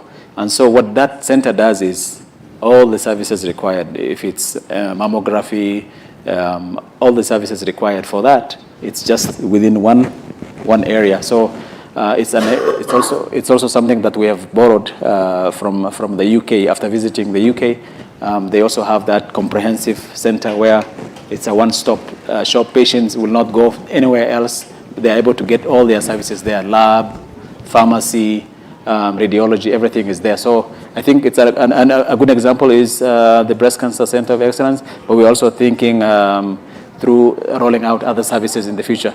I think the best thing I can do is we had reached out to counties as far as marketing the institution goes, but we also need to do more marketing strategies.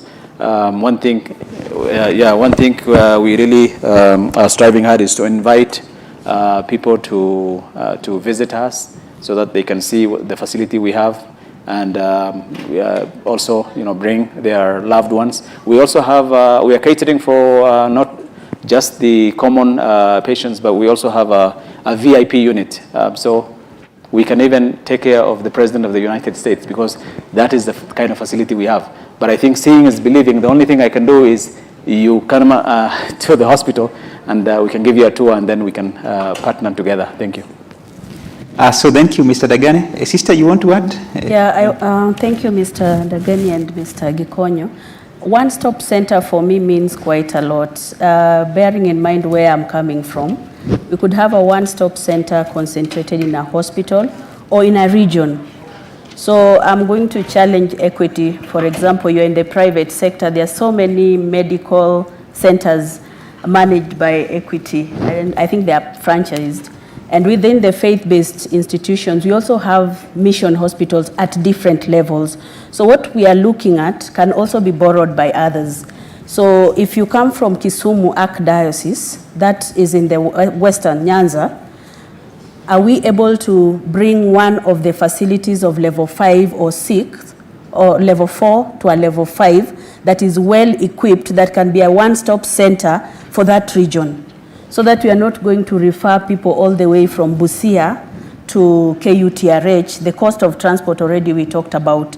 So that is something that we are looking at as mission hospitals, but also for franchised institutions within the private sector, where you're having like 4, 5, let me use equity medical centers, because there are several everywhere. Now, if you have equity medical centers in the Karen region or within Nairobi, do you have a referral center? Because these patients are being handled with different value chains as they move along. But if we lose them, like from the faith-based hospital, and you refer them to a private high-end hospital, then we are not achieving the mission. So how can we continue with that chain? So that is what we are looking at as mission hospitals, that you'll have St. Mary's Mission Hospitals in Nairobi at level 5, fully equipped, maybe only missing something for the tertiary level at level 6. But all these other hospitals, maybe faith-based mission hospitals at dispensary, health center, level 3, can be able to refer to that particular hospital that is more of a one-stop center, but for that particular region. So that if we are defeated at that point, then we move to KUTRH, Kenyatta, but it can be localized. So that is something that we are looking at. We haven't closed on it, so we are looking at people with ideas, partners who are willing to look at that. If St. Mary's in Rift Valley, which is along the highway and very strategic, can be raised in Nakuru County to be a referral center for that particular region, that we are able to manage even the folk jembe and all that things that we were talking about without loading Kenyatta, and also taking care of that cost. So as we look at telemedicine and trying to concentrate our services to achieve a one-stop center, it can be within the hospital or a region. So for us as faith-based mission hospitals, we will be looking at region first of all, grow one of our centers within a particular county to be a referral for that county, providing all the services that are highly essential up to the tertiary level, and you only refer to the high-end hospitals what those specialists or those hospitals cannot be able to manage. And then the same goes to somebody who had asked about telehealth, what telehealth means for you. For me, yes, it is receiving those healthcare services at the comfort of my home, which I agree with you. But she raised something that is very key for us who are in the telemedicine world, and probably the radiology team and all that, and the people in IT. Because when you look at the villages or the most remote centers, they don't even have internet. So how do they access those services without even an internet? Are you going to walk with your tablet to a place you can't even manage, or a phone? Is there a telemedicine option that can actually serve these people with just, can use the mulikamuizi? Maybe we can have the documents uploaded. We are looking at that because we serve people who are very, very desperate. So those who are good in those areas, maybe you can share with us later on if you have discovered a telehealth solution that does not need to use Wi-Fi or network, and can be able to handle the most remote areas, where that mulikamuizi I can actually consult and get my prescription or my services there. Another question that maybe I will respond to was about mental health. Is really devastating the whole health sector and even our families. The medical fraternity is not spared either. We've lost so many doctors, nurses, and as the worst part, we know what to do to die quickly. So we don't even come to consult and write things. But when you look at the rate of suicide, especially after COVID, where we've lost a lot of resources, we've lost families, we didn't have the opportunities to bury them with dignity, it's hitting us now, and we are having a lot of suicide cases rising. As mission hospitals, what we have taken up, first of all, is to take care of the healthcare workers themselves, because they are dying at a very fast rate, and is to organize for small debriefing sessions within different localities where these people can be able to share their struggles, and with professionals who can be able to open up a debriefing session for them. It's not easy because there's cultivation of trust to be able to open up is also a big challenge. So those of us who are within that sector of mental health and how you can be able to reach, we can be able to share ideas and see how we can craft something that can serve the bigger population. For us as a hospital, we were looking at a rehabilitation center, maybe a bad term to use. It's a wellness center, which is a good term, because we were thinking of the youths that are getting into drugs, and what after that, what else? Are they going to die into drugs and we leave them? Can they be able to do something better? There are people who have struggled with suicide. If they have gone through the first, second phase and they didn't actualize, they can be somewhere where they can take care of themselves with the support of others.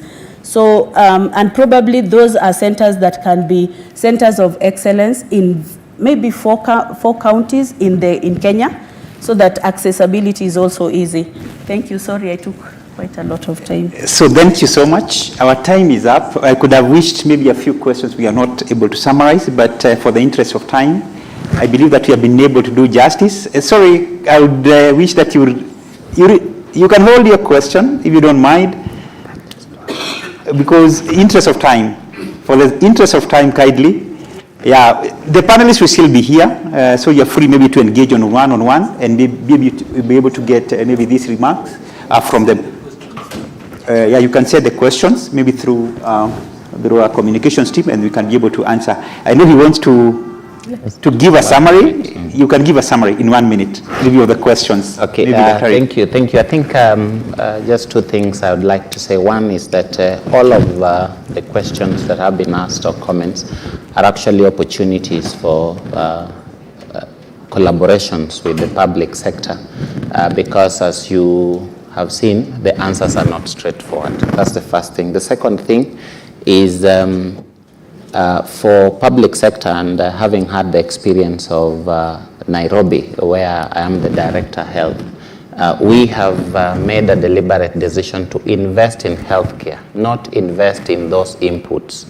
And that comes to what you said in terms of brick mortar. And so we are looking at turnkey solutions. We are looking at solutions. So solution can be a whole package where you come with the hospital, the equipment, the staff, and the solution, because healthcare is a product of a service. And just related to that is the issue of community involvement in healthcare. And yes, I think previously the older models of healthcare was that the patient was that third party who needed to come into this space and get treatment. But I think increasingly, healthcare is becoming what we call patient-centered. But what does that mean from a policy perspective, and what does that mean from an investment perspective?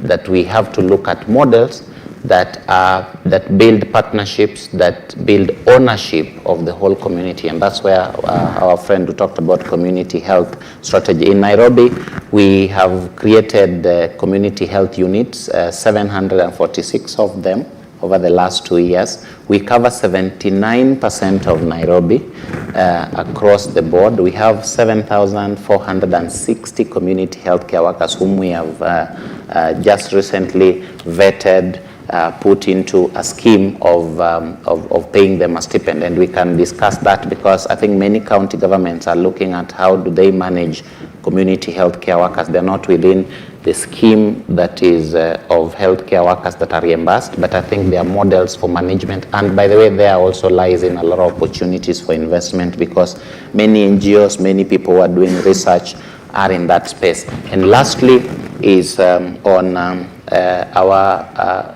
colleague who is the chair of the micro and the small and medium enterprises, 16 million people. Highest impact in that group? Insurance, because NHIF is not here, but as I mentioned, I'm part of the senior directors at the Ministry of Health. And the biggest problem we are having with at NHIF is consistency of payment. So people come to the hospital, they are diagnosed with something that needs surgery. They pay NHIF for 3 months. So they pay 500 shillings for 3 months, 1,500, so that they can access a surgery, which costs 500,000. Then they stop paying. And so we have nearly 5.8 million people who pay for some time, then they stop, pay for some time. So it's not consistent. And you know, the way insurance works is that it's a pool. You have to pay, I have to pay, he has to pay, so that we can get enough money to support our colleagues. So that is the reason why NHIF may not be sustainable, of course, including the other administrative inefficiencies. So there, either microinsurance or working with NHIF, that pool of 16, and if we can craft a solution to assist the government on how to sustain or have contributory models for insurance in the informal or in that group of people, you shall have solved the healthcare problem in this country, because all these people here will then invest with confidence that then the people are able to pay. Thank you. So thank you so much, our panelists. We can't really underestimate your service to the community. We are very grateful for these opportunities. Were quite insightful. You have really given us more than probably we expected from this debate. So thank you so much, and we are very grateful. Maybe we can put our hands together as we appreciate our panelists. Thank you so much for that time. Thank you, our moderator, Peter Gikonyo. Once again, I think that panel has done a good job, isn't it? Let's give them a round of applause. I think there's a lot of interest in healthcare. And I think also one of the reasons as to why investors are interested in this, I'm just guessing, but with the kind of investment you have done, nobody wants to die early, because we have serious investors in the room, and they want to see these investments going to generations and generations. I think healthcare is quite important for all of us. And I like the way the language about healthcare. I've not even heard anybody mentioning that you'll make a lot of money, there are a lot of profit. We are talking about partnerships, collaborations, helping our people, healthcare, services and all that. And I think the people who listen most in all the sectors are the healthcare workers, because they have to listen to be able to, there are only two kinds of people who I know who really listen. Healthcare workers, because they have to know what you're ailing so that they're able to give you some good prescription, and of course Equity Bank, because we are the listening, caring partner. And we listened until we came up with a mission. We listened, we know the sectors that you are in. And you cannot have success in any sector without the financial interventions or financial services by the bank. And so that's why you have seen part of what we have done. We said we will not just sit down and watch and see our people suffering in COVID, and that's why we participated greatly, helping our frontline health workers with the equipment manufactured locally, high quality.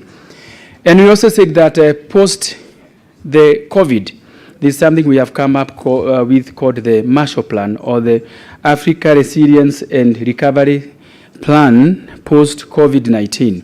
Because when you get discharged from the hospital, chances are you might take long to recover than you stayed in the hospital. So during that time of recovery of the economy, what our MD Kenya, Gerard Waru, spoke about is a plan that was presented yesterday to the ones who are there, with 6 pillars to ensure that our economy is recovering, because we all got affected, and to ensure that the 6 pillars are helping all of us to recover. So I urge all of us to interact with our staff members.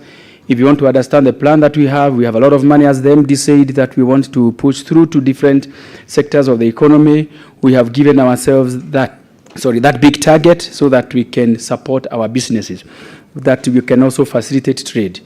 So once again, ladies and gentlemen, it's an honor to have you on this U.S. trade mission to Kenya and Tanzania.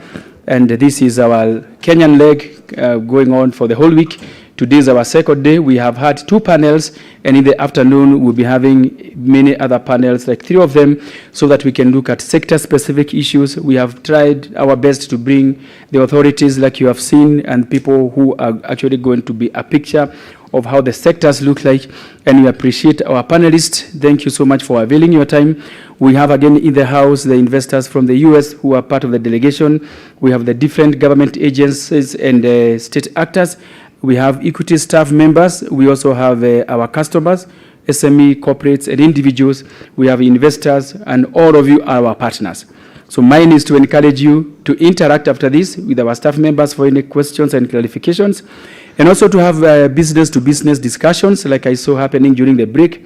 And we are very much interested in the successes that are going to come out of these sessions, because we would want to come and be the enablers. We would want to finance. We would want to open opportunities.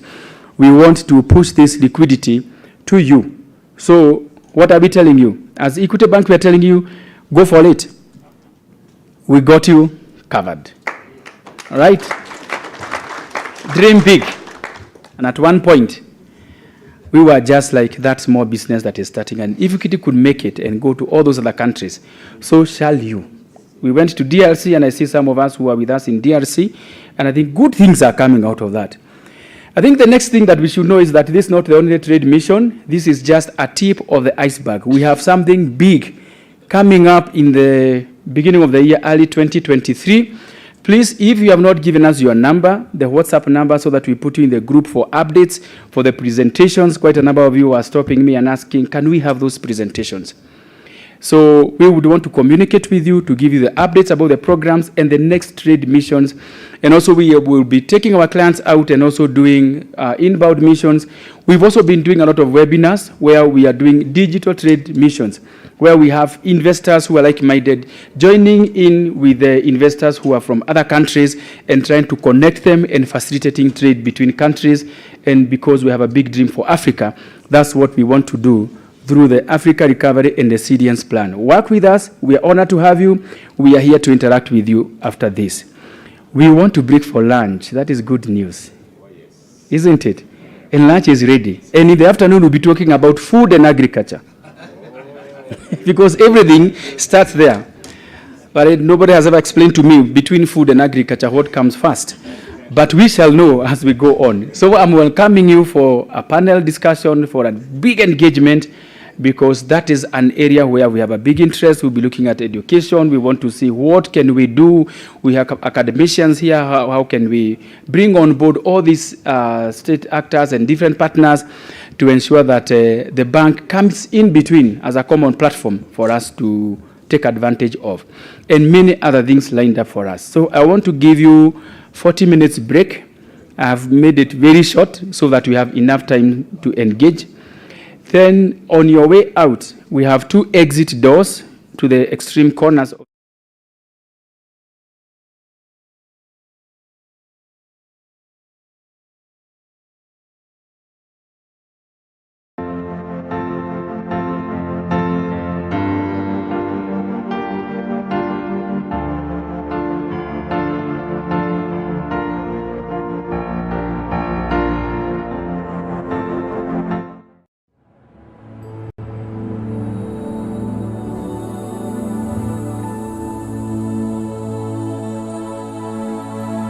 Every day, over 15 million members are transforming Africa.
$15 million members, empowered to learn, to create, to grow, to harvest, to lead, to dream, equity. Karibu member.